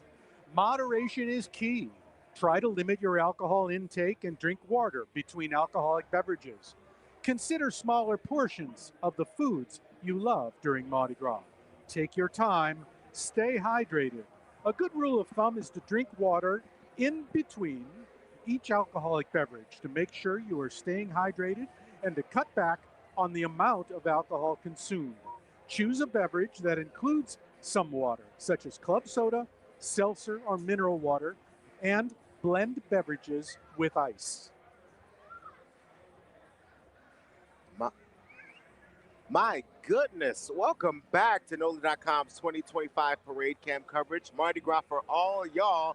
I'm happy to be joining you. Yes, very nice meeting you. Yes, absolutely. I'm Doug McCash. I'm a writer with the Times-Picayune newspaper. I get to cover Carnival, which is one of the great beats in New Orleans. Fantastic, for sure, yes. for And I'm sure. Kyrie Armstead. I live here. That's all. So we're looking forward to the Kudatah, which is down the street somewhere, and the Kudatah, it's at UTERP. Okay, the Kudatah follows in a long-standing tradition, and that is satirical carnival. their sometimes scathing satirical carnival when it comes to Kudatah. Yeah, So- no one is safe. No one is We safe. found out. I found out firsthand last year. You know, we had a brand new quarterback for our football team, and you know, he didn't have the best first season last year. So Kudatah let him have it. I can only imagine. That they did. I Yeah. think the Saints are going to come in for a touch more criticism. Maybe so. This year. Yeah. Yes, indeed. We're also going to see float devoted to Scrim, the celebrity stray dog that stole New Orleans' heart, etc. He's made a few guest appearances already this carnival season. I think maybe I've seen 2 different floats with a giant scrim on them. Delightful. All right. Well, it's a beautiful, beautiful night. Couldn't be prettier. And after the passing of the Hermes parade, the crowd is just a glitter with flashing beads and glowing wings that people wear as headbands. Oh, just and it is a sea of flashing lights. And it's just gorgeous to look down St. Charles Avenue and see all that. Hermes was wonderful, devoted to Joan of Arc, and included the French Quarter Joan of Arc parade, which I thought was a lovely touch. That was fantastic. I know I'm just coming to you all now, but I was here for all of Hermes, and I just watched it just a few feet in front of us, and it was spectacular. It was a great start to my Friday, I gotta say. Hermes and Kudatah don't have a lot in common, but one thing they do have in common is excellence in the float artistry. Yes. Kudatah is going to be, their floats are made by royal artists. They're an old-fashioned style of float, but I think you'll appreciate the detail and the painterliness. They're wonderful, however scandalous they may be. Yeah, I would say that's one thing to watch out for those of you that are watching at home. Not everything that you see during Kudatah will be squeaky clean. We'll put it that way. Right. That's a good way to put it. Yeah, not safe for work, right? But definitely a lot of energy and a lot of fun goes into a crew like Kudatah every year. So I'm excited to see. This year's theme, the 2025 theme, is Heroes and Zeros. Just let your mind wander. Oh, man. Where that takes it. 24 floats. You'll notice the floats are very small. They pack a punch, but they're very small. Royalty is the dictator. Founded in 1996. They don't have a conventional king. Nothing that civilized. They were founded... They were founded by a dictator, and they're sticking to it. We should expect Fry D'Etat T-shirts, koozies for tall cans, not the short cans, old-fashioned glasses, color-changing cups, cowboy, jester, and umbrella hats, socks, fanny packs, stress balls, cocktail shakers, playing cards, and sunglass straps. So I heard the words umbrella hat, and after hearing a lot of those other throws, I would like to say, if you want to send me or throw me an umbrella hat so I do not get pelted with any of those other items, I'm totally down for it. Very thoughtful. Very, it's the right throw. Under the circumstances. Well, now I know. I've done this a few times that I know that I'll get hit square in the nose if I'm not paying attention. You got to keep your head on the swivel. That's it. D'Etat will... Oh, wonderful. We'll be right back. We're going to have you see a little bit more about Kudatah, and we'll catch you very soon.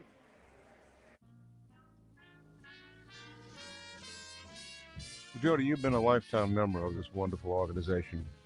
What makes it so special? I mean, I've got my own thoughts, but you tell me as a spokesman for the club. Well, I think it's something that we started from the ground up, and back in 1996 it started, and just the fact that it's grown so much and took off and has been accepted by the community, that's kind of what makes it special is that everybody looks forward to Kudatah Friday. Yeah, and you're known for your satire, and I have to tell everybody, I like to think of you as an equal opportunity offender. I mean, you all slap everybody, don't you? Right, left, it doesn't matter. That's correct. Nothing's off limits for us. We let the material write itself, and usually in New Orleans, that takes care of most of our work for us. Can you give us a little hint of some of the things we'll see in the parade? This year we'll see the mayor once again. Really? The Sewage and Water Board makes a repeat appearance, and then you'll have a lot of national and local politics as well. As always. As always. And you have flambeau. We do have flambeau. We actually own all of our own flambeau, and we have our keeper of the flame who takes care of them year round and makes sure that they all work and get them out on the street. And tell me about that wild and wicked dancing Dollins. The Dancing Dollins group is a dancing crew within the crew. It's all members of the organization that don't ride on floats, that would prefer to walk the route. And they come up with their own theme to match some float out of the regular parade. They get their own costumes, they get their own dance moves, and they entertain on the streets almost as well as we entertain on the floats. And they hand out the Gazette, right? Yes, we've got our own bulletin that we've been running for a number of years that gets handed out at the beginning of the parade, and I believe the Dancing Dollins also have them. Well, speaking of special things, you have special signature floats that are kind of unique, huh? We do. We have several. The Dictator's Navy. And that's what you call your king, the dictator. The king is the dictator. Right. And his identity is never shown. Correct. Or revealed. So we have the Dictator's Navy. We've got the High Priest float. We've got the Candy Wagon, and we've got the Banana Wagon, which is actually pulled by mules. Isn't that neat? So we go old school on that one. You know, most crews wait until their 50th anniversary or something to do a crew history. Not you. You, in 2016, you did a beautiful book written by an anonymous author who had some serious connections to the Times-Picayune a long time ago. Wonderful book. You own your own den. You know, you have so many things that make it unique, but I think most of all is just the fun. I mean, the Satire, I think D'Etat was the crew really that kind of brought that tradition back in your first parade in 1998. 98 was the first time on the street, and we brought back Satire, and we also were the first to introduce the Blinky Bead. That's right. That's right. That's a tradition. That's a lot.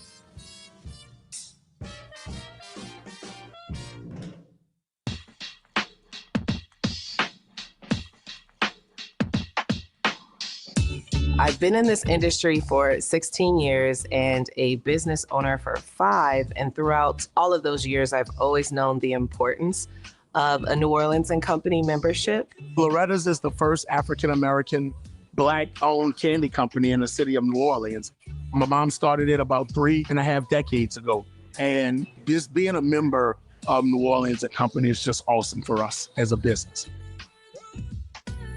It's a connection thing, and I think it's a mutual respect. We really respect what they do in bringing people here that otherwise would not have traveled in our direction. Membership with New Orleans and Company has benefited me greatly. I love that I'm able to receive different RFPs. I'm able to bid on opportunities. That's really important and impactful to a small business. We'll get phone calls. We need 500 tasters for this event. We need 700 king cakes delivered to the Hilton. Well, when you get that phone call, you know New Orleans and Company was behind it. Not only does it help with just the business and the cash flow, but it puts our name out there. And that's one of the things that New Orleans and Company does so well. New Orleans and Company is invaluable because they connect us to conventioneers, and they bring in what we call familiarization trips. We're grateful for that because we wouldn't have that reach on our own. And so the circle keeps getting bigger and bigger through New Orleans and Company.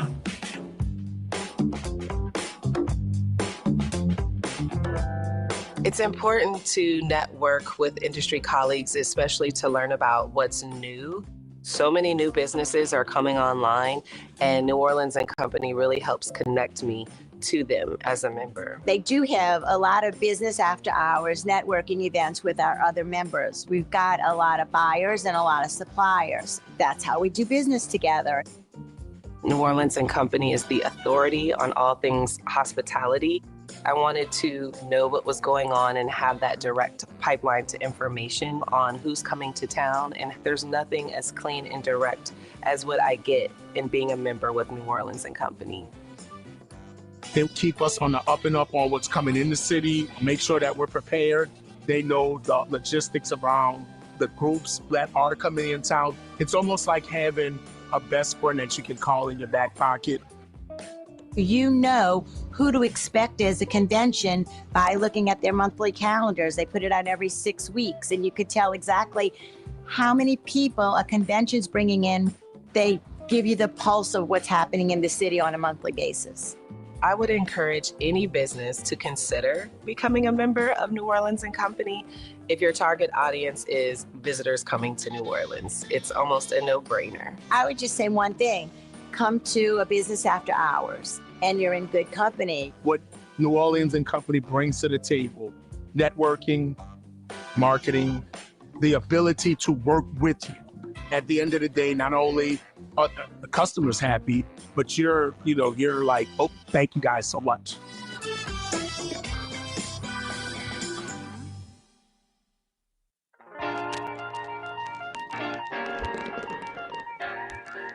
What's exciting about craft brewing in New Orleans is we live outside of the norm of the rest of the industry in the rest of the country. New Orleans is an economy based on social capital.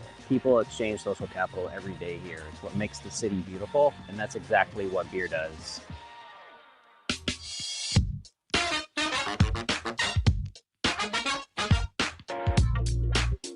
There is no city in America with the amount of culture and food per capita that New Orleans has. We try to make our beers pair with all of our cuisine, our local cuisine. So, easy drinking lagers pair with, great spicy Cajun food. You'd also have, some savory beers that pair with some great barbecue that we've got in town. Here, we try to do a number of different releases every month, and I think that's pretty common here in New Orleans.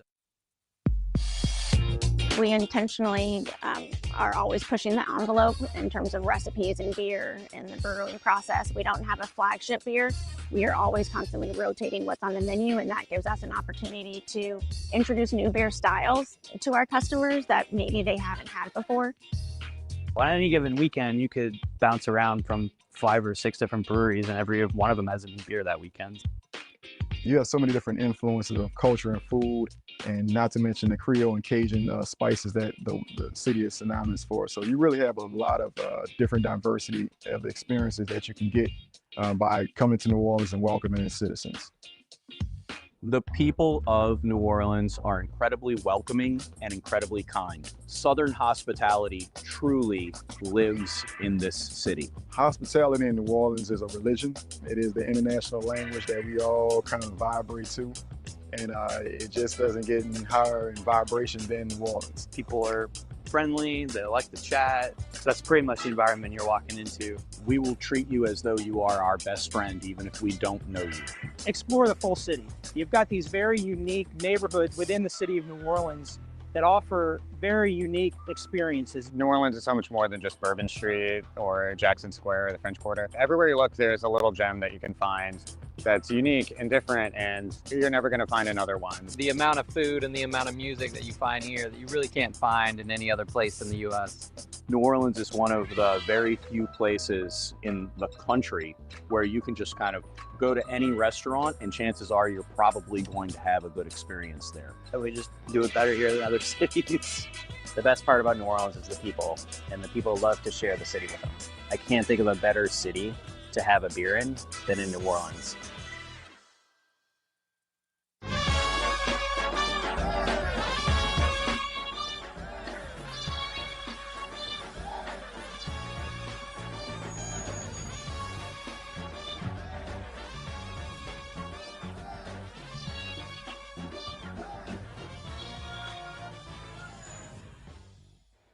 Shout out to New Orleans and Company for working year-round to make New Orleans a better place to live, work, and visit.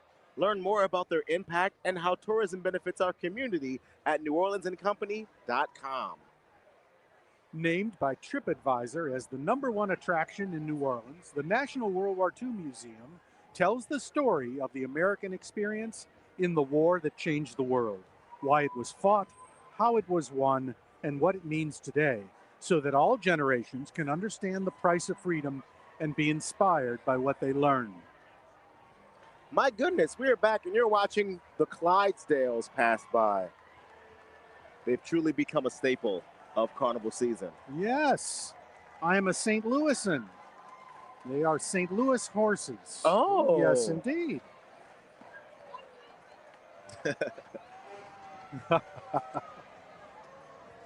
We're gearing up. We saw just in front, we saw that the parade tracker is just ahead. So the first bits of Kudatah should be just behind us. The Clydesdales are just the start. We'll be looking for the skeleton walking crew that leads the charge of Kudatah. The crew is made up of 24 satirical floats. I'd say scathingly satirical. Scathing. Yeah. I would say there's somewhere around the level of kind of a crew de vue that travels to the French Quarter. That's a very scathingly satirical crew. And I think they're not too far off and there will be in their humor. There will be the signature floats, such as the Dictator's Banana Wagon, implying that they are not led by a conventional king, but rather a dictator who makes no bones about it. The High Priest's Candy Wagon, which is patterned after the famous New Orleans favorite Roman candy wagon. Prized throws are blinky skull beads. Great. And Kudatah pioneered blinking beads, which has been a big change in Carnival over the last 20 years. We were talking about that down below, my friends and I. Hermes is a good example of seeing just how big an emphasis the blinking beads and all the other blinking accoutrements have become. When I was a kid, it wasn't really like this. Blinking beads were few and far between. They were pretty special. And now everyone has the opportunity to go home with something that glinds. Yes, indeed. With something that gleams. We'll also be looking for Friday-tot shirts, which I think means today is Friday. Yes. Friday-tot. Wooden nickels. Crew cocktail shakers. This sounds promising. Yes, this is that excited me. Can never have too many of those. Doubloons shaped like Mardi Gras ladders. I love shaped doubloons. Yeah. When they always take me by surprise when I see them, and I love them. Yeah, I think that's a really cool evolution of the doubloon. They don't have to be round. As well as this year's edition of the D'Etat Gazette, which I would say read at your peril. That might be another one that's not suitable for work, but we'll find out soon enough. We're gonna know. We'll show you, because we're hoping to get one. As a matter of fact, looks like we got some friends that are already passing them out. Tell you what. Now let's see. This would be the Skeleton Crew. Bonsoir, New Orleans. And there they are delivering the news. We can certainly get behind the delivery of a newspaper.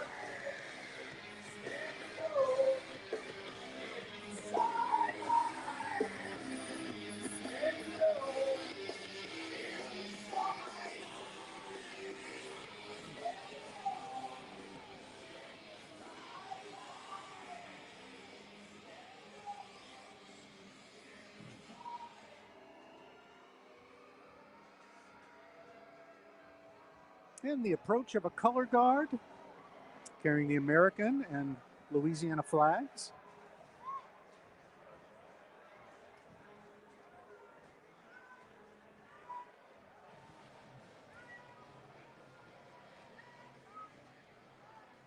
Longtime viewers will know this. Sometimes I muse on my time being a child during Carnival season.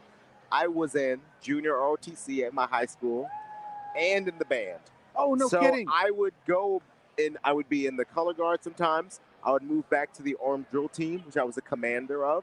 And then I would move back to the band, which I was one of the drum majors of. And so I would just run back and forth all evening. Oh, at the same time you were these things? Yes. Wow. Yeah, I'd go from having the rifle replica to maybe a tuba to maybe a saber. Oh, well, And you played an instrument as well as the drums. I did, yes. I played the tuba. I also played the quad toms and a little bit of snare and a little bit of bass. Well, but man. tuba was my primary instrument. Man, the tuba is everything. The tuba it is the most. everything. It is so centralized in Carnival. We used to wait till we got kind of in this area and play Do What You Wanna, big hit. Tuba is front and center. It was a blast.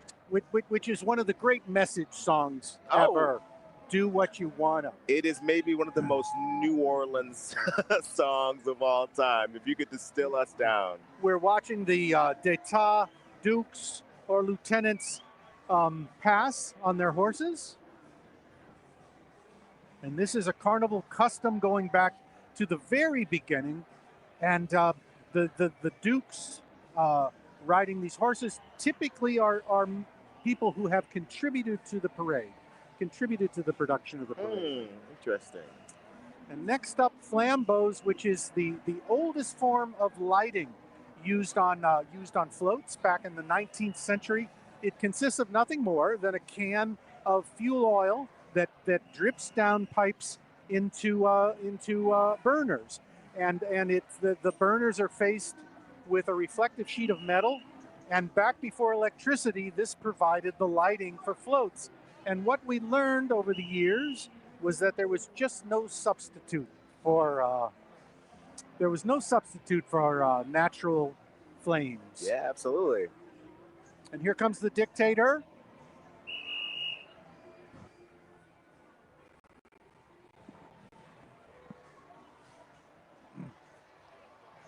In all their majesty. Yes.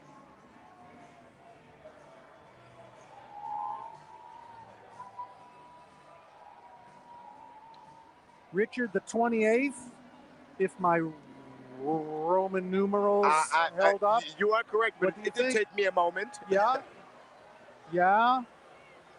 All hail the dictator. All right. A little gap in the parade now. Oh, well, thank you so much. I would tell them that if I could remember. I think we spotted this one time and said, yes, yes. This is my jacket we're talking about, my purple, shiny jacket. Irreplaceable during Carnival. I mean, I can't remember where I got it. I think we probably saw it at a discount rack and said, worth every penny. I think every New Orleanian has like their perfect quintessential Carnival outfit. Maybe they'll save it for Fat Tuesday. Maybe they'll break it out for Endymion. But everyone has their quintessential, like, this is going to be the one. This is a newer thing I'm trying. I did wear it now. I am an outfit repeater. I'm sorry. I did wear this on Wednesday, the turtleneck. But I did add the blazer. Excellent. Very green. Excellent. Okay. Tulane Marching Band coming, green waving down the street. We learned during Hermes that if we predict they're going to play here, we will certainly be wrong. So the trick is to bet the house that they won't play here. Smart. Right. Roll wave.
couldn't tell what was happening. Everybody was running around. I'm super excited. Wonder who it was. Man, the carnival, I've got a few friends that are lucky enough to have carnivals on days, and you just cannot beat. It's like the whole city throws you a party. Tell you what.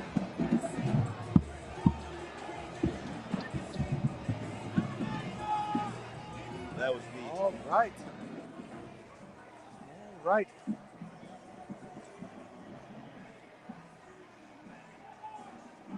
I have to, I'm seeing, so you're seeing the spare tractor. These are throughout the route. Things happen. I gotta say, you know, knock on wood, we haven't really had the types of slowdowns that sometimes tend to plague carnival season. Oh, Kerry, you're tempting fate. I know, I said tempting fate. It's like when an announcer says, you know, they've made the last 45 field goals, no problem. I do feel like I've done a little bit of that. But I had to point it out. It's been relatively smooth so far. Okay, what we did was we discovered that if we predicted or even whispered that we hoped the band would play in front of the stands here, they would not. So we used reverse psychology, and we would declare there was no chance, and like magic, it would occur. Well, let's keep it going. Like Alex said, 100% sometimes. I don't want to shake the boat, so let's keep going. I love it. And here comes the banana wagon.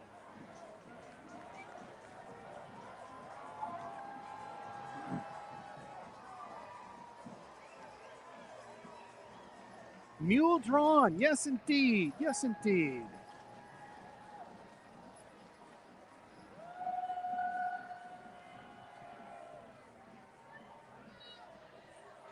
There they go. More dukes or lieutenants coming, lieutenants. Wow, A Mardi Gras custom from the beginning. All right, now we have some floats on the way. This is the title float. Wow, this one's got some fantastic animatronic action going, it seems. I like it. It's a moving Jolly Roger skull. Beautifully, beautifully made floats.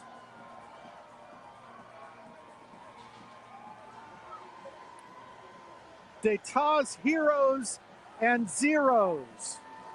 Oh, the mind boggles.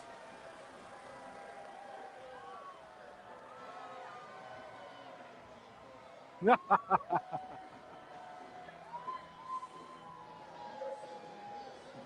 here we go. Abdul the tent maker.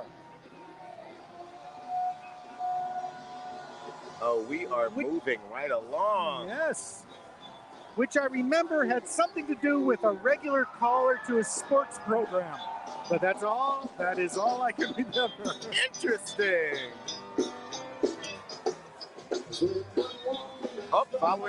We just mentioned a little bit earlier. This is the candy wagon modeled after the Roman candy cart. Maybe you've seen it near the zoo or inside of the zoo. Yes. I remember when they were 25 cents.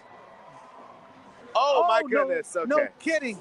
Now we're talking. Moon pies. Now we're talking. Now we're talking. Wish us luck. Here we go. Moon pie. Moon pie. Moon pie. Yes. We've got one. Excellent. Chocolate. All right. Now we're getting down to business. We're already moving. This is float number 3, the High Priest. With the skeleton with the flambeau on the front. Isn't that wonderful? Beautiful. Beautiful. Before we get into the reprehensible humor, we should observe how beautifully made the floats are. The colors, the painting, the sculpture. Bravo to Royal Artists. And right behind is Charles Drew High School. Let's listen in.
This float is titled "The Giggler," and based on the bulletin provided by Kudatah, this is the former Democratic Vice President rendered as the Joker.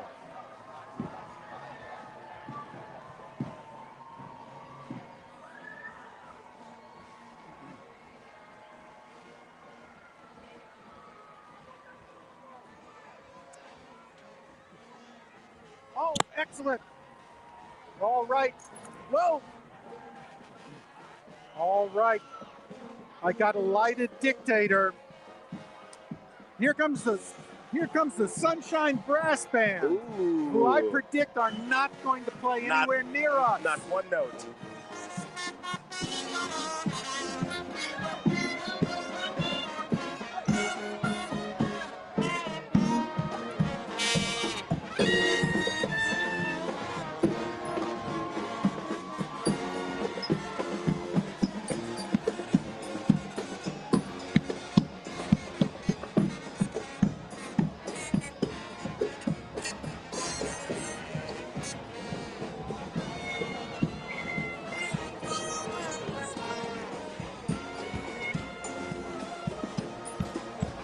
What a little bit of Backstreet Boys. All right. Ooh, this is float And the number 5. next float is called the Wander Dog, and it is devoted. Oh, I'm sorry, the Dictator's Guard.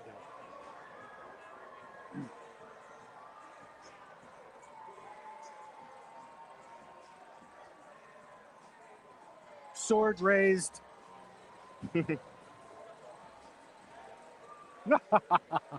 The Jolly Roger again.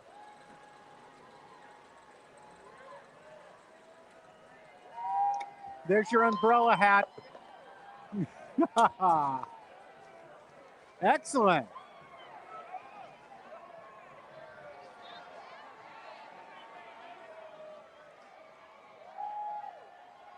And following right behind, Ponchatoula High School on the other side of the lake. All right. Who I predict will not play. No way.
So far, it has come to pass. If so our good. ears play hard to get, they maybe want to play for us a little bit. Perfect.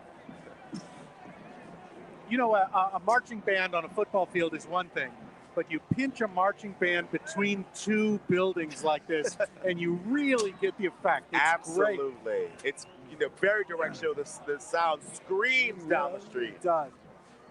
All right, the next float is going to be about New Orleans hero Scrim, the celebrity mutt Cannot that be escaped capture for 11 months on the streets of New Orleans. Survived and found his way through our blizzard. Yes. Was free during the blizzard. Leapt from a second-story window to achieve freedom. As if by magic.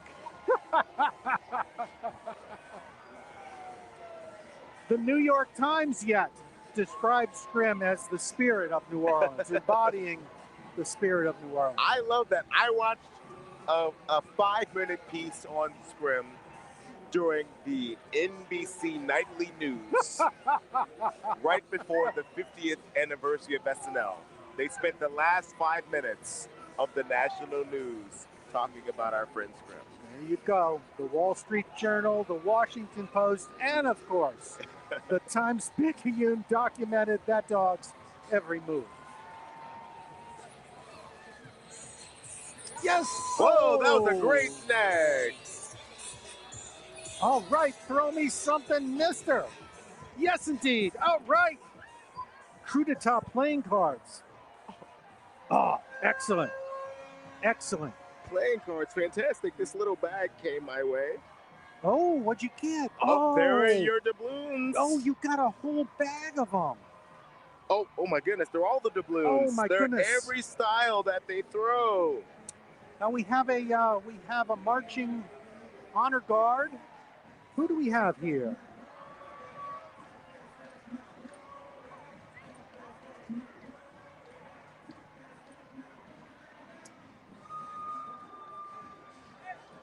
I just don't recognize my marching groups. Thank you. I love this. That's so cool. All right.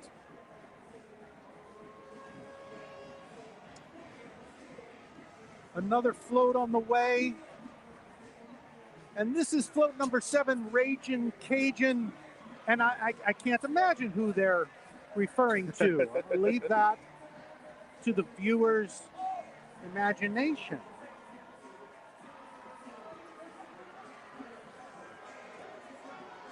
What do we have here? Executive orders. Looks An like alligator. the governor.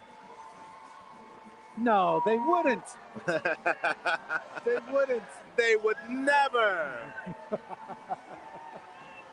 It's got to borrow that nickname from another local Louisianian. That's it. I'm sure you're mistaken, Kerry, about that. All right, here we go. The Hall of Injustice is coming our way.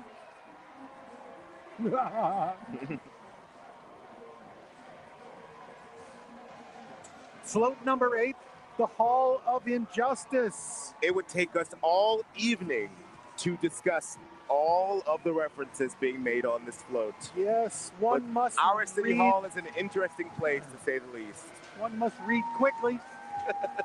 Is that a rodent? Wait a minute. There seem to be rodents on that float.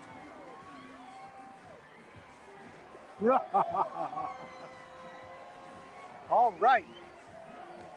Once again, after Hurricane Katrina, starting a little earlier, but particularly after Hurricane Katrina, there was a great blossoming of ironic adult dance troupes. And it's one of my very favorite parts of 21st Century Carnival. You know, the numbers have really shot up. There are lots of new, very vibrant, massive groups. For instance, I have never seen the Voodoo Dolls, but they are wonderful. Healing NOLA, one dance at a time.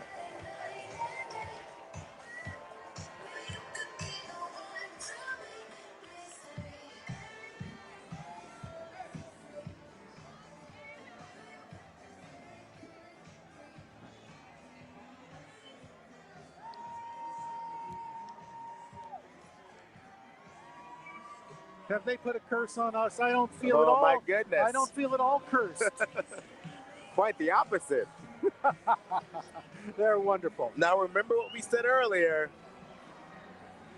And right on cue, this one's going to be on the blue side, even literally. All right. The Invisible Woman. Let's see if we can decode this.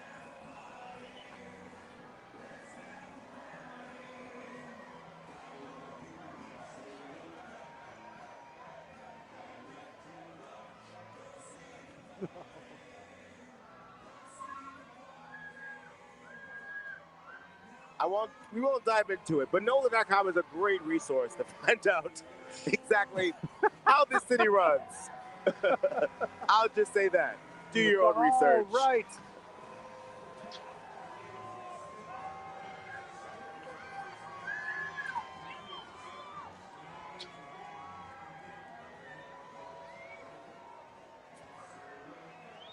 Politicians, journalists. There we are. Another color guard with an American flag and perhaps Kudatah flags. Oh, and following right behind, this says Dictators Dancing Diddy Party. Oh my goodness. Oh my goodness. Strap in, folks. These are the annual Dictators Dancing Darlings, an all-male dance troupe with the worst instincts. The worst. Oh dear.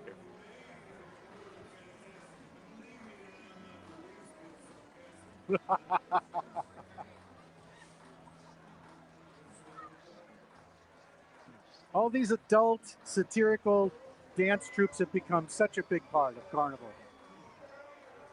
The 6'10" Stompers, the Pussyfooters, and among them, the Dictators Dancing Darlings.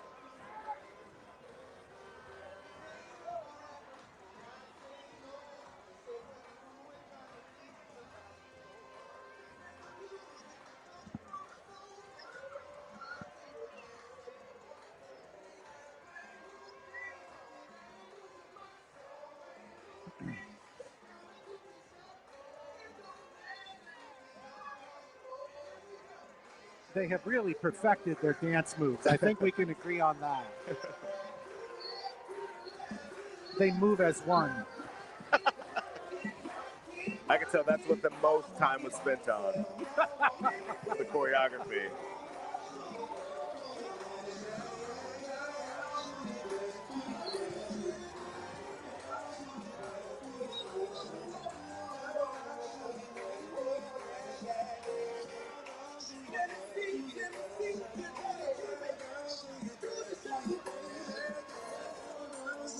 I'm sure the dictator will punish them for that. Here we go.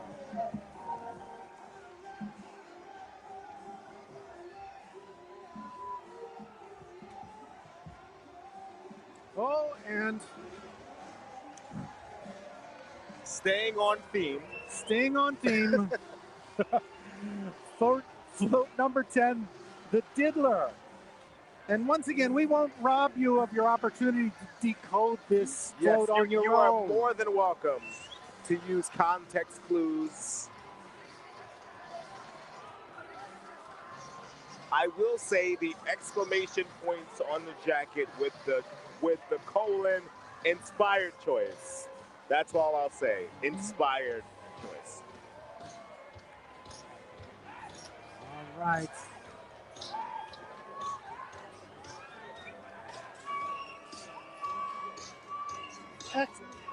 That might be a glowing cup.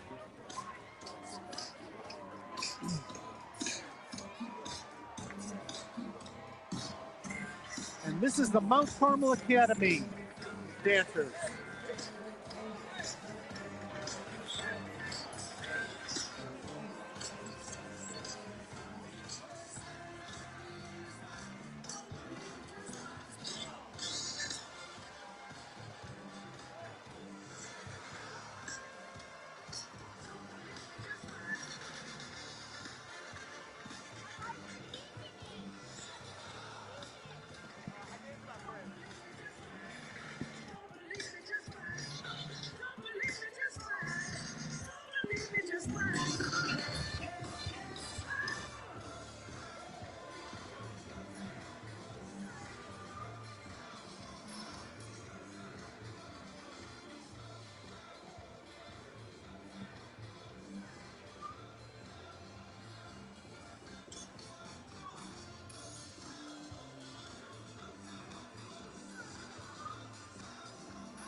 And as sometimes happens, the parade is paused.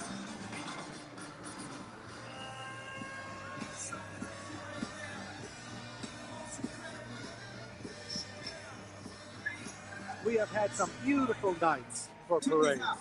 After Sunday, which would have been an awful time. We've had absolutely wonderful luck, even when it was cold, but it wasn't super cold. I mean, this is as comfortable as I probably felt all carnival season.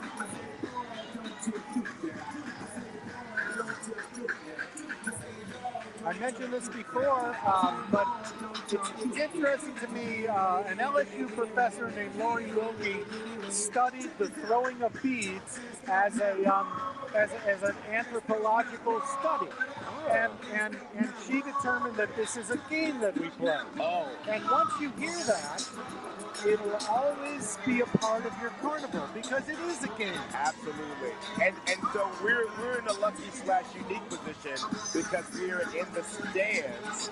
Now we have some friends that are above us and a little bit further back. So you'll see lots of footballs, lots of sporting equipment thrown because they got to show off. They want to show the skills. I always say if you want to catch a lot, make it a game. Grab a net. Maybe grab a piece of cardboard, draw a basketball hoop on it. They're going to try every time to get it in the hoop. Every time. I've ridden on floats, and there's just nothing more satisfying than making eye contact with somebody and tossing beads and seeing that they've caught them. Yes. It's it is endlessly satisfying. Likewise, there is no disappointment like watching a rider watch you drop something that they really wanted you to have. Right. If you're lucky, they'll try again. Not always. Right. It's that quarterback look. Where you drop that? We'll get you next play. You drop that? All right. But it also answers the questions. Why do we want these plastic beads? Why do we want these things? And the answer is kind of, well, starting on Ash Wednesday, we don't. Yeah. But before then, we want them intensely. Oh, they're trophies. Yeah. You can catch up 100 trophies every day. Here comes float 11, 4. All right. Let's see what we make of this.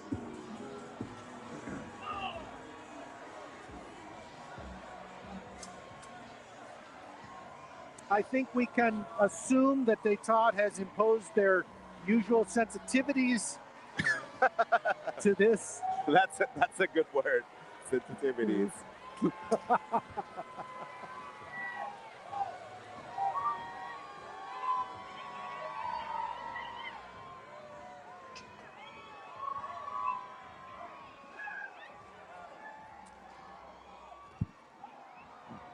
How'd you do? Ooh. Okay, the Madison Preparatory Academy Band is on the way. I am so pessimistic. I cannot imagine that they would pause and play for our pleasure.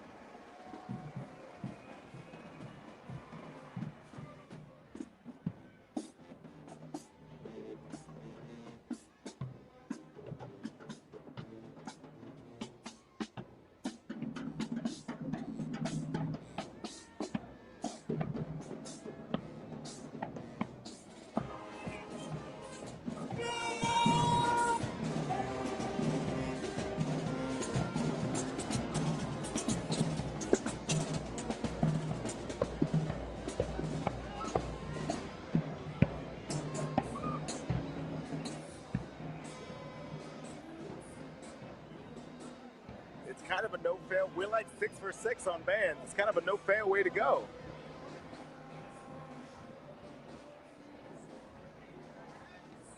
Yeah, I think we've got it now.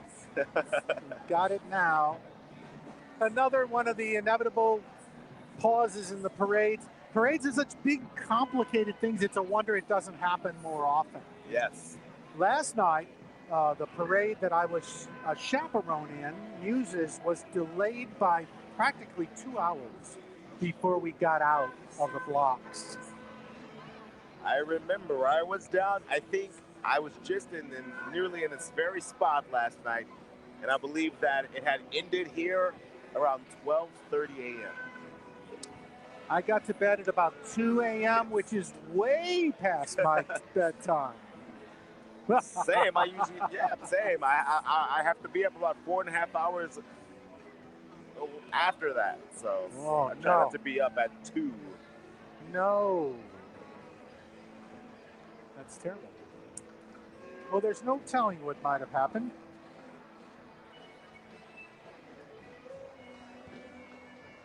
Last night, I understand, the word we got was that floats had collided, which I didn't perfectly understand how that happened, but yeah, interesting. That's what I heard, and now you can't tell, but a vehicle flat tire, some breakdown, who knows? Oh.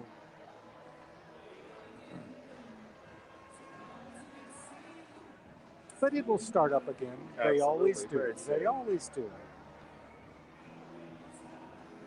There you go. Which also happens. There might be a little bit behind, so they might be waiting for the floats trailing to catch up a little bit. Try to minimize these gaps as the parade goes on. Give a little space to catch up. That'll probably happen just ahead of us because it continued to move. So they'll probably have something very similar around the Gallier Hall area. Yes.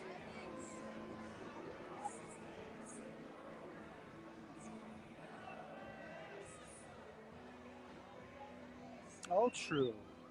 Well, while we wait, here's a quiz for you. Who do you think started the custom of parades throwing gifts to the crowd?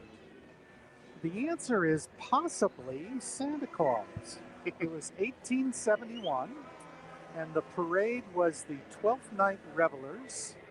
The last float in the parade was Santa, the jolly old elf, who had a basket of toys from a local department store that he tossed to the crowd as he passed. And that may be the first time that gifts were tossed to the crowd from a parade in New Orleans.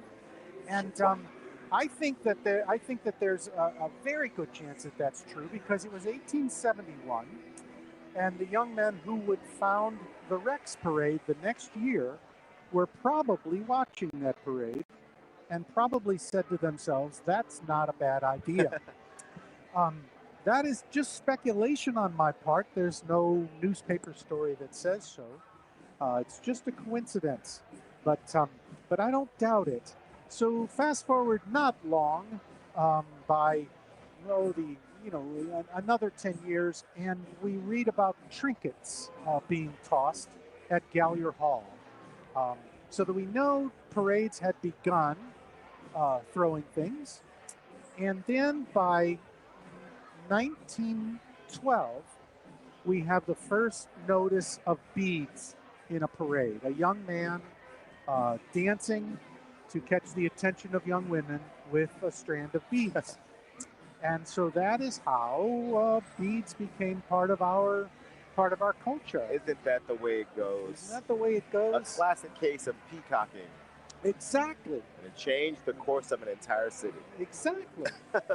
And by the 1930s, you don't read about throwouts, as they were called, or throws or trinkets as much as you read about beads.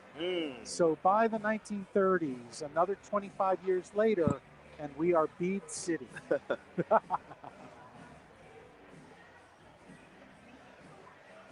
Yes, and trinkets seem to have been reintroduced with a vengeance.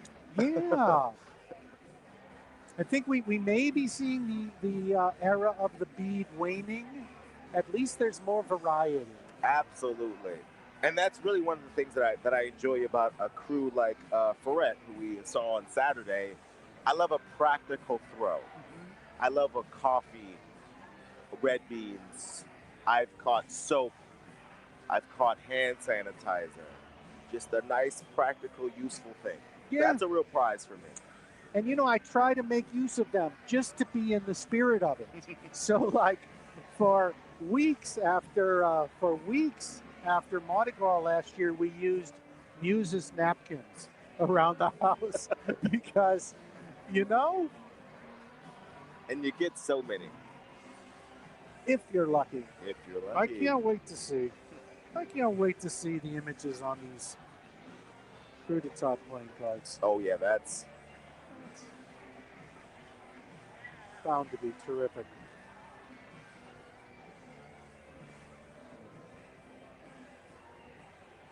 I would be remiss if I didn't bring up that not 15 minutes ago, I made a point of stating very clearly that there hadn't really been any situations like breakdowns or long pauses. It was only about 15 minutes ago I said that. Well, and we did mention that maybe I was toying a little bit with fate. Well, Kari, I didn't say anything aloud, but in my heart, I blamed you for all that's happened. I will take that. Okay. That's fair. All right.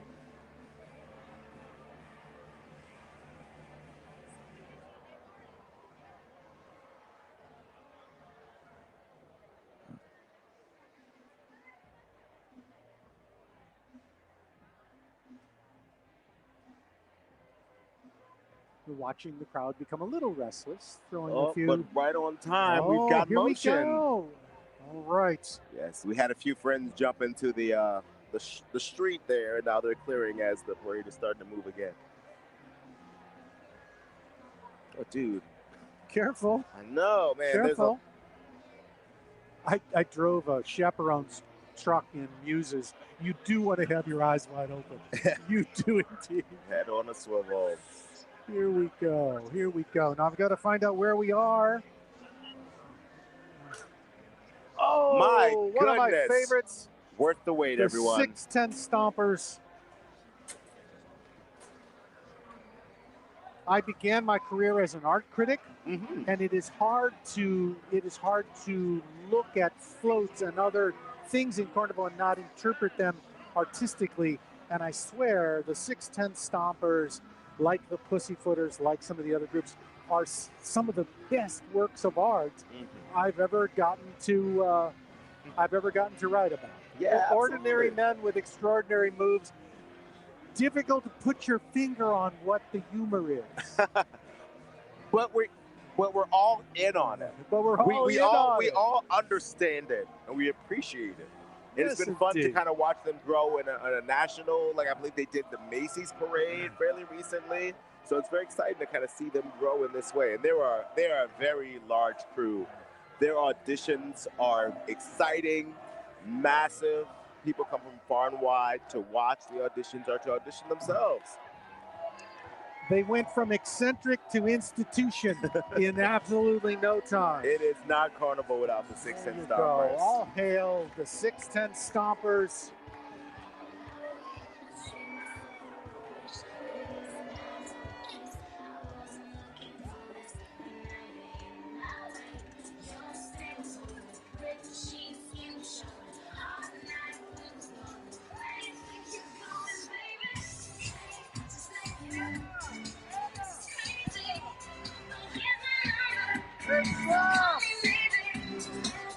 That gentleman is the founder.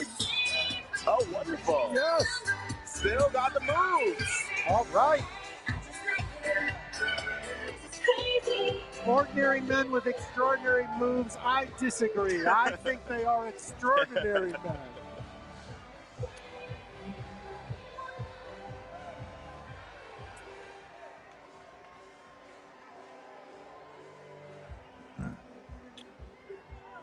Remain hydrated.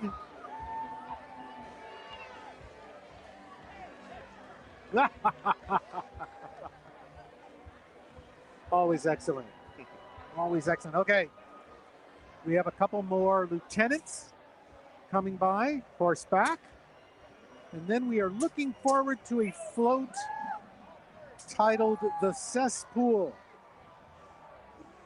Float 12, The Cesspool. The mind boggles at its approach.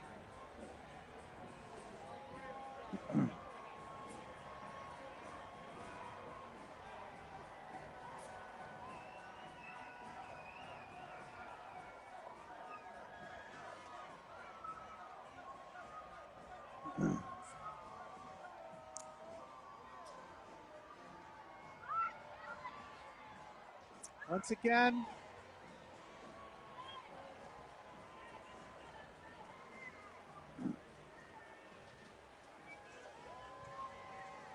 throw me something, mister. Yay! Yay! Once again, we would not limit the possible interpretations by imposing our own. I would be remiss if I did not mention that my alma mater is coming down the streets all the way from Jefferson, Louisiana, Riverdale High School, and the Scottish Rebels. My goodness. All right. I think they're still playing the tuba I played. That's amazing. It's gotten a lot of mileage over the last couple Will decades. you be able to recognize your tuba? Oh yes. I put half the dents in it myself. During your custodianship of the tuba. The lassies are passing us right now. No way they play.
For those wondering, they did get new tubas.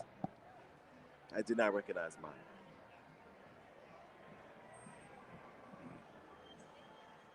All right, the next float, float 11, the Creole Panther.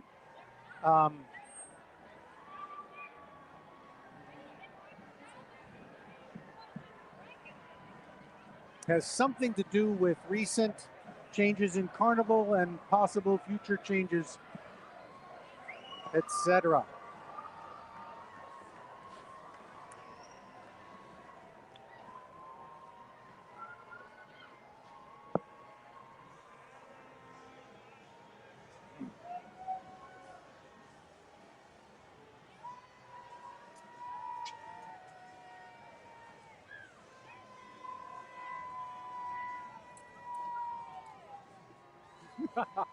Whoa, nice.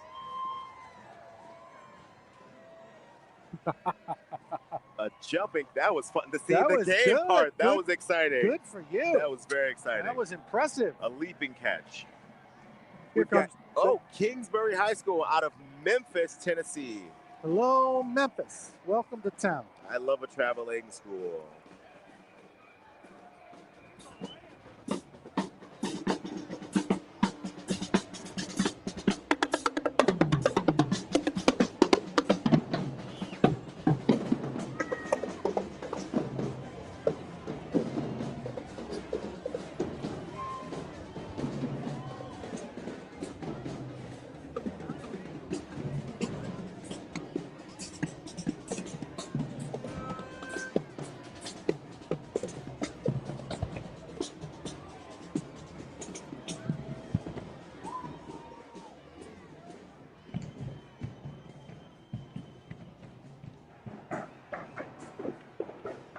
Imagine how thrilling it must be to be a high school kid who comes with the band and plays in a Mardi Gras parade. Oh man, I cannot imagine traveling down here to do that. Must be fun. We saw a school, Oak Park, that came out of Michigan on the last and during Hermes, and I was like, that must be exciting. Surely most of them It's their first Mardi Gras parade. And those bands, they'll probably stick around all weekend. They probably have a parade tomorrow and Sunday. You don't make the trip down for one night. Yeah.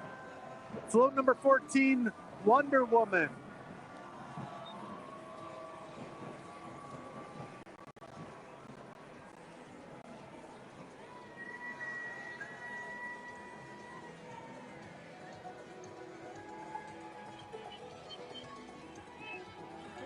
Throw me something, mister. All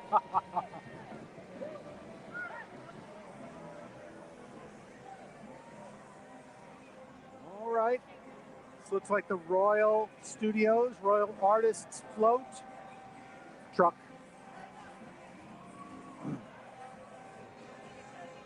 The artists who built this parade also do the Rex Parade and a couple of others, as well as an out-of-town parade or two. They use old-style methods. I was just gonna say, yeah. Do they specialize in more of a classic? Because I can. It's hard to pin down exactly what specifically does it, but you can tell. Like these definitely have a different style than what we've seen so far. It has to do with how they build the floats, using old-fashioned materials. The mighty marching Hurricanes from South Plaquemine High School.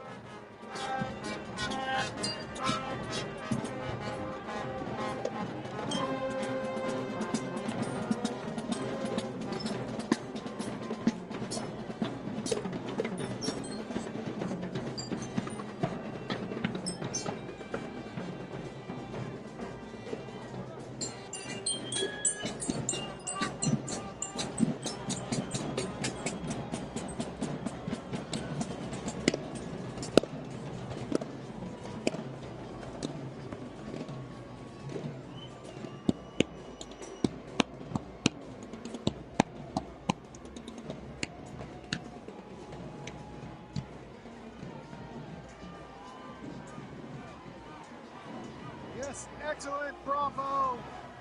Nice syncopation at the end there. Coming up, we've got this one. This is Frat Man. Float number 15, Frat Man. You might not think about it immediately, but New Orleans has all the hallmarks of a college town. Just in the heart of uptown, we've got Tulane and Loyola University, and they love carnival. So they pick their spots early. And that's poking a little bit of fun at that. Yes, a little bit.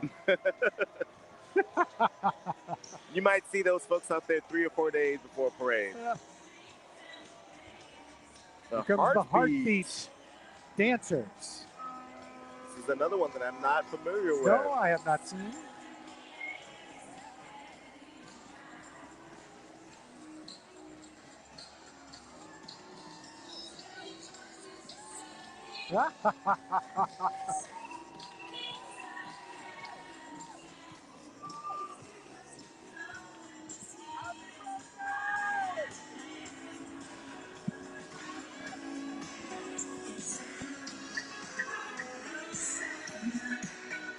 I love the vaporwave aesthetic.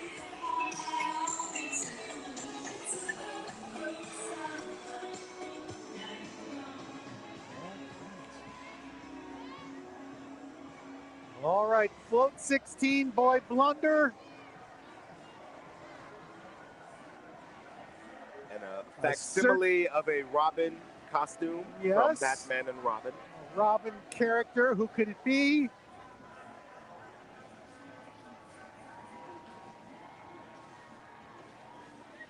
Oh, our Satire has apparently drifted to the suburbs. Yes, this is a deep cut, a Metairie Jefferson Parish cut.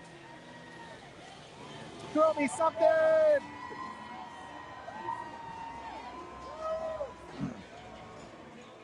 And the pink slip, this is one of my neighbors. Oh, one of my neighbors is in this group.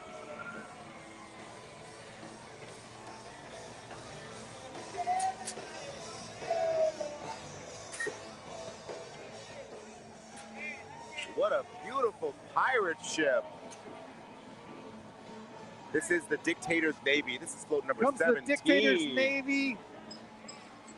This crew is moving. Yes, we've only got a few more left. A beautiful float, as you said.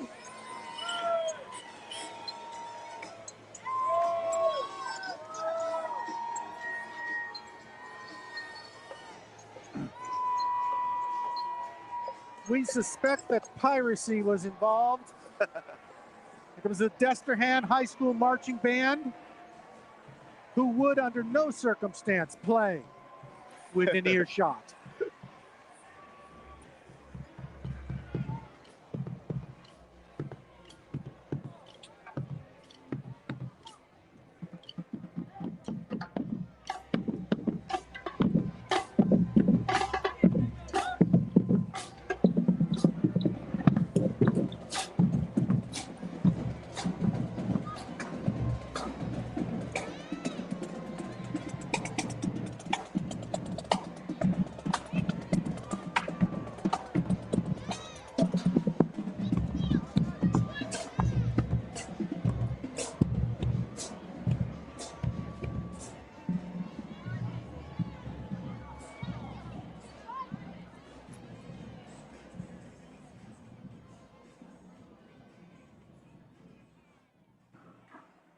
Once again, bravo, bravo.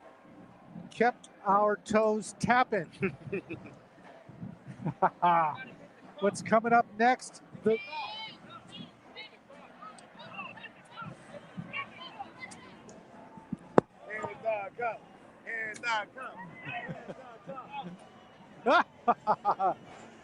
All right, here we go. The Revengers, which could possibly have a national politics vibe.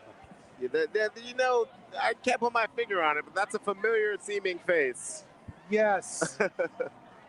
Yes, we don't keep it just local for Kudatah. They may pop out. Yes. And dive into the greater discourse. Yes, their dissatisfaction is far and wide. I do love the flowers.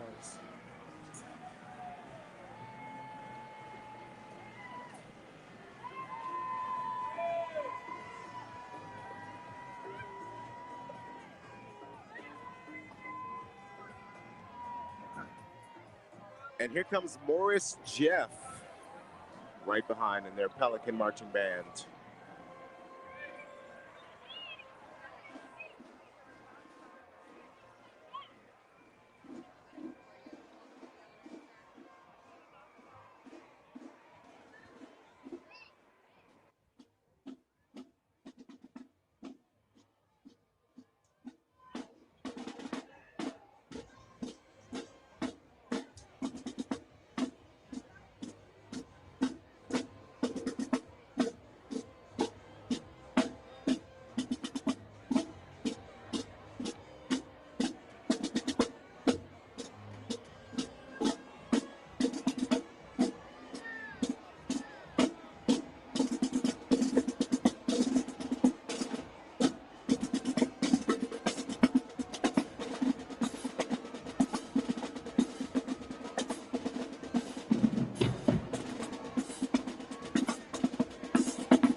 The next float we'll be looking for is the Legion of Gloom. Now, we were talking about Raging Cajuns. This looks an awful lot like one of our hometown sons, James Carville. They wouldn't. They would never. I'll tell you what. One thing about Louisiana.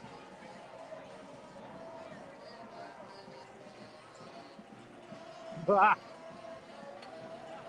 Whoa.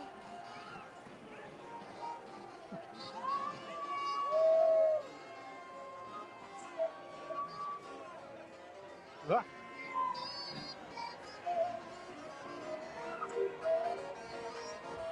The Ramblers. The Ramblers band.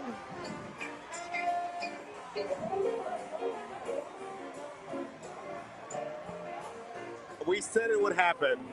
We said it would happen. All right.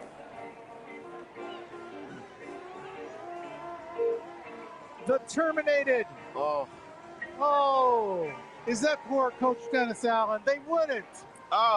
They wouldn't. Former Saints head coach Dennis Allen. Oh, that's reprehensible. Oh, they've got my guy Buddy D on the side. May he rest. Oh.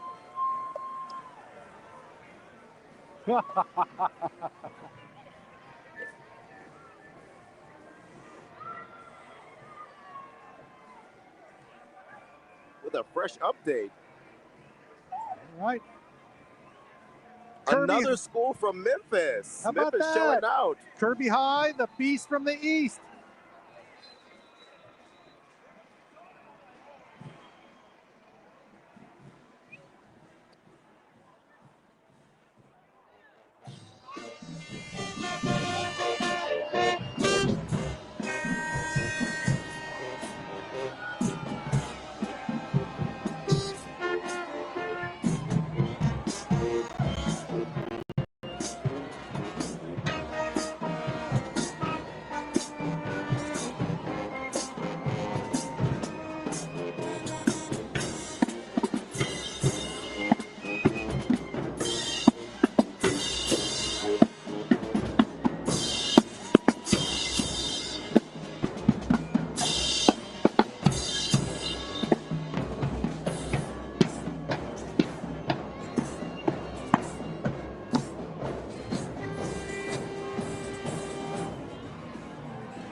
That was delightful, perhaps a tribute to the late great Norman Lear. That was the theme song to Good Times over the past last year.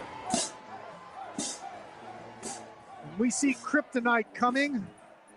Float number 21, Kryptonite. Kryptonite famously the one of two weaknesses of Superman. The other being magic. Well, I thought you were going to say Lois Lane. 3. All right. And this could be a subtle satire of the energy company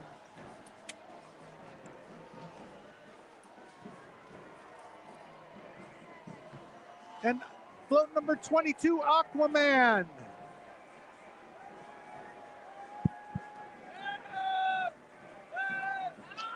Throw me something, mister. All right.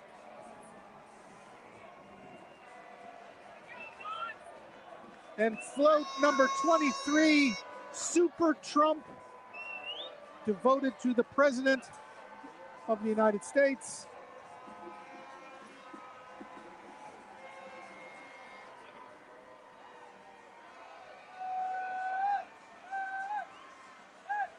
No. Oh man, you're good at catching those cups. They just land in my hands. Oh, all right. The last float is coming. I've caught another saber here. Number 24, Catwoman. Number 24, Catwoman.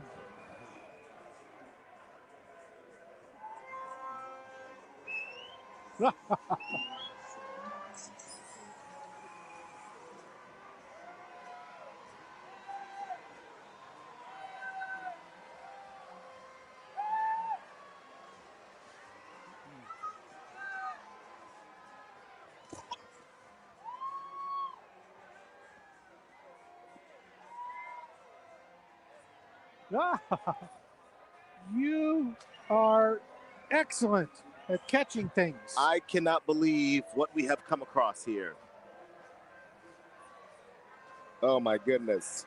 We are flush once again. I forgot I was wearing this until I'm seeing myself again. Moon pies out the wazoo, multiple flavors. We got Wait a minute, you're holding out on me. You're holding out on me. We had a chocolate one. I don't know where it went. Oh, I bet I do. This hat landed right in my hands. Couple cups, maybe a dozen cups. Football. Good hands on the cup. Soft hands. Listen, Saints, I'm available. I am 33, so you don't have to pay me like 20 million. I'll take like 60 grand, to be honest. You know.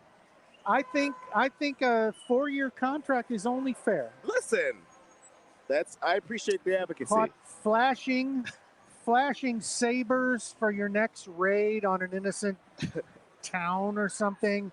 Wonderful playing cards. This is really exciting. Very useful. Taking the vibe of Kudatah and distilling it into the playing cards. I'm sure there'll be lots of fun things that, you know.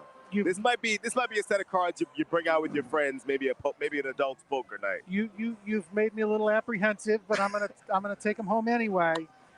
And this may be the cup. Wow. This may be the sort of cup that changes colors when you put some sort of like a hot or a cold liquid. Like when you put your hot chocolate or lemonade in there. Now we were also talking about the doubloons, and you said that there were some of different colors. I've got here in different shapes. Right, not a circle. This is a Mardi Gras ladder. I love that. I love that. Somebody distract Kari so I can steal one of these banana moon pies, which are my favorite thing. We got a little bit of everything. My goodness, we did it! Yay! We did it. No stone unturned. I almost forgot. A femur bone. I think this came maybe from the scrim float, or maybe not. and we're not even done yet. There's still another one. Oh my goodness. My goodness, Morpheus right behind. As if by magic.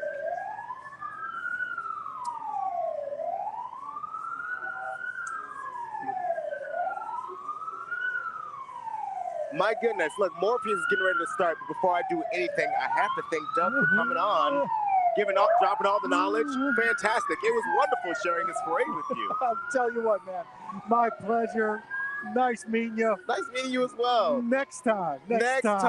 My friend Alex Wallace will be back, and we'll be back in just a moment with the start of Morpheus. So please stick around. See you soon.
My goodness. All right. What a rare treat that was, y'all. Welcome to NOLA.com's Mardi Gras for all y'all, brought to you by New Orleans and Company. We are coming to you live from the LCMC stage. My name is Alex Martinez Wallace. I'm Kyrie Armstead. And we are so happy to be with you. Y'all, 2 parades down, 1 left to go.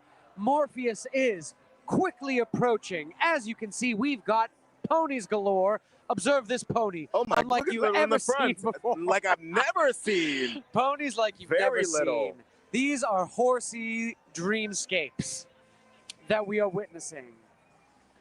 Look at me. You are to the 9s, the 10s, the 11s. Look at me. Oh my! Wow. She is Let's beauty. go. She is grace. She is a bag of beads to the face. That was terrific.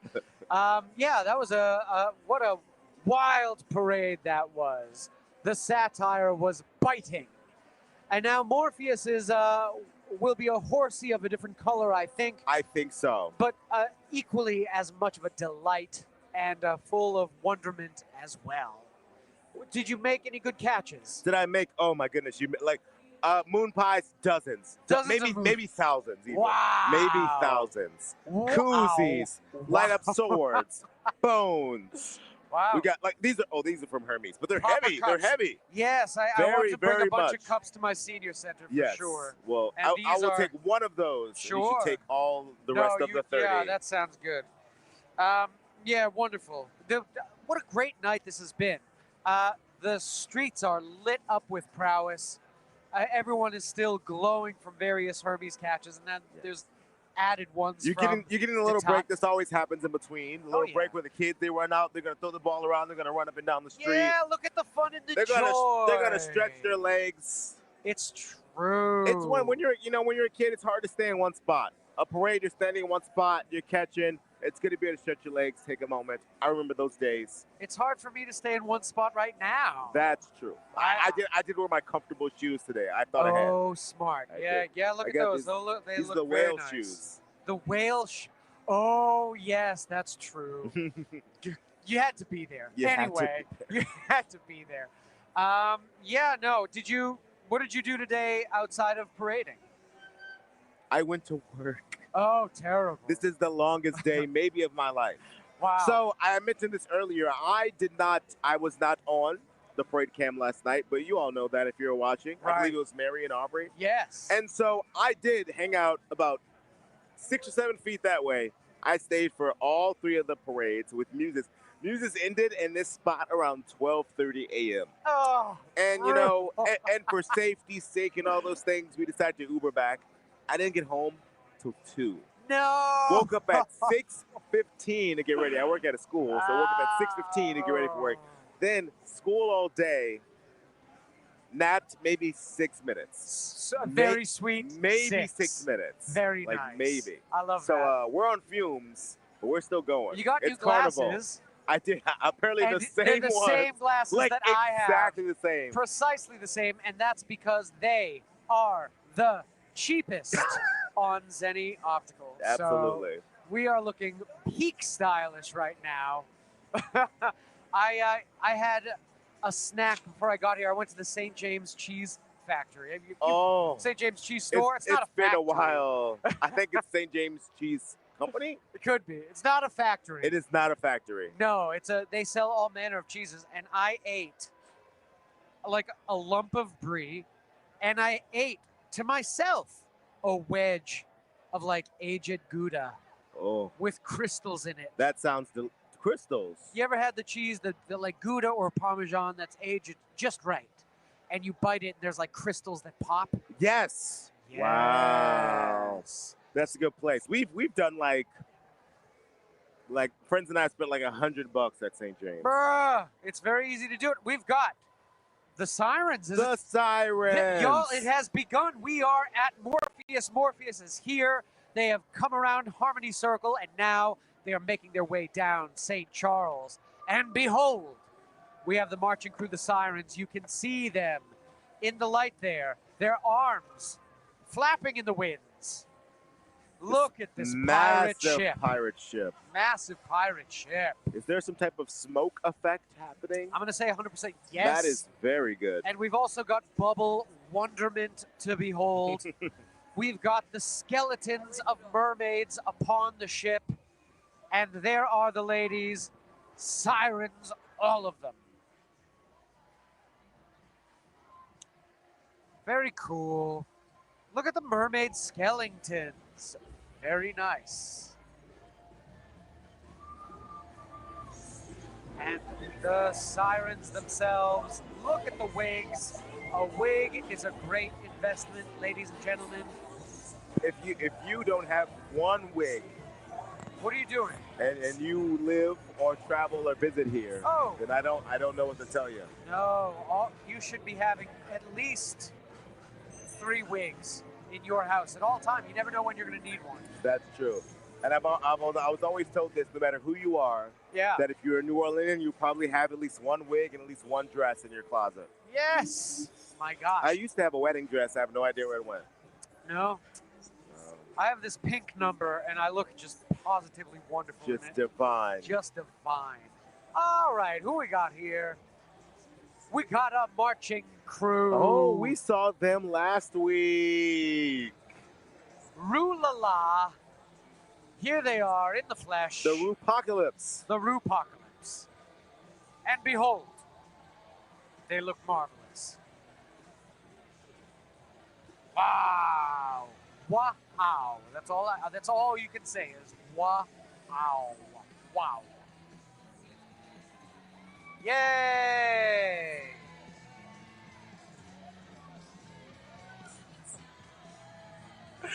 Yay! That's Rachel familiar Swan. faces. We had Rachel in that crew. Let's go. Roo-la-la.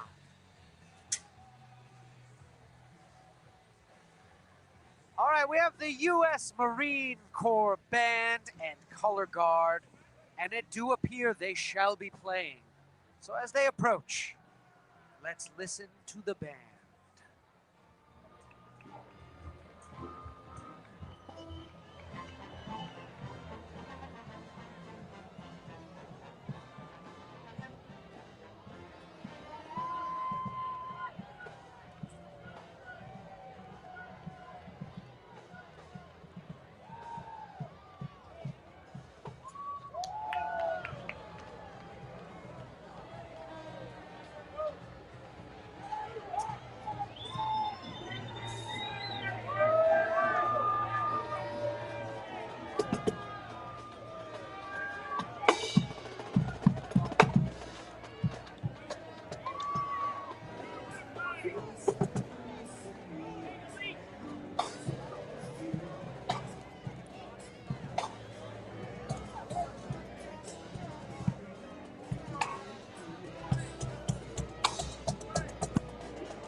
Looking sharp.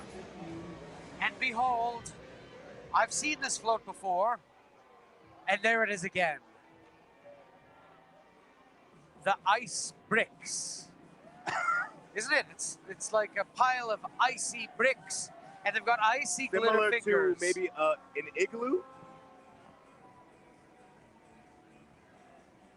Oh, Morpheus salutes the command staff of the Marine Forces Reserve. Behold. There they are. All right. The Marines, the few, the proud. That's it. That's exactly right. I've said this before, the few. Now, I think they've been at the start of every parade, so how few are they? They're enough to have 3 bands. You know what? There's enough to have 3 bands anyway. And that's true. Oh my gosh, the child's in the middle of the street. Somebody grab him. There we go. And we have a marching crew of sorts. Simmons College of Kentucky out of Louisville. College of Kentucky. Here they are.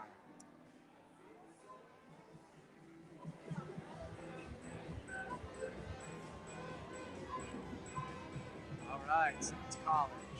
They have a band here from Tennessee. They may, y'all. As they approach, one thing we can guarantee, this band will not play. It will not play, so don't get your hopes up. Let's listen.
Y'all, the magic works. If you insist that the band will not play, you can guarantee that the band will play.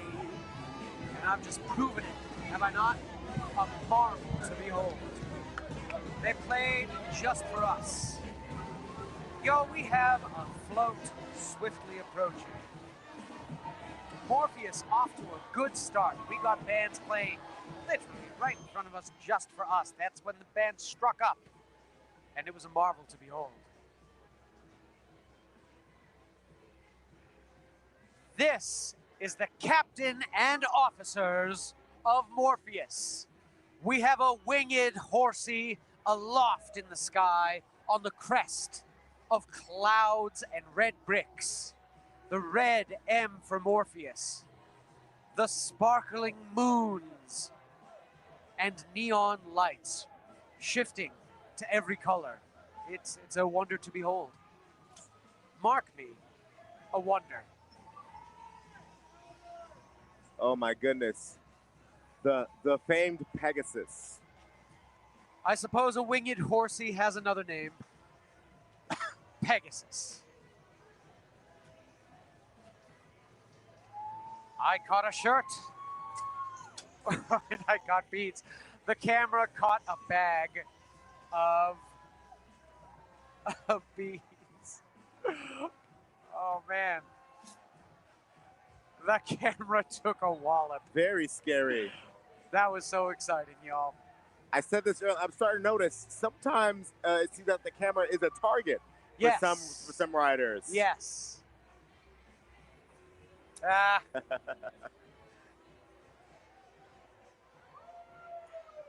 Abramson Psi Academy. Colors of blue, white, and red. The Beast from the East. Now, wait a minute. I feel like I've heard that already today. Did you? I think there are multiple beasts for multiple Easts rolling tonight. Let's see what this shirt looks like. Let's see if it's my size. And what I can insist upon is the fact that this band will not play right in front of us. Not a Not chance. a single note. No. Not one note. We shall not hear the toot of a single horn. Let's listen very carefully.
As if by magic. By magic, that worked is so a rare delightful. treat. Wowie zowie. Wowie zowie. Yeah, times a million. Wow. Wow. Wow. Great band. Giant. Would you rather have a silver tootie horn or a gold-colored tootie horn? Ooh. You know what? I was always partial for a long time when I played.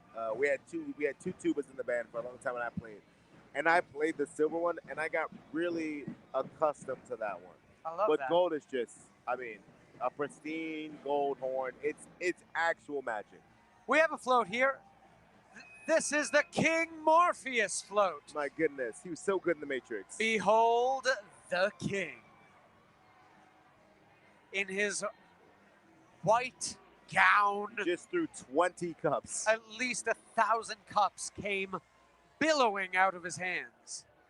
A silver crown. And there he is. Very similar to the one that, is it King John wears in Robin Hood?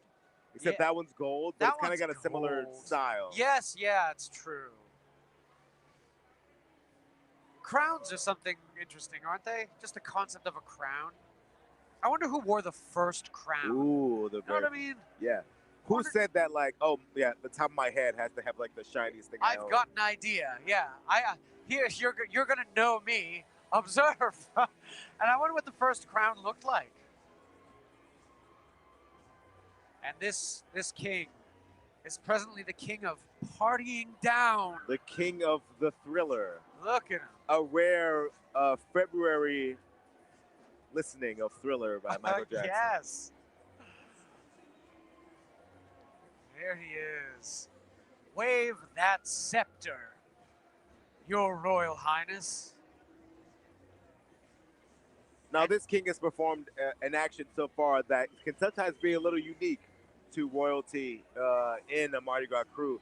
This is near the end. You know, it's more than halfway. Yes. You know, and it's kind of tough to keep rocking, to keep your wits about you. You know, maybe you become a friend of the drink during the parade. And now he seems to still be really in it. He is, and Really he's in it. throwing things. Yes. Normally the king has his subjects. Send their throw waves, and they've got things. little buddies that throw. But he is joined in on the action. This is potentially the leader that we need. You know what I mean? I think you might be right. This is it. We need a king that throws cups, and not just one or two, but billows of them. All of them. Sir, every a cup. billow of cup, please. Sir, a billow of cup. We will take no less than 11 cups. Oh, Well, it's okay. Sorry. Behold, Belle Chase High School, and here they are. Cardinal Band. And you know what? It's a shame. They will not play right here in front of us. They There's actively refuse. not a toot from their horn. Gentlemen, let's listen.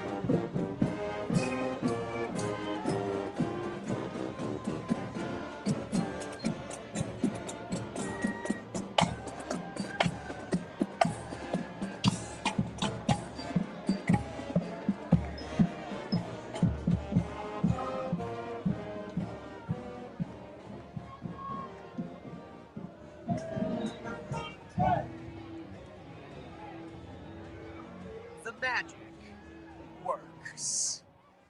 Every time. There's no denying. 60% of the time, it works every time. Every time. That was some quality playing. And here we have a silver truck with folks throwing some beads. Every little bit helps, y'all. A glorious silver truck. A marvel. Behold, a marvelous silver truck. Now you're saying that, and they're seeing a black truck. I think I prefer silver tootie horns myself. Ooh. Behold, the queen of Morpheus. And she is also genuinely feeling the music. Wow, she is in this. I like our chances. Let's see. Perhaps she too will throw a billow of cups. Mark me. I'm going to try to catch something. I'm going to try.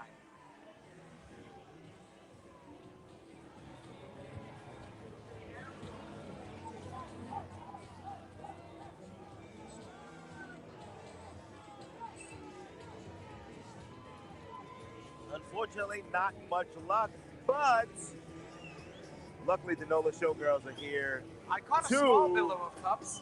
The NOLA Showgirls. Brighten our evening. Woo! They look absolutely marvelous.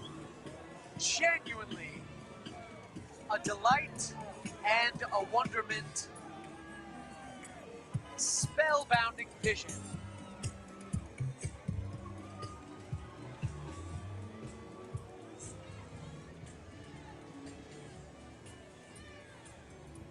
Incredible.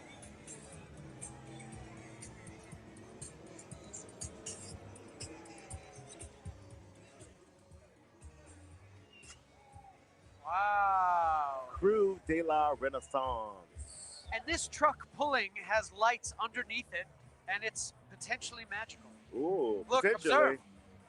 Observe the magic. And it is pulling a boat aloft. The boat is aloft of blue waves. It's a pirate ship nobody can deny. Observe. And there are pirates.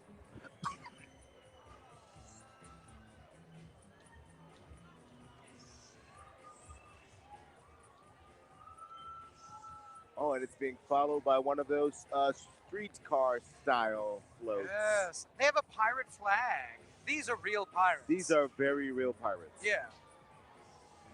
They only fly under the colors of black with a Jolly Roger right on top. Yes.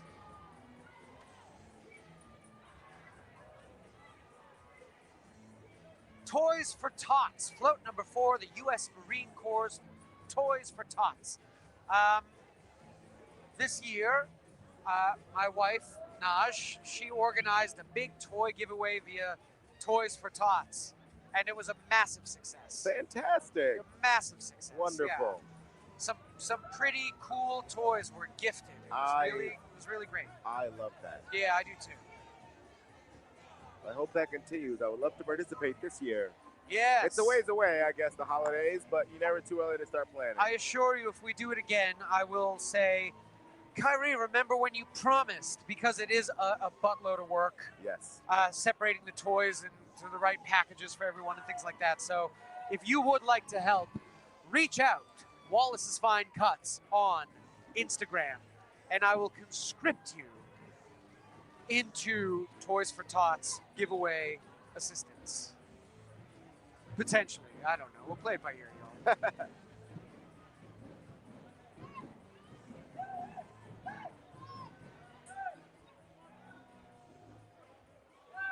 And it do look like a real streetcar. No one can deny. The Marines are working hard to throw beads to people at the highest heights, and they are succeeding. Marines are not ones to give up. And behold, they are succeeding where others have failed.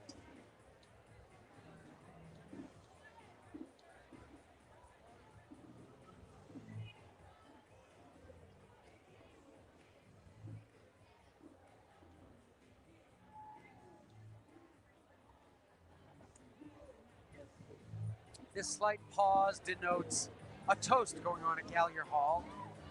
Yes, the loyalty is just ahead of us. We saw them just a moment ago. Yeah. And right now you're looking at John Ehret High School coming all the way from the other side of the river. And it's always good to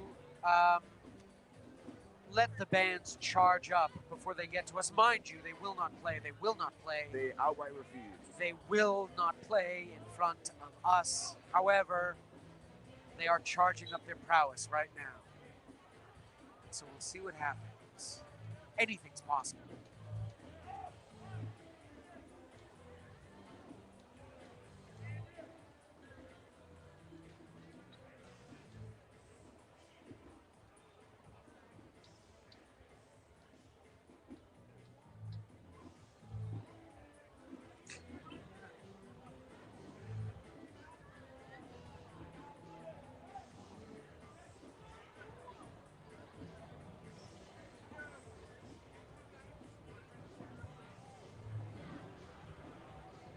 Last time myself and Kyrie were here with the parades, we got to talking about what the best kinds of toast there are. And there were a lot of different opinions. Kyrie, what was your favorite toast? I legitimately do not remember this conversation. Toast? Toast. Like a way to eat bread? Yes. Oh, okay. What did I say? I don't remember. I don't remember. Because I don't want to change my answer. No, Whatever I said, I still agree. No, I reckon. What's your favorite? If you could only have one kind of toast the rest of your life, what would it be? Only have one. Oh, you said Hawaiian rolls. I think. I did. We really did talk about this. Wow, you're right. How I could you said a Hawaiian roll hot dog. That's right. This was 2 days ago. Well, listen. It was 2 very long days ago, and I participate in the same debauchery during Carnival as everyone else. Yes. Sorry, I didn't mean to bring up another toast conversation in the thousands you undoubtedly have every day. Maybe 7 times a day we talk about toast. All right, y'all. They're not going to play, but let's listen real close, okay?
As if by magic, they waited until they were passing by us. The exact moment they passed in front of us, start playing their cadence.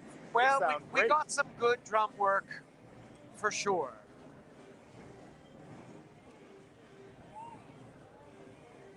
I like when the drums are banged with such prowessfulness that you can feel it in your chest. Prowessfulness. Prowessfulness, yes.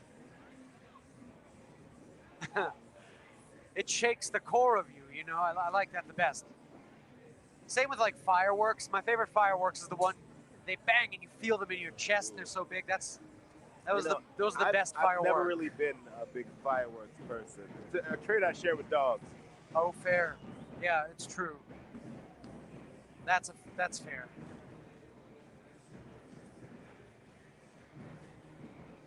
I don't like fireworks you can buy from the store, but I don't know why I take great delight in like big old fireworks. All right, y'all. Behold a float unlike any I've ever seen. I think it's a cat with muscles. Is it a cat with muscles? It is a... No. It's not at all a cat. Morpheus celebrates 25 years. It is not a cat. From the pecs up, it kind of looks a little bit like Alex Pomez. It does look a little bit like Alex Pomez. Yes, his chest is a little too bare, which you all know. You all know. You've been there. Hair. You've been there. Yeah. Wow. Look at his hands. What a terrific carving. His green eyes, piercing. His ears. I don't know what's going on. I really thought he was a cat. His beard, a delight. And he sits upon a starry sky with dreamy clouds below, and of course, blue, glowing glitter fingers along the bottom of this marvelous float. Morpheus is the god of dreams, the god of sleep. And so, he is a nighttime deity. Ooh. And there he is. At night. At night. That's now. Aloft. And this is float 5 and 6. It's a double float. And it might be they're having another toast. My favorite toast. Kyrie, are you paying attention? My favorite toast. I'm paying too much attention, probably. Oh, it's all right. We'll talk about it later. It's moving again. And mark me, I'll catch something.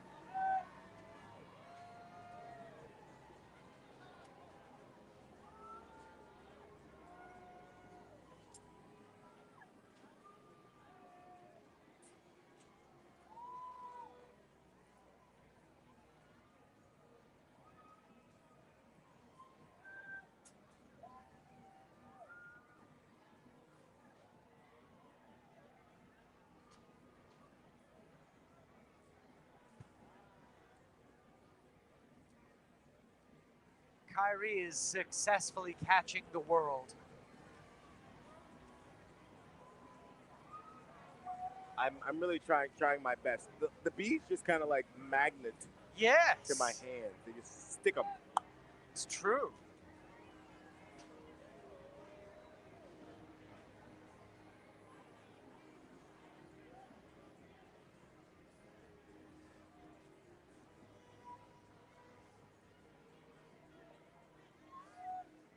I'm gonna try to get a shirt.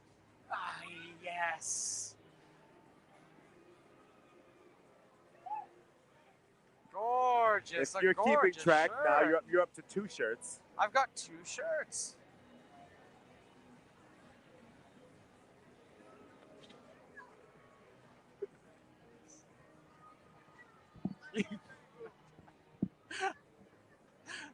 We're bargaining, y'all. We're really trying. Wow. We caught a gorgeous mask. It's gorgeous. Genuinely. It's gorgeous. Kyrie, it's calling your name. That is delightful. I'm gonna have so much nonsense on it. I'm gonna put the umbrella hat back on before the night's over. Kyrie. It's absolutely good. What? Wow. This is. Wait, can we show it on the camera real quick? Yeah, if we have a moment, we would All right. love to show you. Look at this. Go up real close. Let them see the details. So many details. Wow. Look at this. Betty Boo. Boo boppy doo. Boo bop. No, it's got like frilly. It's little got things. a taste of hair. There might be a little bit of. No. But this is absolutely delightful. Yo, they did great. Thank Yeah. y'all. How delightful. Oh, it's got a QR so we can track it. Wow. Yeah, I can remind them that they do this to us. Love that. Later. At what point did you catch 6 sleep masks, Mr. Wallace?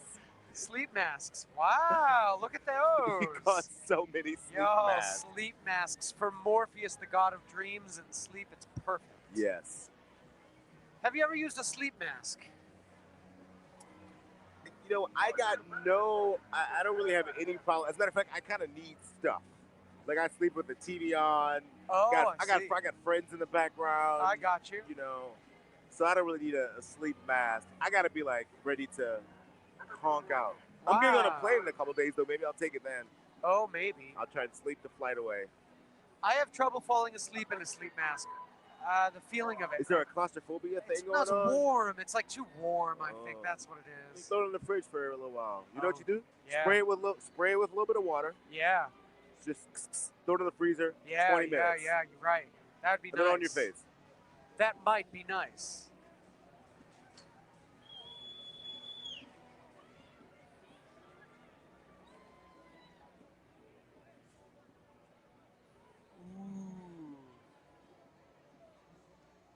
They've been in front of us for quite some time. They're still throwing. They are. They don't have a problem. What we can only assume is, since the Queen only just passed us a couple floats ago, that they're probably toasting the Queen up at Gallery Hall, as is routine and tradition. You caught these beautiful beads that have cork. Wow. Cork beads. Wow, look at that. Observe. That's delightful. And then also observe. My Very word. nice. They're showing us love right now. They are. They're showing us love. A marvel and a wonder to behold. A marvel and a wonder.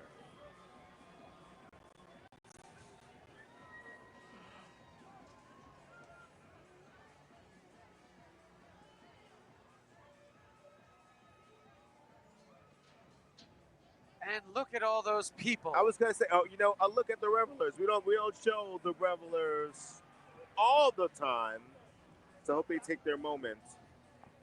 Earlier I was talking about how I feel like this is the night where light up throws really make an appearance. Yes. Even more so than last night. I feel like this Friday night is when light up throws really hit hard. And as you can see, it is indeed happening. Yes, Doug and I spoke on this, and apparently Kudatah helped kind of popularize the light up throw.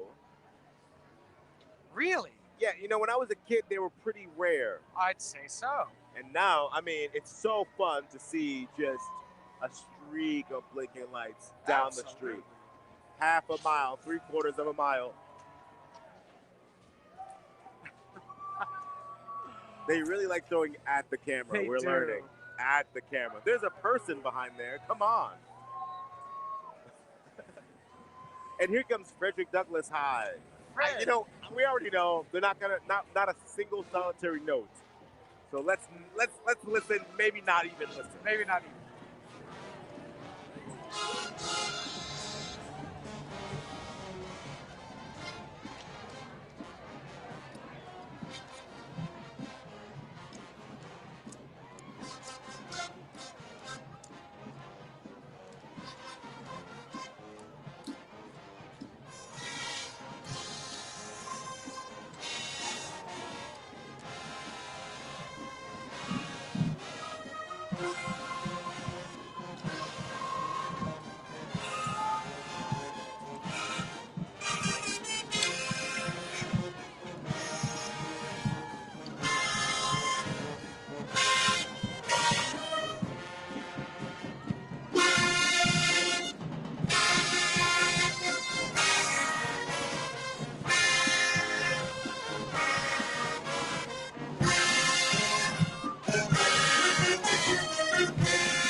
Bit of Britney Spears to get us moving. That was Circus. Love to you. I believe you. I believe that's what I just heard. Take your word for it. I went to that tour. I won tickets via my phone carrier. How did you do that? I had a phone and they said text this number to try and win tickets, and it was like, you did it. It was Britney Spears. Wow. A clown taught me how to juggle. Wow. At the Britney Spears concert? Yes. It was circus themed. Oh. It was the final preview night of the concert. Oh. And so it was here. And so they had a final preview or dress. And so there were some technical snafus. And it started very late. And so in order to satiate us while we waited, they sent the clowns into the area. Wow. And it was only about 100 of us. All right, y'all. Behold, a float approacheth. As you can see, this is Morpheus dreams of the good life, and there is the good life perched upon the crest of the float, a cauldron overflowing as if it was cursed by Baba Yaga herself. Oh my goodness. No, not Baba Yaga, Stregonona. Yes, Cursed by all Stregonona. those different types of foods. Yes, look at the coins. I love a beef Stregonona. Love Delicious. A beef Stregonona. Delicious. I'm deceased.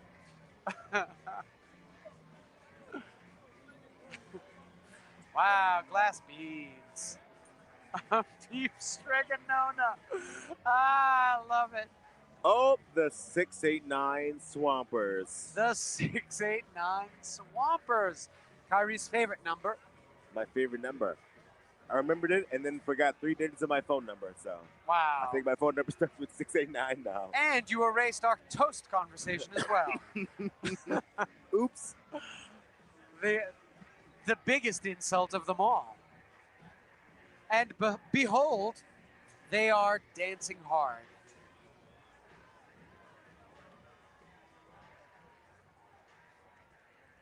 Yes.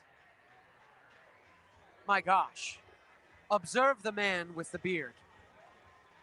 Prowess. One word. Yes. Oh, they're happy. I think that's nice.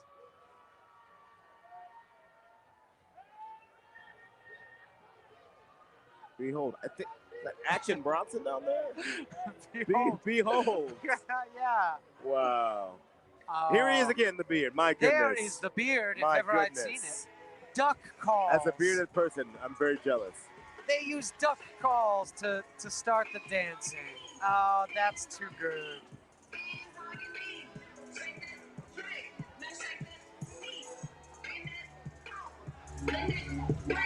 All right. We have a pumpkin. I think this is Morpheus Freaky Friday. Behold a pumpkin. Behold him. All right. I love to see it. I haven't seen a pumpkin for months now. And yet here it is. And I'm going to catch something. Mark me. I'll catch something.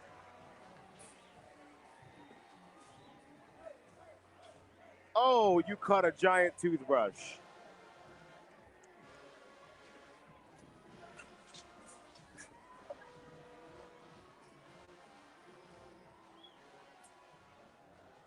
And another cat. So many cats. That was the largest rubber chicken I've ever seen. It was thrown down the stairs. I'm sad we didn't get that rubber chicken. And here comes Walter Cohen. Hi. Walter Cohen, they're not going to play. Let's listen.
The bands are banding.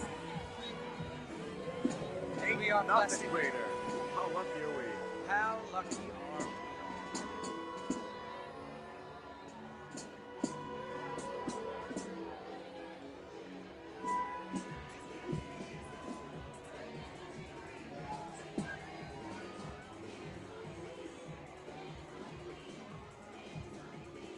I'm hearing that Warren Easton band director said they walked 34.5 miles. Wow. Throughout 8 parades. 34.5 miles. That's wild. That's fun. That's farther than if you walk from here and then straight across the causeway. Ooh. Like from here and then across. Oh. Oh. No way. And then some, because the causeway is only 26 miles, and Right. it's probably only about 7 or 8 miles from here. Ooh. Now, why? Behold a lion perched upon the crest of this float, his mane billowing in the uplight. Not normally a flattering way to light yourself. Morpheus goes wild, and does he not? Because look at this wild lion, and the trees, and the birds. Yes, Morpheus goes wild. Wow. All these wild animals. Love to see it. So wild.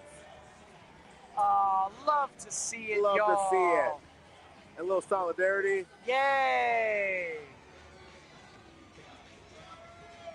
Whoa, this is a weird material for a cup. This is the strange material for a cup. Very odd. I don't know if I like that. I don't know. The streetcar strutters. The streetcar strutters. I'm really enjoying this theme. Morpheus, 25 years, so we're lucky enough to get this look with all of the floats at a little bit of their history. So we're seeing themes and titles from previous years, which is an amazing way to celebrate your history. Yeah, Take another trip to it. I caught a giant toothbrush. You did. Yeah. Maybe they're trying to tell me something. Maybe so. Maybe they can tell from here. They saw the lines coming out. And we have the U.S. Navy. They on are a boat. On a boat. How original. With a shooting cannon. Yes. A crow's nest. This is maybe the third cannon I've seen tonight. They should duke it out. This is a pretty fantastic boat, though. I would love to ride, I think, on this during a the parade. eagle is aloft. Oh. Its wings spread out. A marvelous eagle.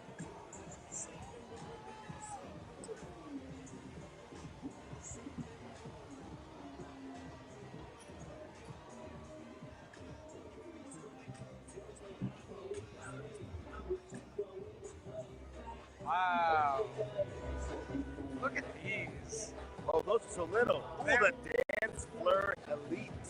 Wow. Now this group is already starting to make their mark. They've got to be a newer crew, right? But I've seen them so much already this season. Really? Yes. All right. Dance Fleur Elite. Let's watch them work.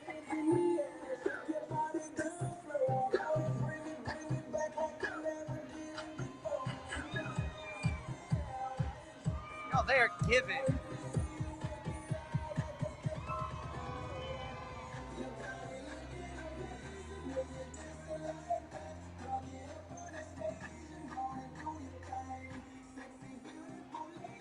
Wow.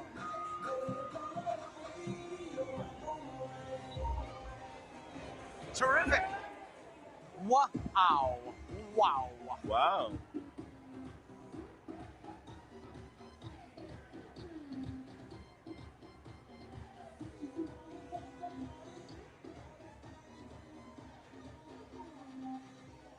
Yeah, that was some hard dancing.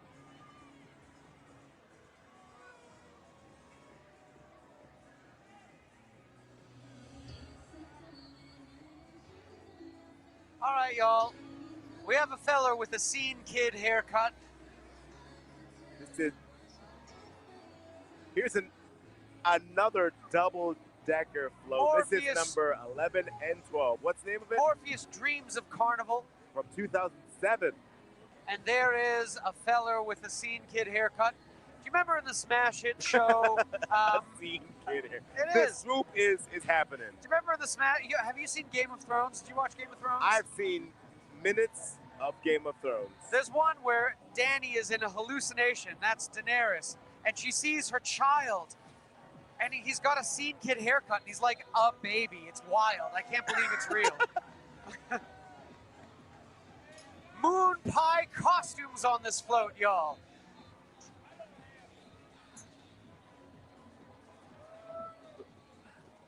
What a beautiful, oh, you missed it, but that was a good snag. Wow. What's up? Bejeweled. Oh, I saved your sleep life. mask. I Thank saved you. your life. Gosh, Kyrie saved my life. I did. I'm so proud. Oh, I got hit in the chest with napkins.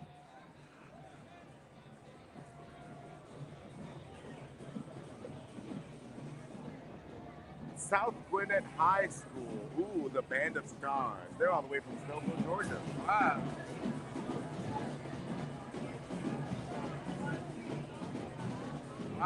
Kyrie caught earrings. Oh. Let's listen to them play, which they will not do, but let's listen.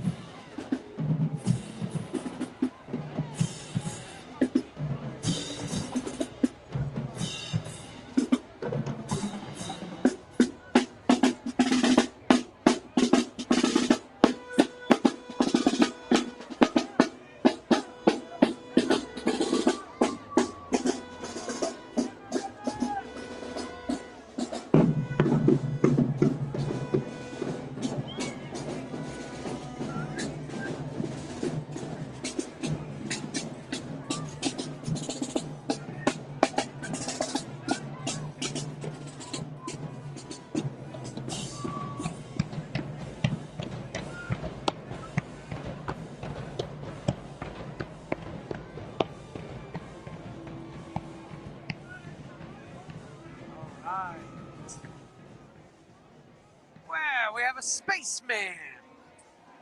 Dream destination. A spaceman, much like the 2021 album I released, entitled The Spaceman. Available wherever you stream music. Oh my gosh, a giant inflatable alien. Man, we gotta find a way to get it. I know they're probably saving it for a buddy at the end of the route. We have to find a way to get this alien. We can potentially pretend to be their buddy. Oh, that's it. Okay. That's it. Well, then make me have to yell, "Hey, buddy." They have to know. You have to refer to them as buddy. I'm gonna say, so hey, they buddy, know, hey, buddy. oh. All right, good. That's a solid plan. I got nothing but good ideas. Y'all with it? Well, I'm gonna say, hey, buddy, hey, buddy. He's gonna think that I'm his friend. We're gonna do it Dora the Explorer style. So whenever he says it, you guys at home have to say it, just like Dora the Explorer. In reality, I am his nemesis trying to take his blow-up alien. Hey, buddy! Hey, buddy! Hey, buddy! Buddy! No luck. How did it go? He didn't think I was his smaller buddy. aliens too. I wish he would throw one. Oh, and they waved. Oh, that was a tease. Oh my goodness, a tease. Brutal tease. Waved it at us. Oh, well.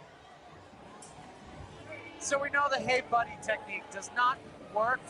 That's all right. We have Dorothy High Charter School.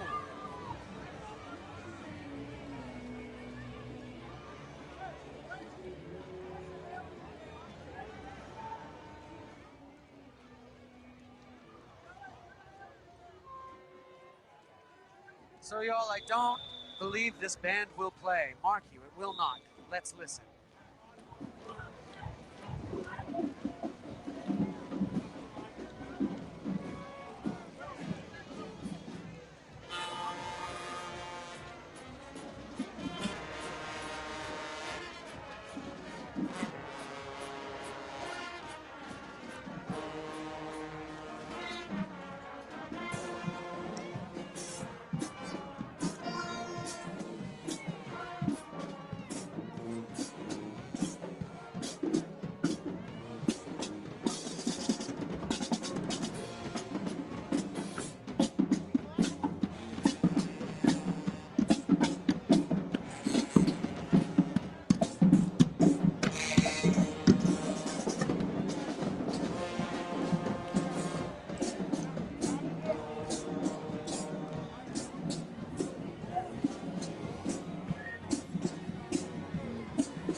deny magic is real in New Orleans. Don't let anyone tell you otherwise. Fantastic. That was delightful. We have proved it to be true. Time and time again. Yeah.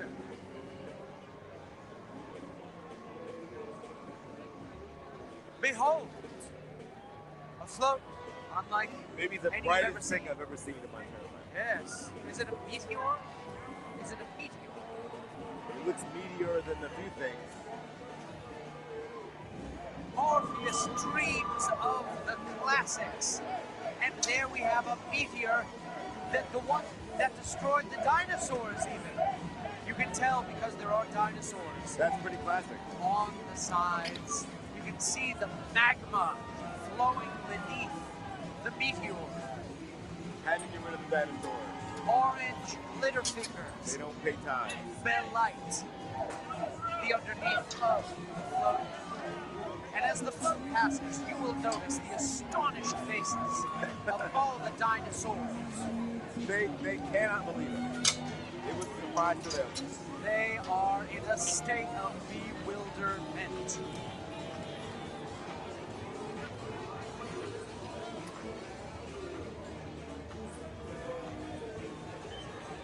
Wow, look at this dinosaur here. Wow. He's big green, big and green.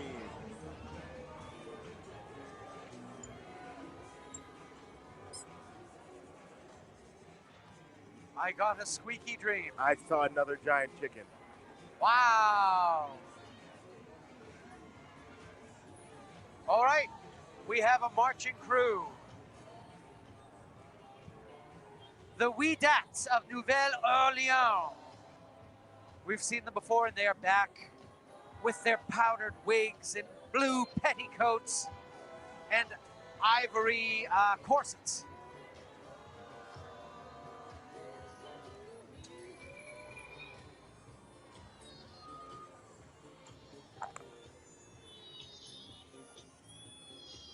Wow. They're delightful. A delightful, sassy little dance move.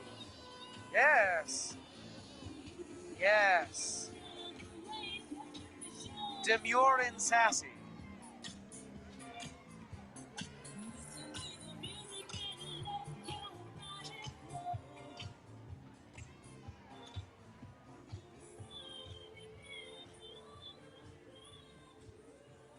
Wow.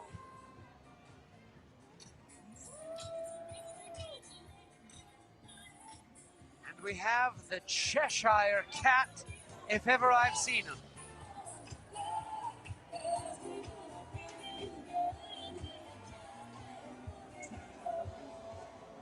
Friday Night at the Movies, the theme of 2013, float number 16.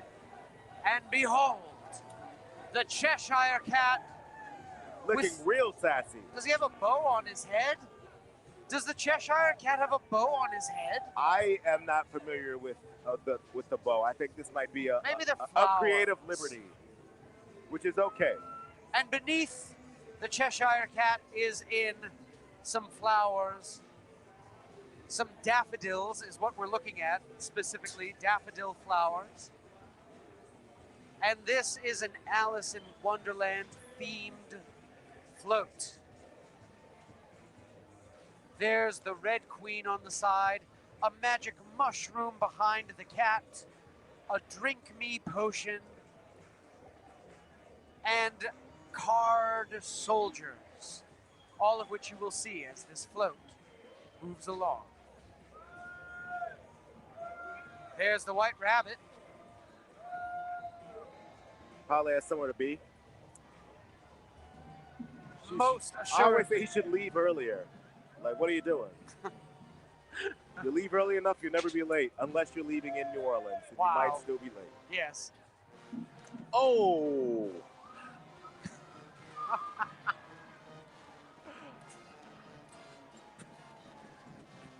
Wow. Here we have Mildred Osborne, Charter School, Roar of the East. Let's listen to the band. It's not going to play, but let's listen.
Kyrie just tried to catch something and he got a splinter, but we pulled it out. I almost died. You would not believe this. It was so dramatic. It was dramatic, but we rescued him from his splintery torment. Yes, and I'm almost done bleeding, so thank you all. All right. Well done. Very exciting. Kyrie is all great. that for a second Morpheus head. Yes. The things we do for Mardi Gras throws. We risk life and limb, and we're happy to do it. Then, you know, it's kind of the carnival way. Yes.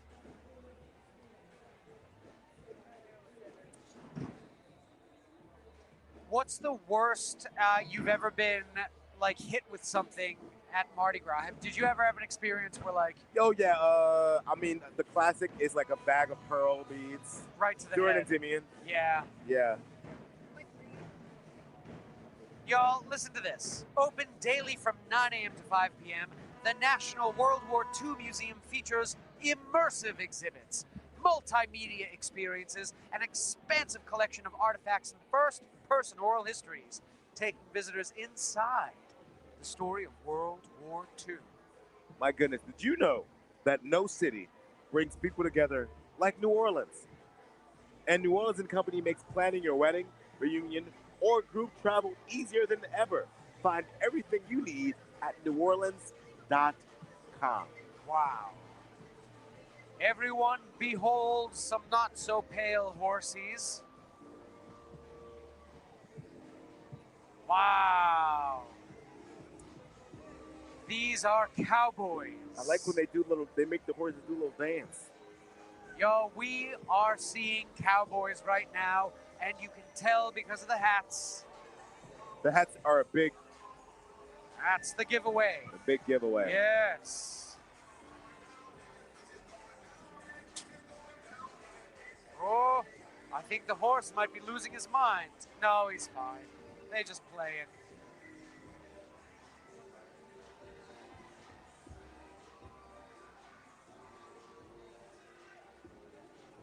All right. Look at these horsies. Can you believe it, Kyrie? I'm allergic to horsies. Uppy, horsey ride. Are you actually allergic to horses? I'm allergic to horses. Wow. Uppy, Wow. I think I rode on a pony like once when I was like 9. I don't remember why. Yes. But I think I rode on a pony once. I bet it was great. I'm sure. Horsies are very handy because you can take them somewhere and you can fall asleep and they'll still bring you home. Yo, we got this is the U.S. Coast Guard. They have a cannon and they have a real, honest to God, actual helicopter on the back. Mark me, a real helicopter.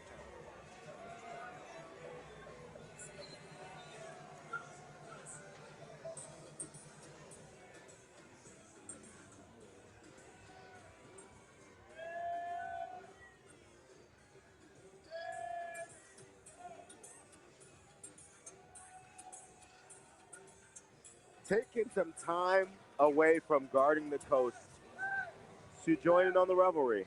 I caught a rubber ducky for my Jeep. For your Jeep. And here we have Academy of Our Lady, Marrero, like a rainbow in Marrero.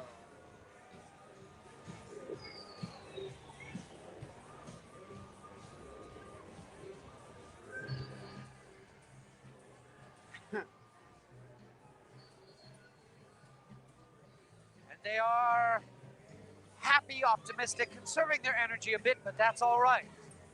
Because this is not a sprint, it's a marathon. And everyone's been walking hard today. Right. Academy for Our Lady. Go Penguins. Cool mascot, penguins. Yeah, it is. An underrated bird. Did you know penguins, as we know them today, are only named penguins because there was another bird that we called penguins, but we ate them into extinction. And we're like, you guys are penguins now. And then we saw these other birds that looked like penguins, and we said, yeah, you're penguins now. Wow. Yes. Morpheus takes a gamble. Yes, and at the front you see. Now, see, I thought that was Spock, but maybe it's Caesar.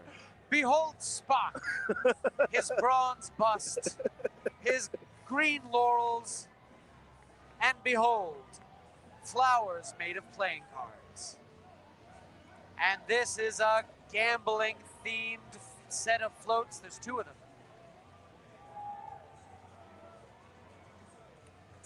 Kyrie, we talked about gambling, didn't we? I'm sure we have before, yes. I'm sure of it. Yes, we did. You did. We did. We did. We had big discussions. So many discussions. You had to be So there. so if you had to gamble with a type of toast, what type of toast would you gamble with? This is a real question. I'm reading it from a little card. Oh, ow. Little purple ball hit me in the square in the tum-tum. Okay, I think they really like Alex. They was trying to get me. I thought he was looking at me. I thought so too. I don't even know what that was. Just made it rain, lots of different things. Fantastic. Wow. Socks. We've got Kip East I got passing socks. through. Gorgeous socks. You've caught more socks than I think anyone on Earth. I think so. All right, we've got Kip. And you know what? They will not play their tooty horns here. But let's listen and find out.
Now that was the song Beautiful Girl by Sean Kingston, which famously contained a sample of Stand By Me by Benny King.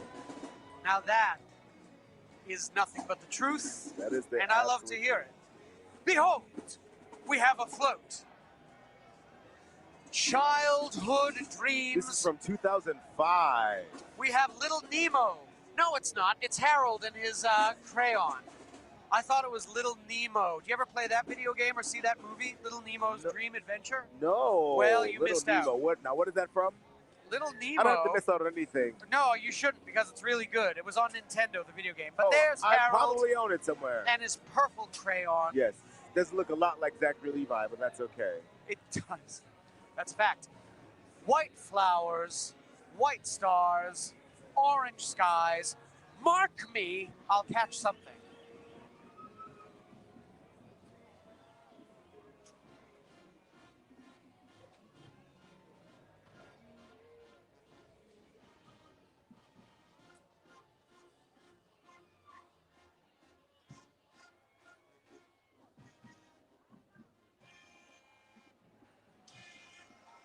There was a t-shirt, but I dropped it. All right, let's listen to this band not play. This is Kip Atlanta Collegiate.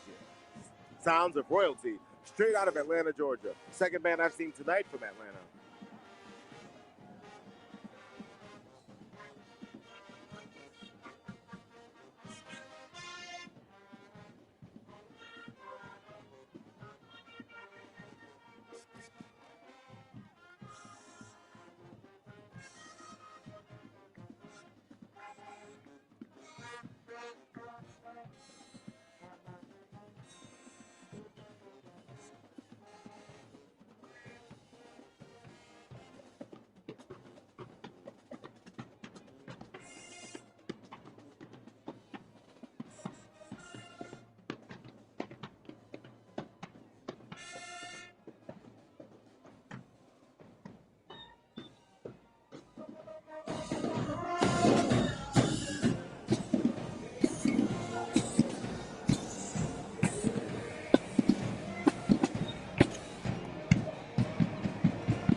my expertise lies. That was another, let's say, a marching band staple. That was Cold Hearted Sting by Paula Abdul. All right, Kyrie, really, really good. Y'all, we have a float with a hurricane perched upon its crest. Morpheus cruises the streets of New Orleans. How kooky, it's doing that again right now. And Crazy. there is a hurricane, I know it, I'd know it anywhere. And there is green flowers, there is pink flowers, and there is pink background. I don't know if you all have ever had a real hurricane drink, not one that you make with a mix, but an actual hurricane drink involves 3 different kinds of rum, a few different kinds of juices, and it'll set you up for an appropriate evening. Genuinely, it's a delicious drink. In the comments, y'all, let me know if you've ever had an actual hurricane, not one from like Pat O'Brien's now, a real one. If you haven't, mark me, you should. And now mark me, I'm gonna catch something. Watch this.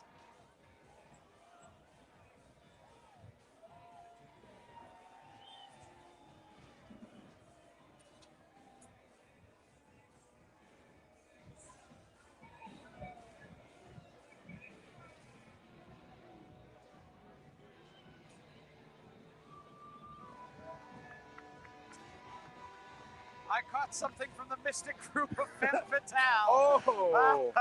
We have Kip Morial here. Kip Morial, the band will not play. Let's listen close.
And as if by magic, As if by magic they played a itself. little ditty. Even though I swore they would not. I tell you, magic exists in New Orleans. The veil is thin between this world and the other world.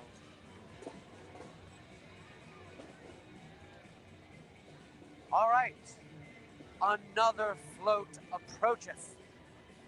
The crowd has thinned out a little bit, y'all. I think that people are starting to wind down themselves, but not us. Yes, you know, I think what happened is, you know, we've actually gotten, this is a pretty generous night. Yes. So I think a lot of friends are leaving with a lot of things, and it's also 8 minutes to midnight here in the Central Time Zone where New Orleans is located. So that's probably part of it as well. Ooh, this next one is Morpheus Dreams of Aquatic Adventures. And we see a giant walrus, I believe. Yes. Yeah. Well done, Kyrie. Cuckoo Cachoo. Yes. Look at those tusks. Wiggle in the wind. The walrus has exploded out of the waves, much like Ariel and the Little Mermaid, perched upon a stone in the middle of the sea. And I too shall perch myself up and catch something. Mark me. I'll perch myself up and catch something.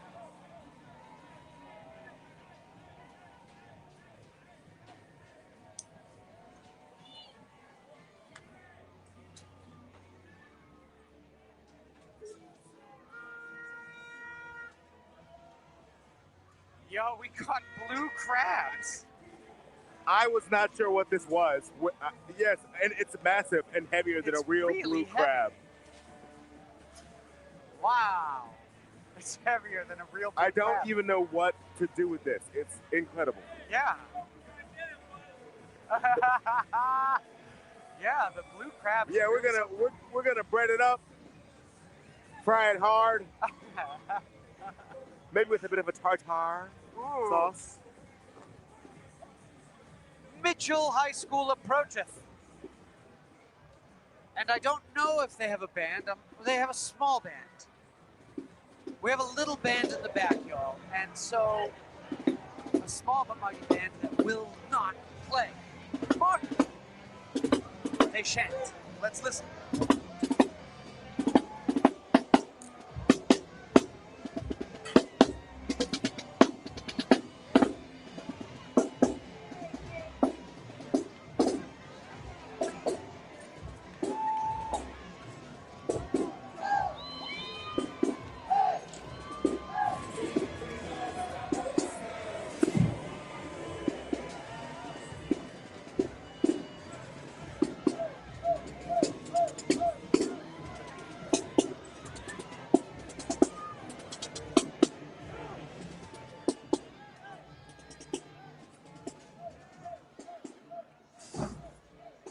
We have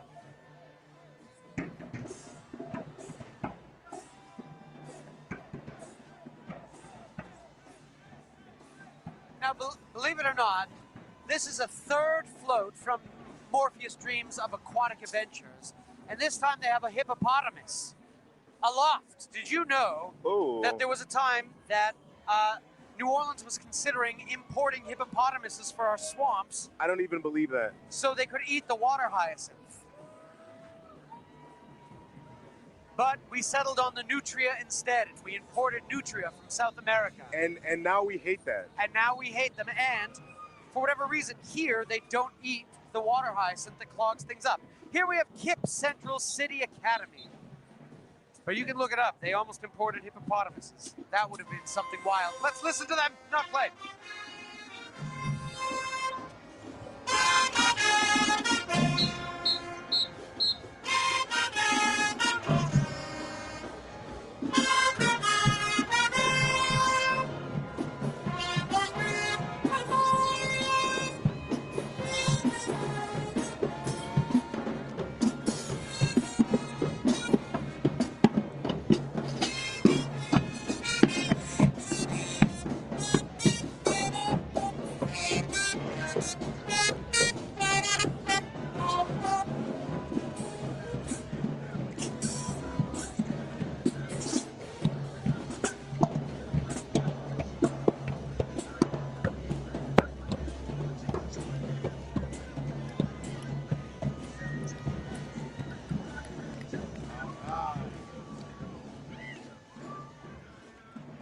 My little watch has told me that band was loud.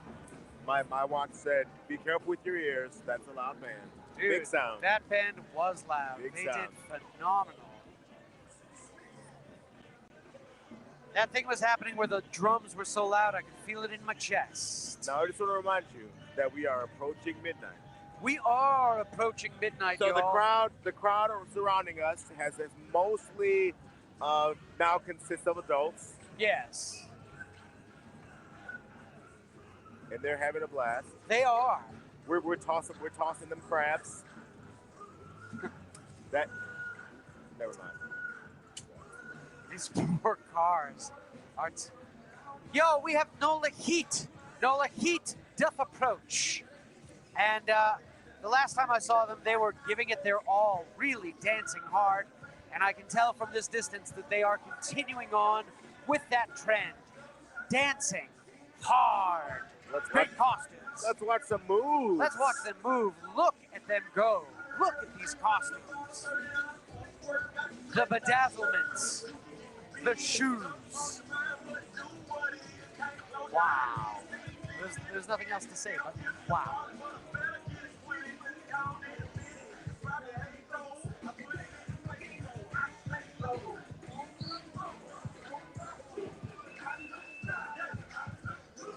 They are strutting.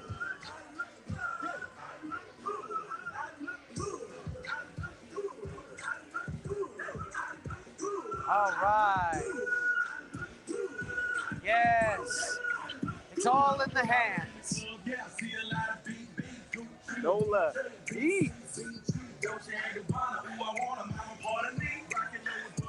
you won't believe this.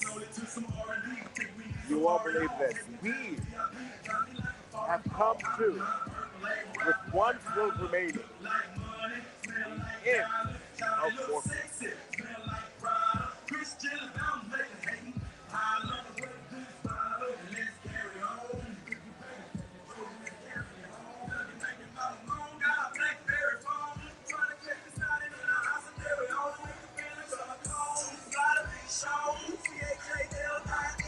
This is the last float of Morpheus. It's called Morpheus Treasure. And there's a giant, what's that, a Moai statue? Behold, one of the buried statues on the island of something. Looks like long time Moai Saint statue. Michael Thomas. And they just recently figured out how they got those statues where they are. They sort of wiggle them back and forth and make them walk. I'm going to catch something. Mark me. I heard gonna a catch rumor something. there was a whole dude under there. We only see his head. I got a chocolate moon pie, and then I got hit on the head with something. I've got my second pair of gloves. Ooh, nice of gloves. the evening. Yo, and those are the gloves where you can touch phones with. Oh, nice. Yes. My goodness. All my right. goodness. We did great. I don't know where to begin. Show the crabs. I don't know what. I don't know what. It doesn't do justice how heavy this is. Yes. This is like 2 pounds. I don't understand. It may be filled with actual crab. Yeah. I mentioned earlier there was a cup with a weird the weird texture. I mean, it's a cup. I'm gonna drink out of it. Lots of moon pies. Moon Lots pie, of moon pie. Moon pies. And then again, this mask must not be forgotten.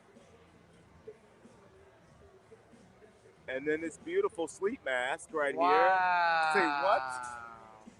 Yeah, they were generous. We did very well. They were very excited to see us. Shirts. They were excited to see all the revelers.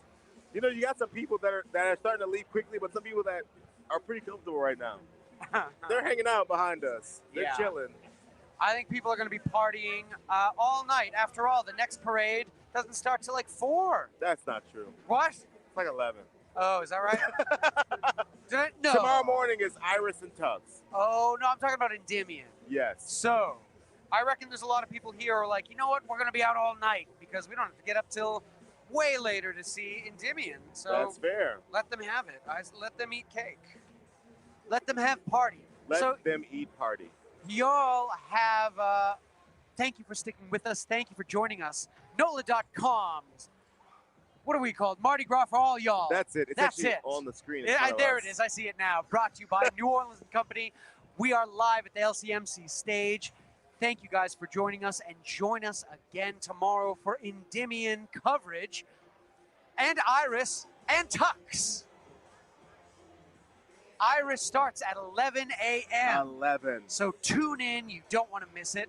And then Endymion starts at 4, I believe. Yes. Tune in. You don't want to miss it. We have a full day of parades. I want to say thank you for allowing me to come into your home. I don't know, your tub. Yes. Wherever you're watching. Wherever you might be. This was my last night of parade cam coverage. It was also my last night of parade cam coverage. Thank you, guys. This was a joy. Thank you for having us. We'll be back. Soon you'll see. All right. Thank you guys so much. Y'all have a good night. Be safe. Be safe, y'all. Cheers. Have a great night.